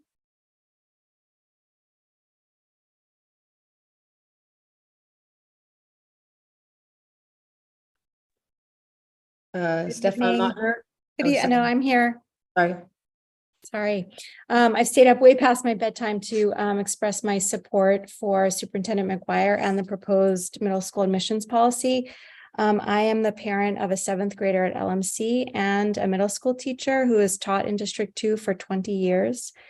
I have a lot I could say about Superintendent McGuire, especially the legacy that he's left at LMC, which has allowed my twice exceptional child, who's both gifted and has special needs, to thrive academically because of their commitment to equity, inclusion, and joy in learning, all of which have been integral parts of Superintendent McGuire's educational philosophy for many, many years.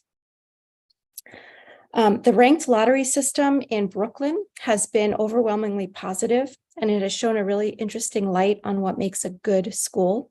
Councilman Silverman has mischaracterized it as a lottery. Students are not randomly assigned to schools. They rank their choices, and the lottery comes into play when there's more demand than seats in a school. What's happened in Brooklyn is that students have gone far and wide, and more schools have been opened up. Thank you.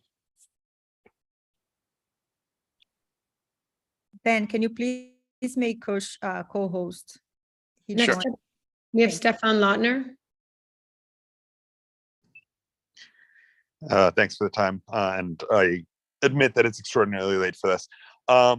So just as a way of introduction, and I forgot it on the prior one, and hopefully you haven't started my timer yet. So I'm the parent of 2 D2 students. I'm also on the SLT of my school, and I am a community representative of a 250 parent group that represents dual language education.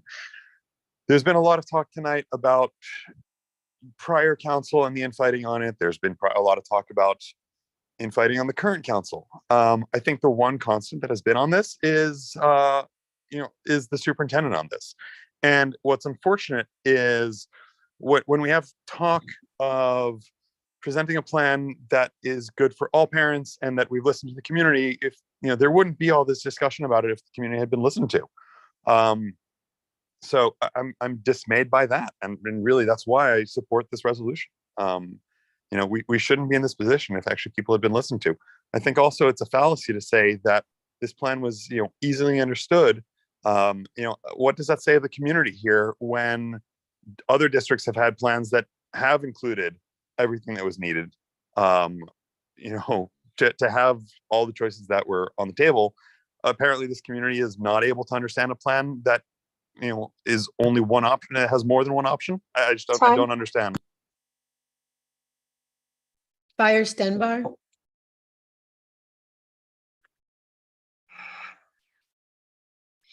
I'm here. Thank you for having me back once again. I just wanted to comment on a few things for me that it is late. I'm not going to take up too much of everyone's time. Maybe we're feeling a little salty because we're tired of having salt thrown into our wounds. Our children deserve the right to fair education, the right to accelerated programs, as well as gifted and talented programs. I feel it's not too late to include screenings for middle schools, knowing that one size does not fit all. Shouldn't all children have the right to learn on a level they're on academically? Parents are here asking for what is best for our kids. At the end of the day, what matters most is our children's education. Thank you for your time. Everybody have a good night. Thanks, Fire. Welcome. Sorry, I'm not looking at the list right now. Kamala. Thank you. Kamala came in. Hi, it's Kamala Carmen. Oh, I'm sorry. My apologies. That's okay. I'd like to say that the claim that Superintendent McGuire has acted undemocratically is absurd. The multiple resolutions that have been brought against unscreening or against McGuire have been introduced often with little more than 24 hours notice. And I suspect that most schools are like the one my child just graduated from. That is, they send out notices only once a week. So that tells me that most of the people in these engagement sessions, including me actually at this point, learned about them not through their schools, but through the special interest groups that they're aligned with. So in other words, it's in no way representative. As for people claiming that their children can't get a good education without G&T or screening out into special little worlds, your view of education is woefully narrow and outdated. Your claims of racism are also specious. My Asian children who boycotted all tests, didn't take the regents, and were in mixed ability classrooms their whole 13 years are thriving in college right next to classmates who were in G&T or graduated from special high schools. Time. And they're in like engineering, you know, I mean. Next up, we have Shreya Saragi. Yes, thank you, Robin, and thank you for facilitating all this. It's I can't imagine how you're doing it. It's so crazy. But what I wanted to say was that it's my first time in one of these meetings, and the reason why I favor the resolution is because what I've heard so far is that we are going towards a very dangerous experimentation, and experimentation is good when it's well thought of. So far, I've yet to hear about a set plan, a set outcome that's expected from this experimentation, from abolishing screening, and even a lack of understanding of what we are expecting the kids to achieve after being through this experimentation. And I think that's where my biggest concern lies, is that I don't have confidence that the whole process has been thought through. If you're expecting that kids are put through this system and they come out of it with a similar outcome, then that's a complete misunderstanding of how kids operate and how they are different. And I think we're reaching for a really low-level equilibrium here by abolishing screening. Thank you. Susan Switzer.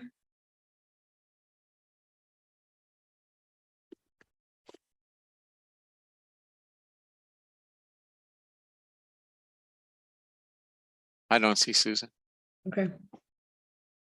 James Thompson. I think he talked already. Okay. Craig Slutskin.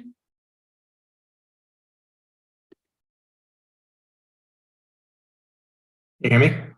Yes. Yeah. Okay, thanks. So I'm going to try to go quickly. Just first, Ms. Hernandez, you said you're actively listening, but then you tell us that people who disagree with you are wasting your time. So that's that. Mr. McGuire, I don't understand why you limited honors to just math. I think had you had honors classes in math, ELA, social studies, and science, but just walked back SP. The outrage would be different. That would have at least been some acknowledgement, but that's just my comment on that. But what I want to do is advocate for Reso 214 again, because I ran out of time last time. These are common sense solutions designed to keep our kids safe. We've seen outsiders walk into school buildings in Queens. In many schools, there's just one safety agent for the whole building, and the backup is the family coordinator. We need the NYPD to better coordinate to cut down reaction times. It was 20 minutes at the lockdown I was at. Given that frame, many parents at my school want locked doors. There's a pilot program for 4 schools. Let's get that evaluation in the next month, roll it out now. We want more safety agents. There should be ratios like we have for guidance counselors, 1 per X amount of students or 1 per square foot. I realize this is not a CEC decision, but I hope that people would listen, not just DOE, but local elected officials as well. Thank you. Thank you so much. I think our final speaker is Tunisia Riley.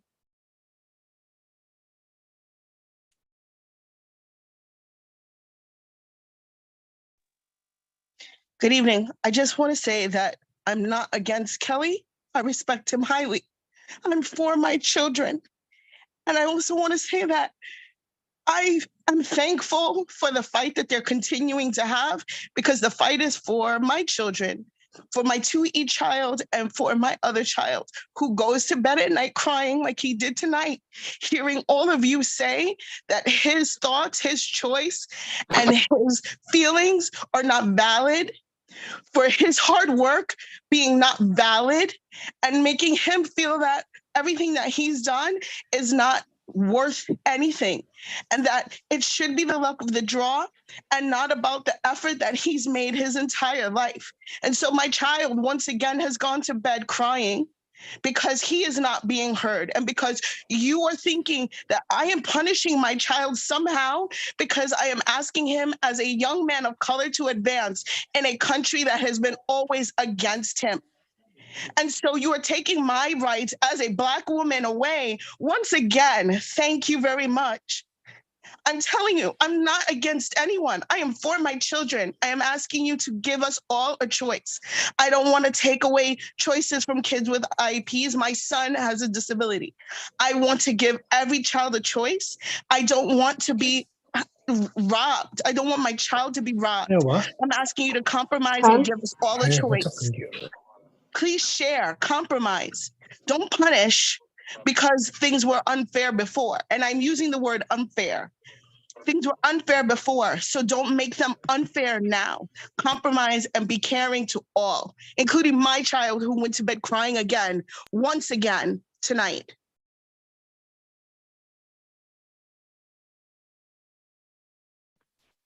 Robin, are there any other speakers that that you called before that aren't here anymore? Sonal was the last one. Sorry, who is it, Chanel? Sonal Patel. So now can you please unmute yourself? Sure. Um, so, I've spoken on these meetings before over the course of time, and everybody, it always comes down to where do your kids go to school. So I'll tell you, both of my children went to PS 11 through the GNT program because I knew what the GNT program was. My older one went to Salk. My younger one is now via lottery at Clinton. We opted my older one out for high school. When I was on the SLT at PS 11, I was very disappointed at the diversity in the GNT programs in District 2. And I took it upon myself to start doing outreach to the families of color in Chelsea, to engage them in even understanding access, right? And so I reached out to a couple of members on the CEC who were at a neighboring school that has a GNT program. Very little engagement and response. And the goal at the time was to provide access. And I think we talk about diversity. We have an admissions and diversity committee that cares very little about diversity, but it's about access. It's about giving children, every child, access to the same type of program across the board. And when GNT was a thing, and I tried very hard to do that in this district, it was met with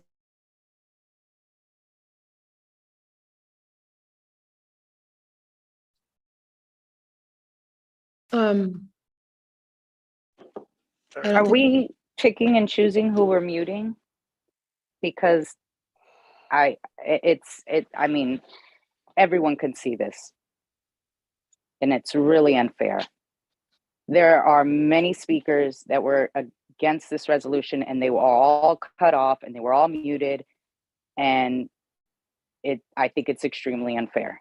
You should let her finish what she was saying, because this is unacceptable, and we should treat all of our speakers with the same respect and equally.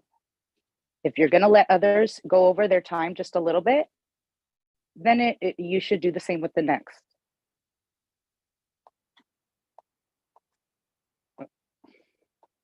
Lupe, I really don't want to get. First of all, I was not the person. I know you didn't, Len. I know you didn't. Beyond that, we know who did. But beyond that, we know who did. Pick and choose because. But that's what's been happening tonight. But I would love for you to speak up when it was your turn as parliamentarian to say, "Hey, wait a minute." Let that person finish. But you see, because a comment like that it's that passive aggressive tone that you're taking. Yes, really because I'm frustrated after listening for the every speaker. You guys, she has been rude when she's called them, not giving them the opportunity, nor giving them the permission, saying that they spoke already. I'm frustrated. Okay. It's not fair. We want to talk about not fair. This is not fair. Okay. All I'm going to say is I would just disagree with your characterization. I think Robin has done a great job tonight. It is a thankless job. It's a very difficult job, and I think she's done. Well, then can we just let Sanal finish, and then but how we can long? move on? How long, Lupe? Another 5 seconds? It was 30 seconds. I mean, everyone else got about 30, 40 seconds. No one got an extra 30, 40 seconds. Let's Absolutely, people got extra 30, 40 no one seconds. got an Yes, extra they did. They did. Len, I mean, the previous speaker spoke at least 10, 15 seconds after. So I find it really weird that. No, I said just the last speaker. I said just the last speaker got at least 10 to 15 seconds. Can you give her a second or two to finish her sentence? Fine. Sanal, you want an extra 10, 15 seconds? Go ahead, please. I think sorry you had to be involved in this, but I apologize for the But Len, I have been involved in this for years. And what just happened in the last 30, 40 seconds is so atrocious.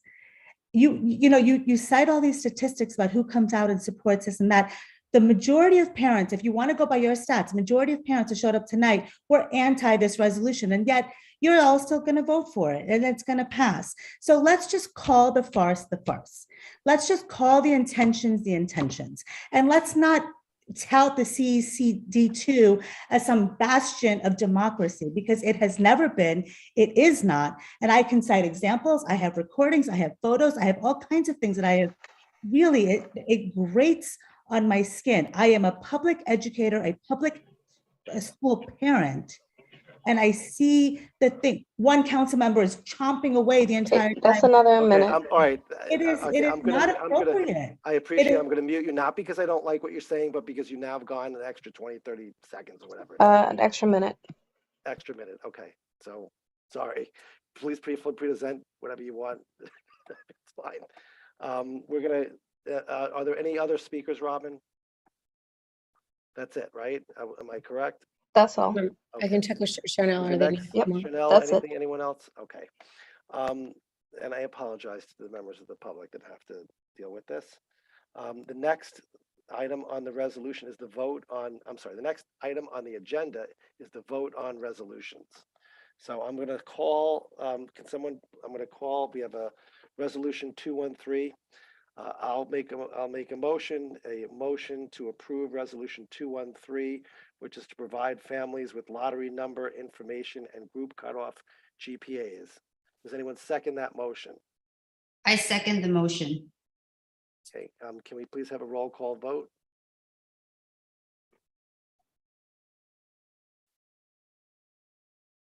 Sorry, I'm multitasking. Just for the record, I just have to put it out there. I don't feel like I was rude to anyone I called. I'm trying to find, as I mentioned at the very beginning of this meeting, I asked every single council member to help me find the speakers and to help me unmute them. So any problems with unmuting is on every single council member who's a co-host. It's not me. And as Len mentioned at the beginning, the muting is not my responsibility either. So any accusations I really don't appreciate. I have 3 children. I have work. I have a husband. So I understand being up late at night, and I understand it's really painful because I'm feeling that right now. But in that 60 seconds, I have about 30 things to do, and the order is constantly changing. So I'm going through lists that I'm writing down and cross-checking it with what I've circled, and then checking it with our administrative assistant, and trying at the same time, trying to watch the time. So please be respectful if you can, because I'm doing this, it's a volunteer, it's not a paid position, and I'm doing my best here. I do just want to add one thing that every member of the public should know, and that's that because we are all co-hosts, every single member of the Community Education Council is a co-host. That means that every single one of us can mute a speaker, and we don't know who is the actual person that's muting. So I just want to throw that out there in case the public is thinking that the muting is falling on 1 or 2 of us. Every single person here has the ability to mute someone. So I just want to be clear. It doesn't show up that which one of us actually did the muting. So I just want members of the public to know that. But let's move on, please. Let's Can we do a roll call roll because call vote I resolution need to 213. get one of my kids to bed who keeps coming in. All right. Robin Broshi, Abstain. Kaushik Das. Yes, and thank you for your work tonight. Thank you. Daniela, Yes. Lupe, Abstain. Robin Kelleher, yes. Chen Kwok, Yes. Benjamin Morden, Yes. Ushma Neal, Yes. Leonard Silverman, Yes. Lim Fong Sim, Yes. Liwa, Lily.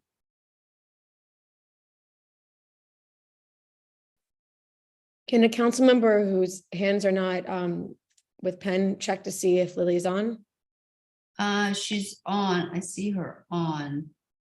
And Lupe, I'm going to give her the courtesy to check in since she can't understand me. She's a co-host. She's a co-host, but she Lily's is but she is Make sure that muted. she's getting the translation. As a courtesy, can we just make sure she's got the translation? She is muted though. Hold on.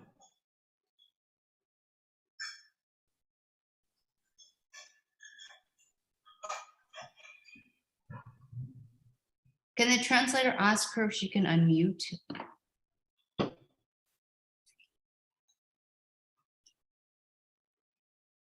Are the translators still here?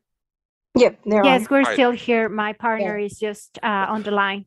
Very good question, Ushma. Thank you. No, I see the Spanish translators, and thank you both for your service, but are the Chinese translators still on? I can't. They usually have their video on, but I don't see them.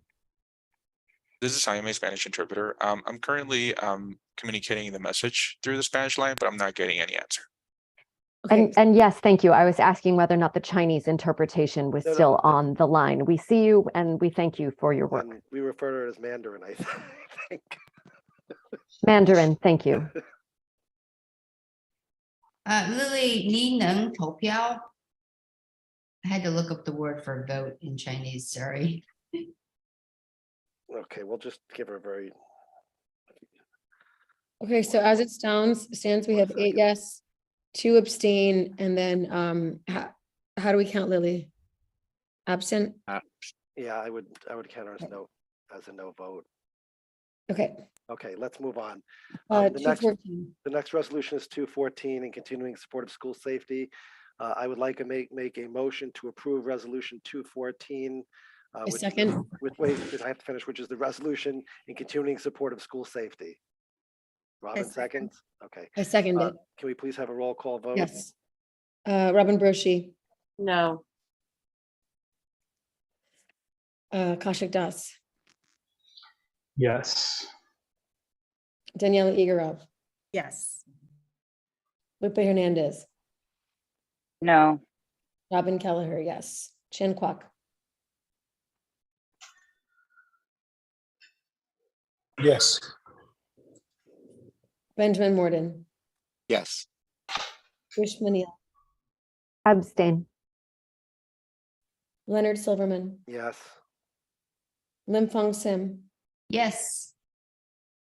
Liwa, Yes.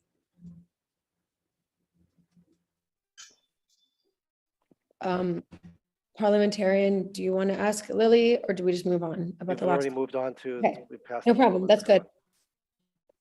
The next resolution is resolution 2. Yes, it passes. Okay, and what was the vote, just so we're clear?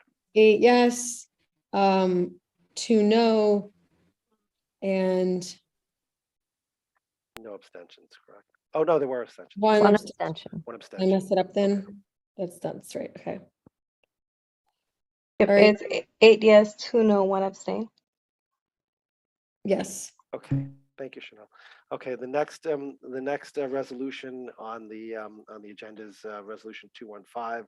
No confidence in District 2 Superintendent McGuire with regard to the admissions policy. I'd make a motion to approve resolution 215, entitled No Confidence in District 2 Superintendent McGuire. I second. Could we please have a roll call vote? Robin Broshi, No. Kaushik Das, Yes. Danielle Igorov, Yes. Lupe Hernandez, No. Robin Kelleher, yes. Chan Kwok, Yes. Benjamin Morden, Yes.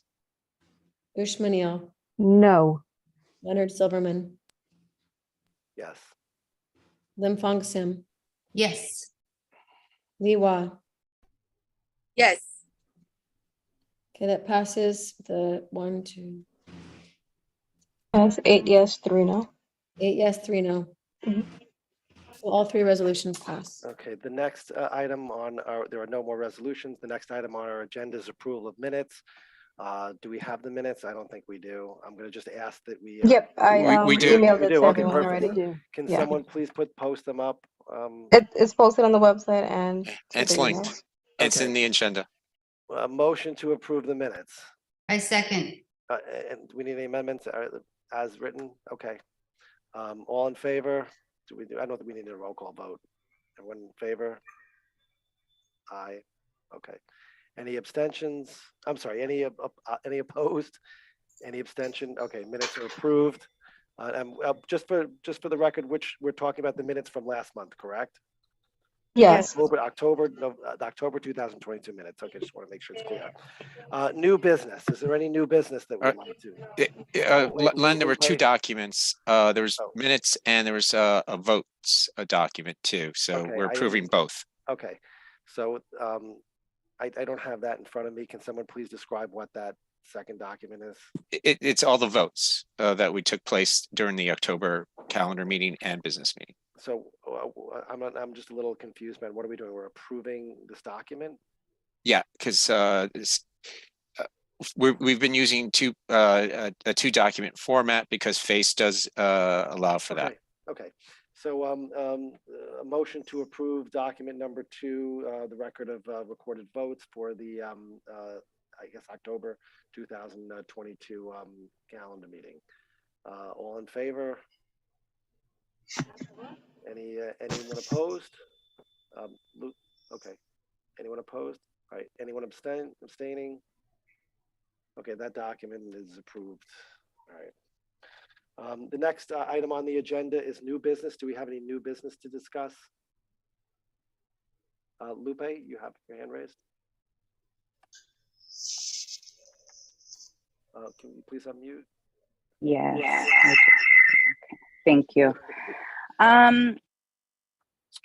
I wanted to bring to attention the need of accessibility for language accessibility at these meetings. As I mentioned earlier, it's become an abusive procedure where items are being brought forth less than 24 hours or meetings are being scheduled less than 2 weeks. And I brought this up in the past, but I wanted to bring it up again, that we should be sensitive to the needs of our community and so being able to schedule meetings in time to be able to secure interpretation. When we choose to hold special meetings with 48 hours or reschedule meetings less than 2 weeks out, we are excluding a huge portion of our community, as well as one of our council members. And I think it was even shown at our last meeting when we didn't have interpreters there, and also culturally insensitive for this council to just assume translation should be done by the Spanish speaking council member here. And anyone that does interpret, I think we have a few parents included on this call, that you need to kind of take notes and be able to write things down to know what you're interpreting. And I feel that it has been extremely, not only insensitive, but it was inappropriate to tout what a child was reading. And those of us that could understand what he was saying and what was interpreted and translated, things get lost in translation. And one thing is for sure, that I understand more so on a personal level, being that my family, and including immediate family that is still in Venezuela, unable to leave. I also have family that I've housed that has been able to fled. So not sure if Tom's on this call, but I don't think this space was the space to help these people. There is a great need for these families. And one thing I heard last week and this evening was that they would like an opportunity to be here in the States and to learn, and to be able to learn in a classroom with all children. They want the basic foundations. And I think that's something that we've been advocating for. And it was heartbreaking to have to hear their struggles and their fears, as they said, being voted on in this council. And it was not to support screens. So I think it was inappropriate, and we need to do better as a council in providing interpretation for all of our members. And that includes our great school community at the American Sign Language School. And we should be securing these interpreters regardless, so that if they are here, that they are able to participate. I've also been contacted by parents as to why our notifications are not being provided in multiple languages. So if that's something that we can look into, I know the DOE passed a contract and increased the budget for the DOE to be able to provide these translations, but we should be providing these notifications in different languages for all of our community to be able to engage, especially when we're talking about passing resolutions that affect our entire community. So. Very briefly on that issue, I would defer to our president, Ben Warden. However, I will say I want to thank the translators, especially our Spanish translators. In court situation, I can tell you there's simultaneous translation. It's very difficult to translate things after the fact. Lupe, I swear I heard Tom's first speaker mention your name, which I did not hear in any of the translation. So I don't know what they said, but I did hear your name. I'm positive. I recognize that. So I do want to thank our translators. It's very difficult. So I certainly understand your concerns, and I just asked Ben if he wants to comment. And then I think Councilmember Das has his hand raised. I'll make a comment. Just real brief. Chanel works really hard trying to get translators for our meetings. Sometimes we have less than 2 weeks notice and she manages to get them. We've had a number of times where we've had translators and they've done nothing, which is a huge waste of money for our taken away from our students. So we have to find a system that actually fulfills a need. So we have to work better with the community, trying to get to get feedback of when other languages, and it shouldn't just be Chinese or Mandarin or Spanish. It could be Ukrainian, it could be some other languages too. I don't know why we're limiting ourselves. This is a big community.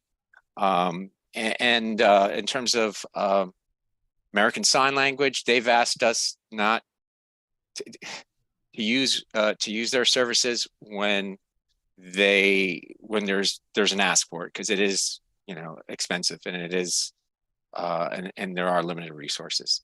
So but we can work on a better system to meet more parents' needs. I agree. I want everyone to have the opportunity to be able to follow along with this meeting.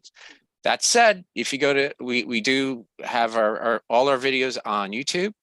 I've worked with Chanel already to make it easier to then do closed captioning in terms of the language of your choice. But that takes a few hours or maybe a day or so for it to be automated. But that's one way we can help. It's not live. I get that, but it's better than nothing. Can I just say, and that offers more language opportunities. Thank you. Councilmember Das, can you hold off for a moment? Chanel has her hand raised.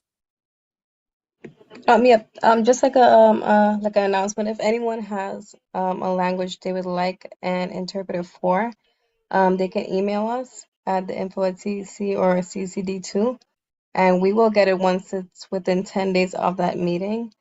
And like Ben said, some of the interpreters, they just come on and they're just there with their partner. No one is joining it. So. Thank you, Chanel. Thank you, Chanel. Just by the way, I think we should remember to say thank you to Chanel since she's doing the work. Absolutely. Councilmember Das, you've had your hand raised. Yeah, just two things on timing that I just want people to be aware of. There's been a lot of talk about the last meeting, that it wasn't given enough notice again, so we're clear and abundantly clear. We chose from a list of times that that Superintendent McGuire gave us. And in fact, again, please thank Ben and Len for changing Superintendent McGuire's mind to actually have an evening meeting instead of a 12:30 meeting, which is what he actually proposed. So all this conspiracy theory of why when we pick times, and we are limited. In this case, I'm not actually blaming Superintendent McGuire. We are limited by the times and the schedules that we have, and we do our best to accommodate as many people as we can in the time allotted as volunteer parent leaders. Furthermore, on that front, on the resolution, also this resolution waited to the last possible minute to allow Kelly McGuire one last chance to work with us as officers. I sent an email out over the week. I can't remember if it's over the weekend or Monday morning, after having brought it up in a DLT meeting, and we were giving him the greatest possibility to get back to us and work with us instead of posting the resolution. And he didn't respond to us in time, at which point we made a decision to post. So again, I don't think it's a pattern. I think I've done a grand total of 3 resolutions that have been in the 24-hour method, which is allowed by the bylaws and state law, and has not been the majority of the 50 resolutions or whatever Ben said that our council has passed, which have been done in a normal time frame and notice, again allowed by our bylaws. And again, many of those have been in response to last-minute decisions by the DOE. Councilmember Das, I don't mean to cut you off, but I just wanted to. That's fine. Ms. Hernandez, Councilmember Hernandez, do you have anything you wanted to add? Because it's your hands raised. Okay, if you could just try to make it fairly brief.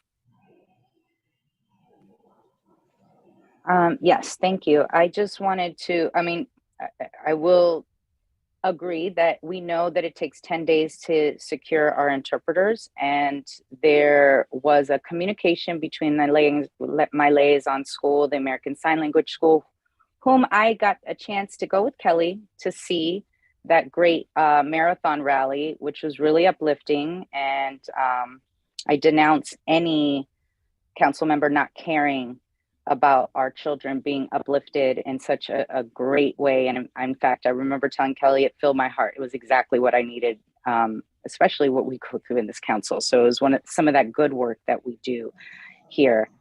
It was said to them that they would let you know when there was a topic coming on the agenda that they would like to come. However, this council doesn't release any information 10 days before a meeting. So how does this community then contact our AA to say, I would like to attend, and it's 3 days out, 5 days out, when it's too soon to get the interpreter? I've spoken to Kelly, I've spoken to DLT about this. It was advised to me as the council member and the liaison that we should be securing these interpreters. And if no one shows up, the interpreter does leave after a certain time.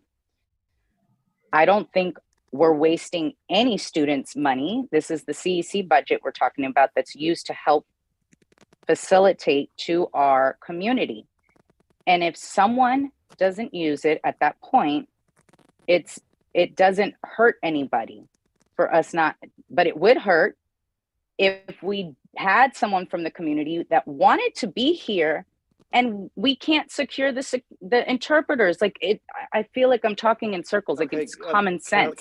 So Hernandez, if we can just agree that we will secure the interpreters for the ASL community, and if I find out that they're not coming, I will definitely let them know. And that was something that they said they would do. But it's very difficult for them to make that decision when they don't know what's happening at a meeting, because we don't get this. We do not disseminate this information to our community 10 days before our meetings. Okay. To follow up on Kushak saying that that meeting had to be had due to Kelly's, we didn't have to have it. We could have had it today. This was a regular scheduled calendar meeting where we had interpreters already secured, and that meeting could have taken place tonight. Okay, I'd like to thank both of you for your points, and your points are well made. I've got council members saying that that they're not going to be able to stay much longer. Any more new business? Len, just one. I just have to respond by one point. Sure, go ahead. Every calendar meeting is posted on our website with the date on the meeting schedule site. So it's not, and we unlike previous council term, we still have our calendar meetings, and so we haven't missed any of those. So it's not, that in itself is not a mystery. Yes, and I will also just follow up. The issue is not also whether the calendar meeting is posted, it's what resolutions are being brought up. That's an issue that you've raised, but that again is, look, we can change the bylaws. We talked about that. You want to give more time, but again, sometimes there's a perception we need to do things really quickly, whether you agree with what's being done quickly or not. So I'll leave it at that. Is there any more new business in terms of business that other people would like to mention? Okay, I'm going to make a suggestion here before I adjourn the meeting. We have a working business meeting. I would really like to rifle through this so we don't have to come back another time this month. I think we can do it really quick. Is everyone up for that? I see Ushma nodding yes. Okay, so I'm going to ask. I'm going to make a motion to adjourn this meeting. Can we agree on like a 3-minute bathroom break, and then come back and then just blow right through the working business meeting? Is that okay? Okay, motion to adjourn. Second. All right, thank you. See you here in 3 minutes. Everyone, please be back. Thank you.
Hey, is that 3 minutes?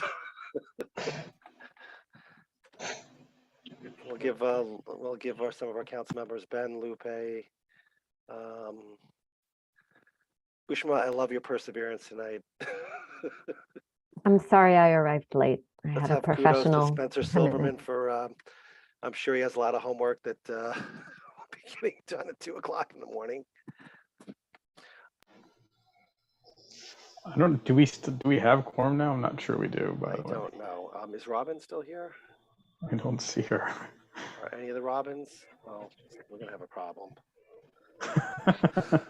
Let's see, Kush, Ushma, Len, Janie, Ben, Lupe, we've just got it. Perfect. Thank you. Plus Spencer, who should get extra bonus points for Spencer, staying. smile. Thank God that mute function's working properly. And Lily is also here. Okay, good. Oh, good. Okay. Give another minute. I don't want anyone to accuse me of starting without waiting for everyone to get back. I'm here. I just need to get a glass of water. Right back. Chanel, are you there? Yeah, I'll do the roll You to call. do a roll call. Also, I wanted to add that I didn't ask whether or not our student representative was here in the first at the first roll call. Can we just acknowledge that he was here? Yeah. Thank you.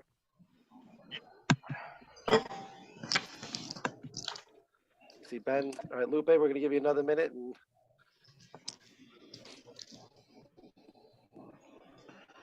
I've been here. Haven't perfect. left. Oh no, well let me know. I thought you weren't here. Okay. I'm going to call the working November 2022 CEC District 2 Working Business Meeting to order. Can I ask a roll call, please? Chanel, would you mind doing the honors? Yep. Robin Broshi.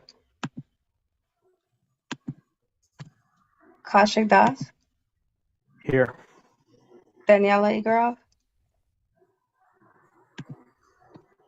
Oh my. Lupe No, Danielle Lupe had to Hernandez. go.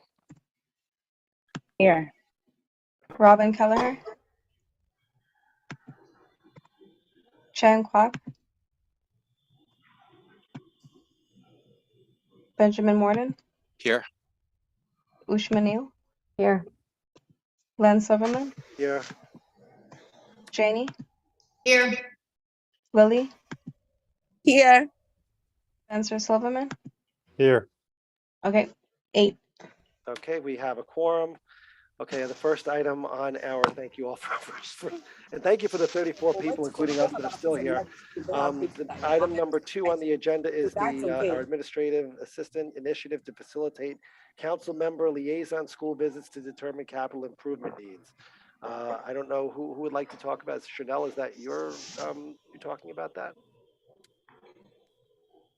I guess I can, yeah. I don't know well, Ben, did she put it on the agenda? No, I put it on the agenda, but she's been working hard setting up meetings for council members. Chanel, if you can give us the 10-second version of this initiative, it would be appreciated. Yep, it's just reaching out to the principals. If anyone has connection with the principal already and would like me to schedule the meeting, I'm okay with that. Other than that, I'll keep reaching out to them. Then I'll reach out to the council members to see what time is best for them and the date, and we'll go from there. Not to make more work for you, is it possible to keep a flow chart or some sort of record so we can kind of? Yes, Ben and I are working on that right now. By maybe tomorrow, I will send it out. Okay, thank you very much. Item number 3 is liaison school updates. Does anyone wish to give a update? Okay, item number 4 is the update on student council member selection. We do have a student council member. It is Spencer Silverman, and yes, in case everyone is curious, he is my middle child.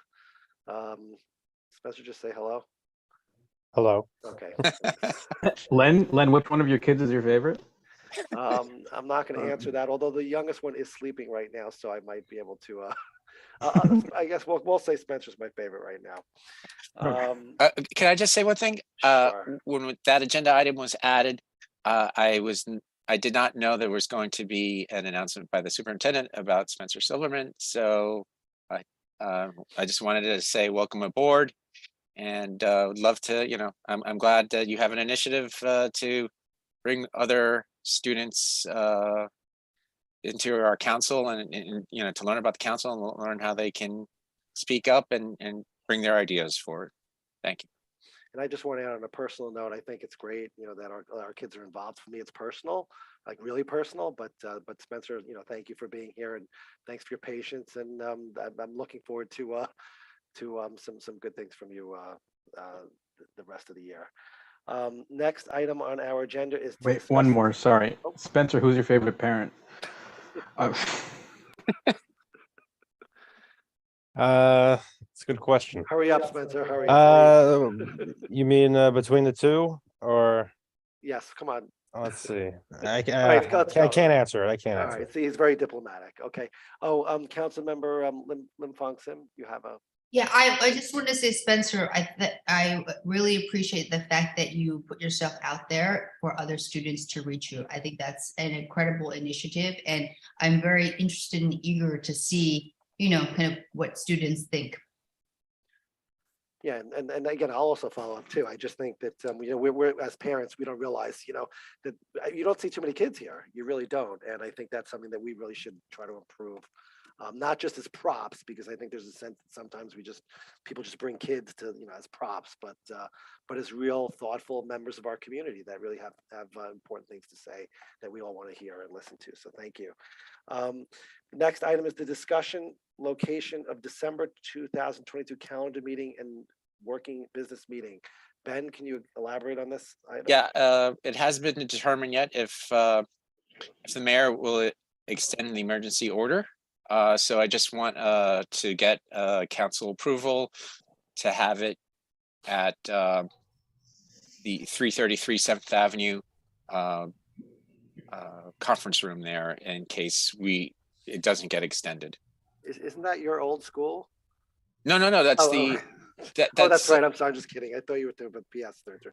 Perfect. Yes. No, 333 7th Avenue. But is that 333 7th Avenue, from what I remember, is very small, isn't it? Is it big enough? Yeah, it holds 100 people, but I'm not Okay. sure how many people are going to come out. You know. Okay, thank you. So I guess that's our plan. Can I we just add get to a that? motion to approve that, or Oh, so we're actually approving it right now? But just in case we don't have Councilmember Das, do you want to say something? I just want to say one thing. If it's any, I don't know if PEP knows anything, but I noticed the next PEP meeting is actually live end of this month. So I don't know if that means anything or not, but it's happened a few times where they've planned that. I would just like us to agree, though, if in addition to the location of the meeting, that we will agree to a time limit. I know if we were in a school, it would be 10 o'clock. I do not think it's fair for members of the public to go past 10 o'clock, including council members.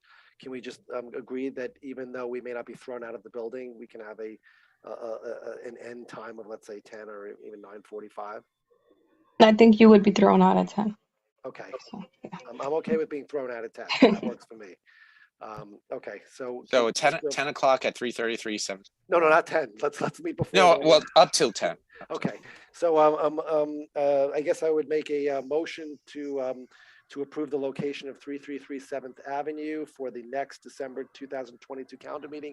Let's do it. Provided that the open meetings law exceptions have not been extended, and with a 10 o'clock end time, absolute 10 o'clock end time. All in, do we need a roll call vote? All in favor? you're the parliamentarian. I say no, but We don't need roll call. No. Any opposed?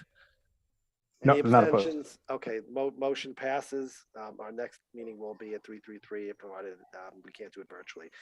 Item number 6, new request for council correspondence and or public notices discussion. Anyone want to speak on this? Ben, did you? I was going I'm to bring sorry. up something Quickly- under quickly. new business. Okay. Okay, FSF, that's then under we'll- new business? Yeah. Okay, then we'll do that later. Item number 7, we'll move on to the next item, resolutions and or letters in development. Anyone working on anything? Anyone want to admit working on anything? Okay, all right. I think I'll wait till the last minute. Thank you very much. All right, we expect to hear it before, about 24 hours before the December 2022 meeting. Okay, do we actually have a date for that, correct? Yeah. Okay. Okay. If you give me a second, I can pull it up. It's okay, it's posted on the website. I have it. It's December 13th. Okay. Item number 8. So we're going to move on unless last call for resolutions and/or letters in development. Okay. Item number 8, suggestions on future council meetings, program presentations, discussions. We have 2 presentations for next month. I'm gonna lock that in. It's there's a food presentation. I think there's been some changes and they want to come back since their last meeting. But the big presentation that I'm hoping we have a strong attendance for is for the fair student funding, and because we have to find out how this is going to impact our district, and I'm fearing that it's going to be a dramatic impact. Okay. Well, one very quick question: the presentations, are there time? Have they given you any indication of how long they're going to be? No, but we can. I can find out. Yeah. Okay, because I might want to suggest just a single public speaking session for next meeting as well, if we can do that. If it's not too controversial, we can discuss that later.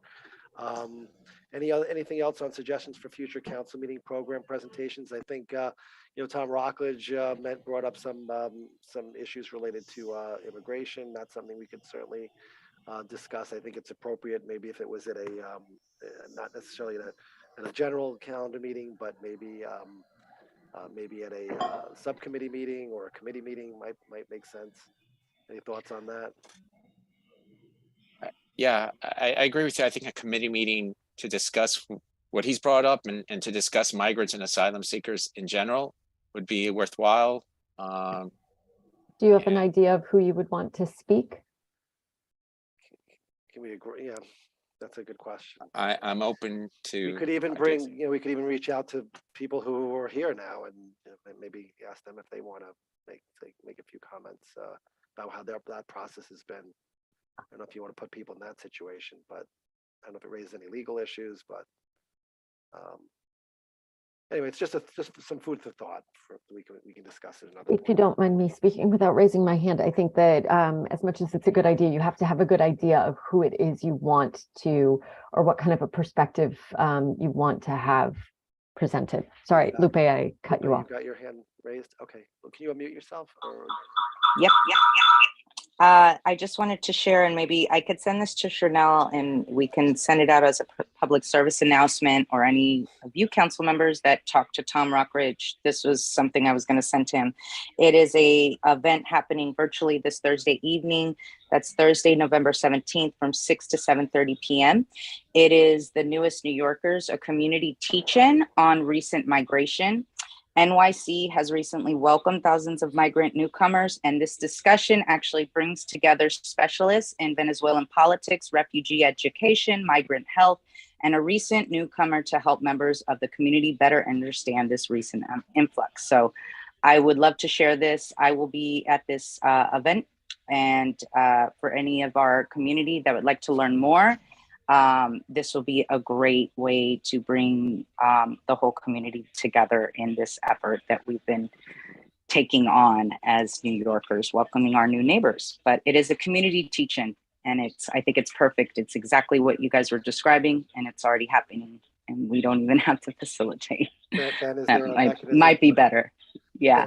Ben, is there a mechanism for that information to be posted somewhere? A PSA, right? Yeah, Chanel does that, and she could send that out or put it on Twitter or both. That's okay. I have no problem with it. Super interested to hear about it, Lupe. It's just the same night as high school parent-teacher conferences. So I know, I saw that. So Chanel, if you can, if Lupe, if you can just work with Chanel, if you want to get her the information as quickly as possible, I guess she can. Yep. Once you send it, I'll send it out. Just note, for every PSA that we do, not to discourage PSAs, I think we should do many, but with everyone, we put a disclaimer because we don't vote on these PSAs generally. So we do put a disclaimer.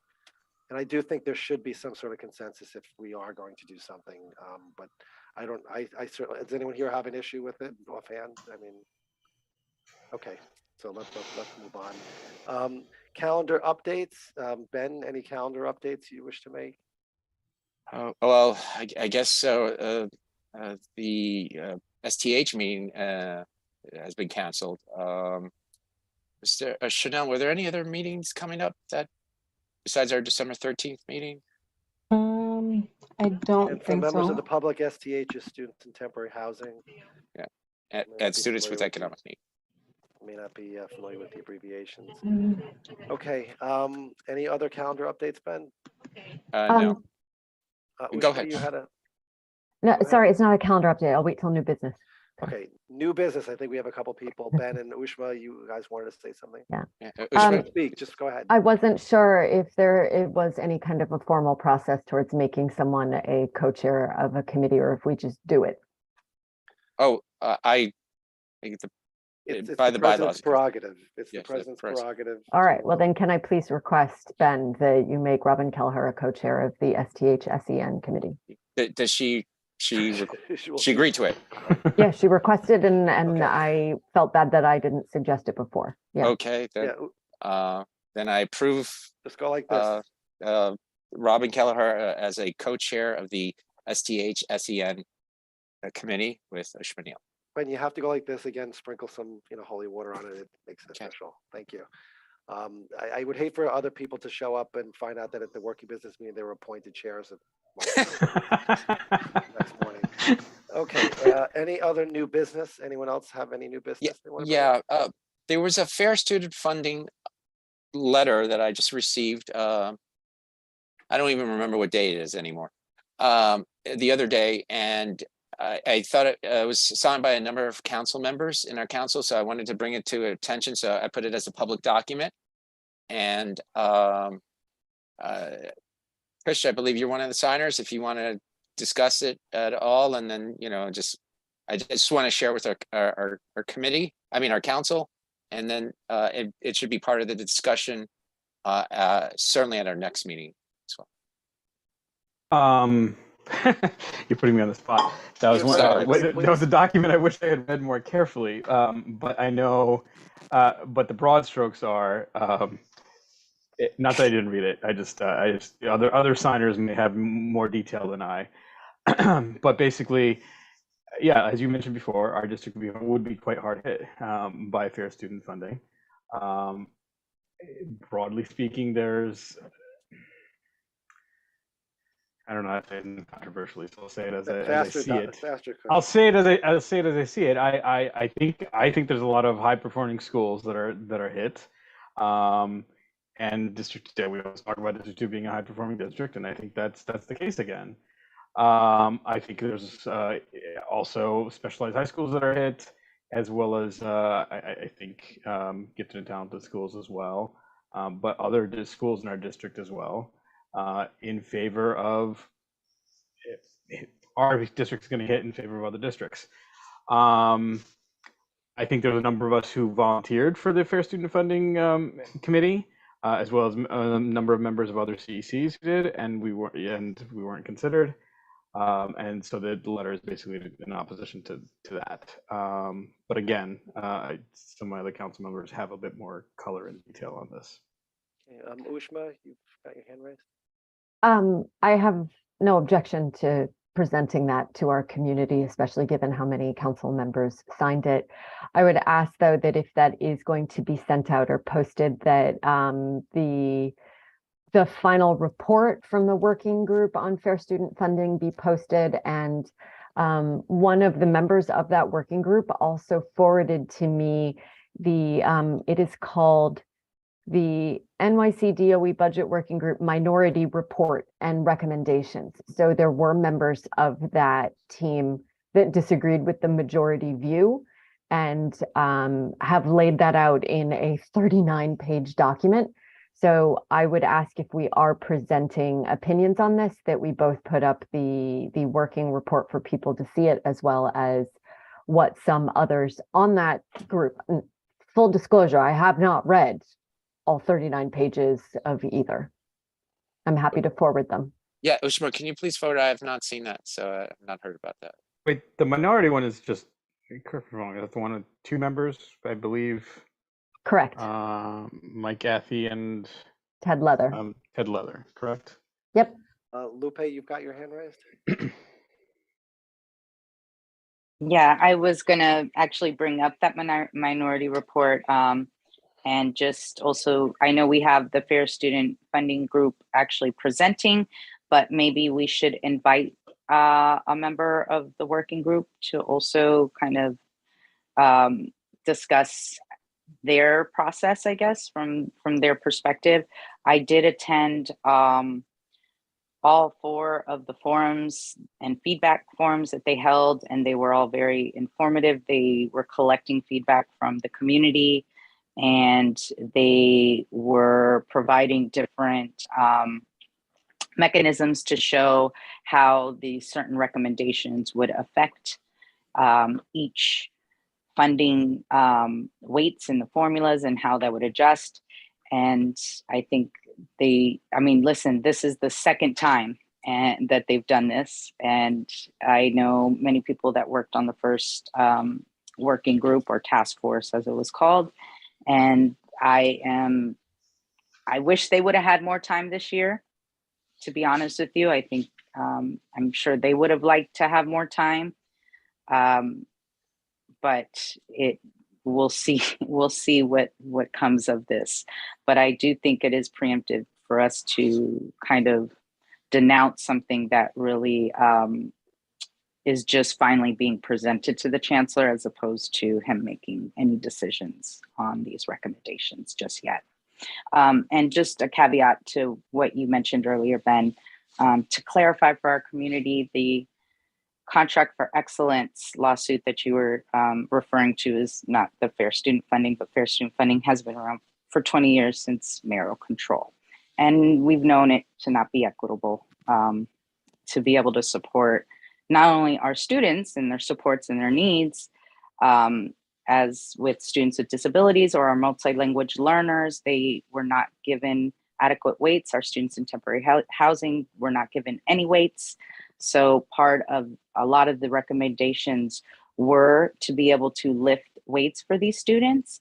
And we should be funding our schools as well on a base foundation. So they did discuss that. And yes, money has to be kind of moved from somewhere. And the removal of weights for specialized high schools was one of the possibilities. And as far as the recommendations that they would get to be able to move the funds from one place to another.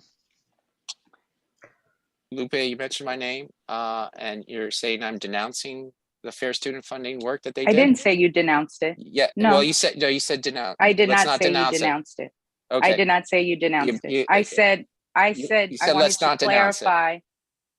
I said I want to clarify well, that the it's my contract time for to speak. I didn't excellence that interrupt you were you. speaking about I didn't was interrupt you. not the I did Fair not Student interrupt you. Funding. I did not interrupt you.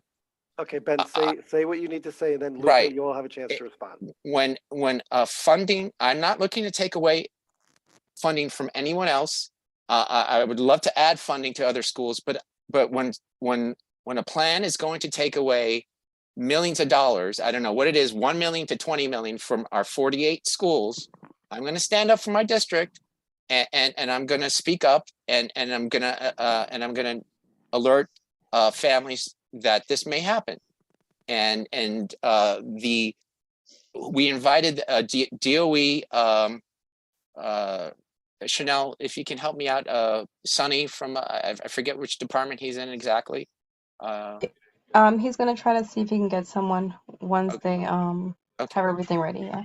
Okay, but I'm going to invite him to explain to us what the impact is going to be to our district. Hopefully they can tell us. We don't know what the plan is exactly, because the chancellor could change it. There could be other iterations. I don't know, but I'm going to alert families that there's risk here, and so I'm not denouncing. I'm alerting our district, our families, and I feel that's a fiduciary duty as a council member to our district and to our parents to be aware of this, because the money does mean something. The after school programs mean something. The having supports at these schools do mean something. So I'm not going to dismiss it.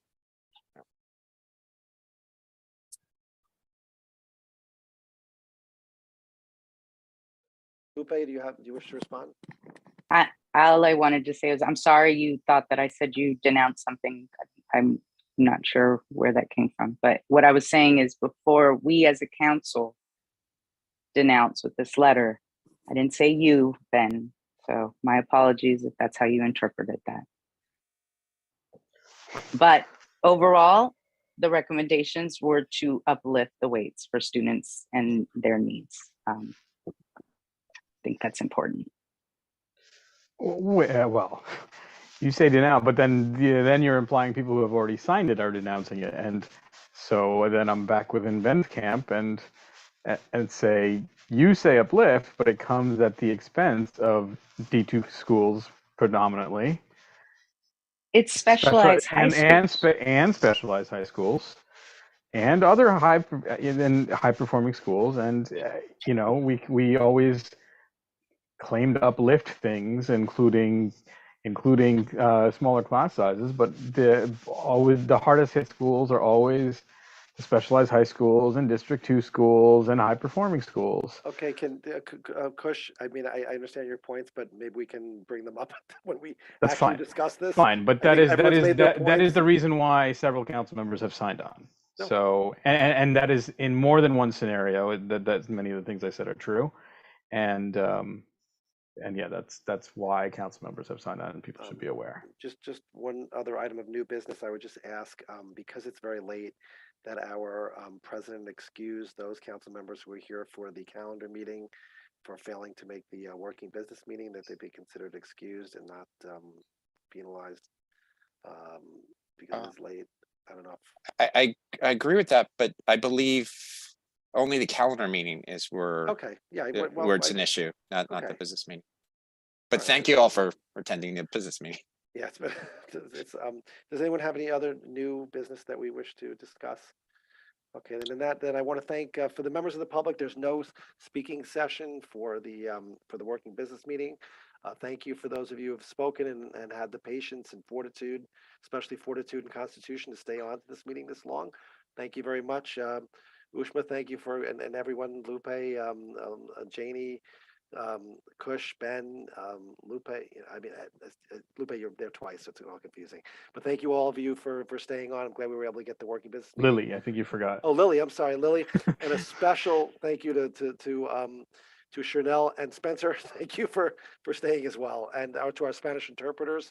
You guys were amazing tonight, and I know we had Mandarin interpreters here earlier. Thank you, everyone, and I'm gonna move to adjourn this meeting. Motion to adjourn. All in favor? Yes. Thank you. Thank you, everyone. Have a great night.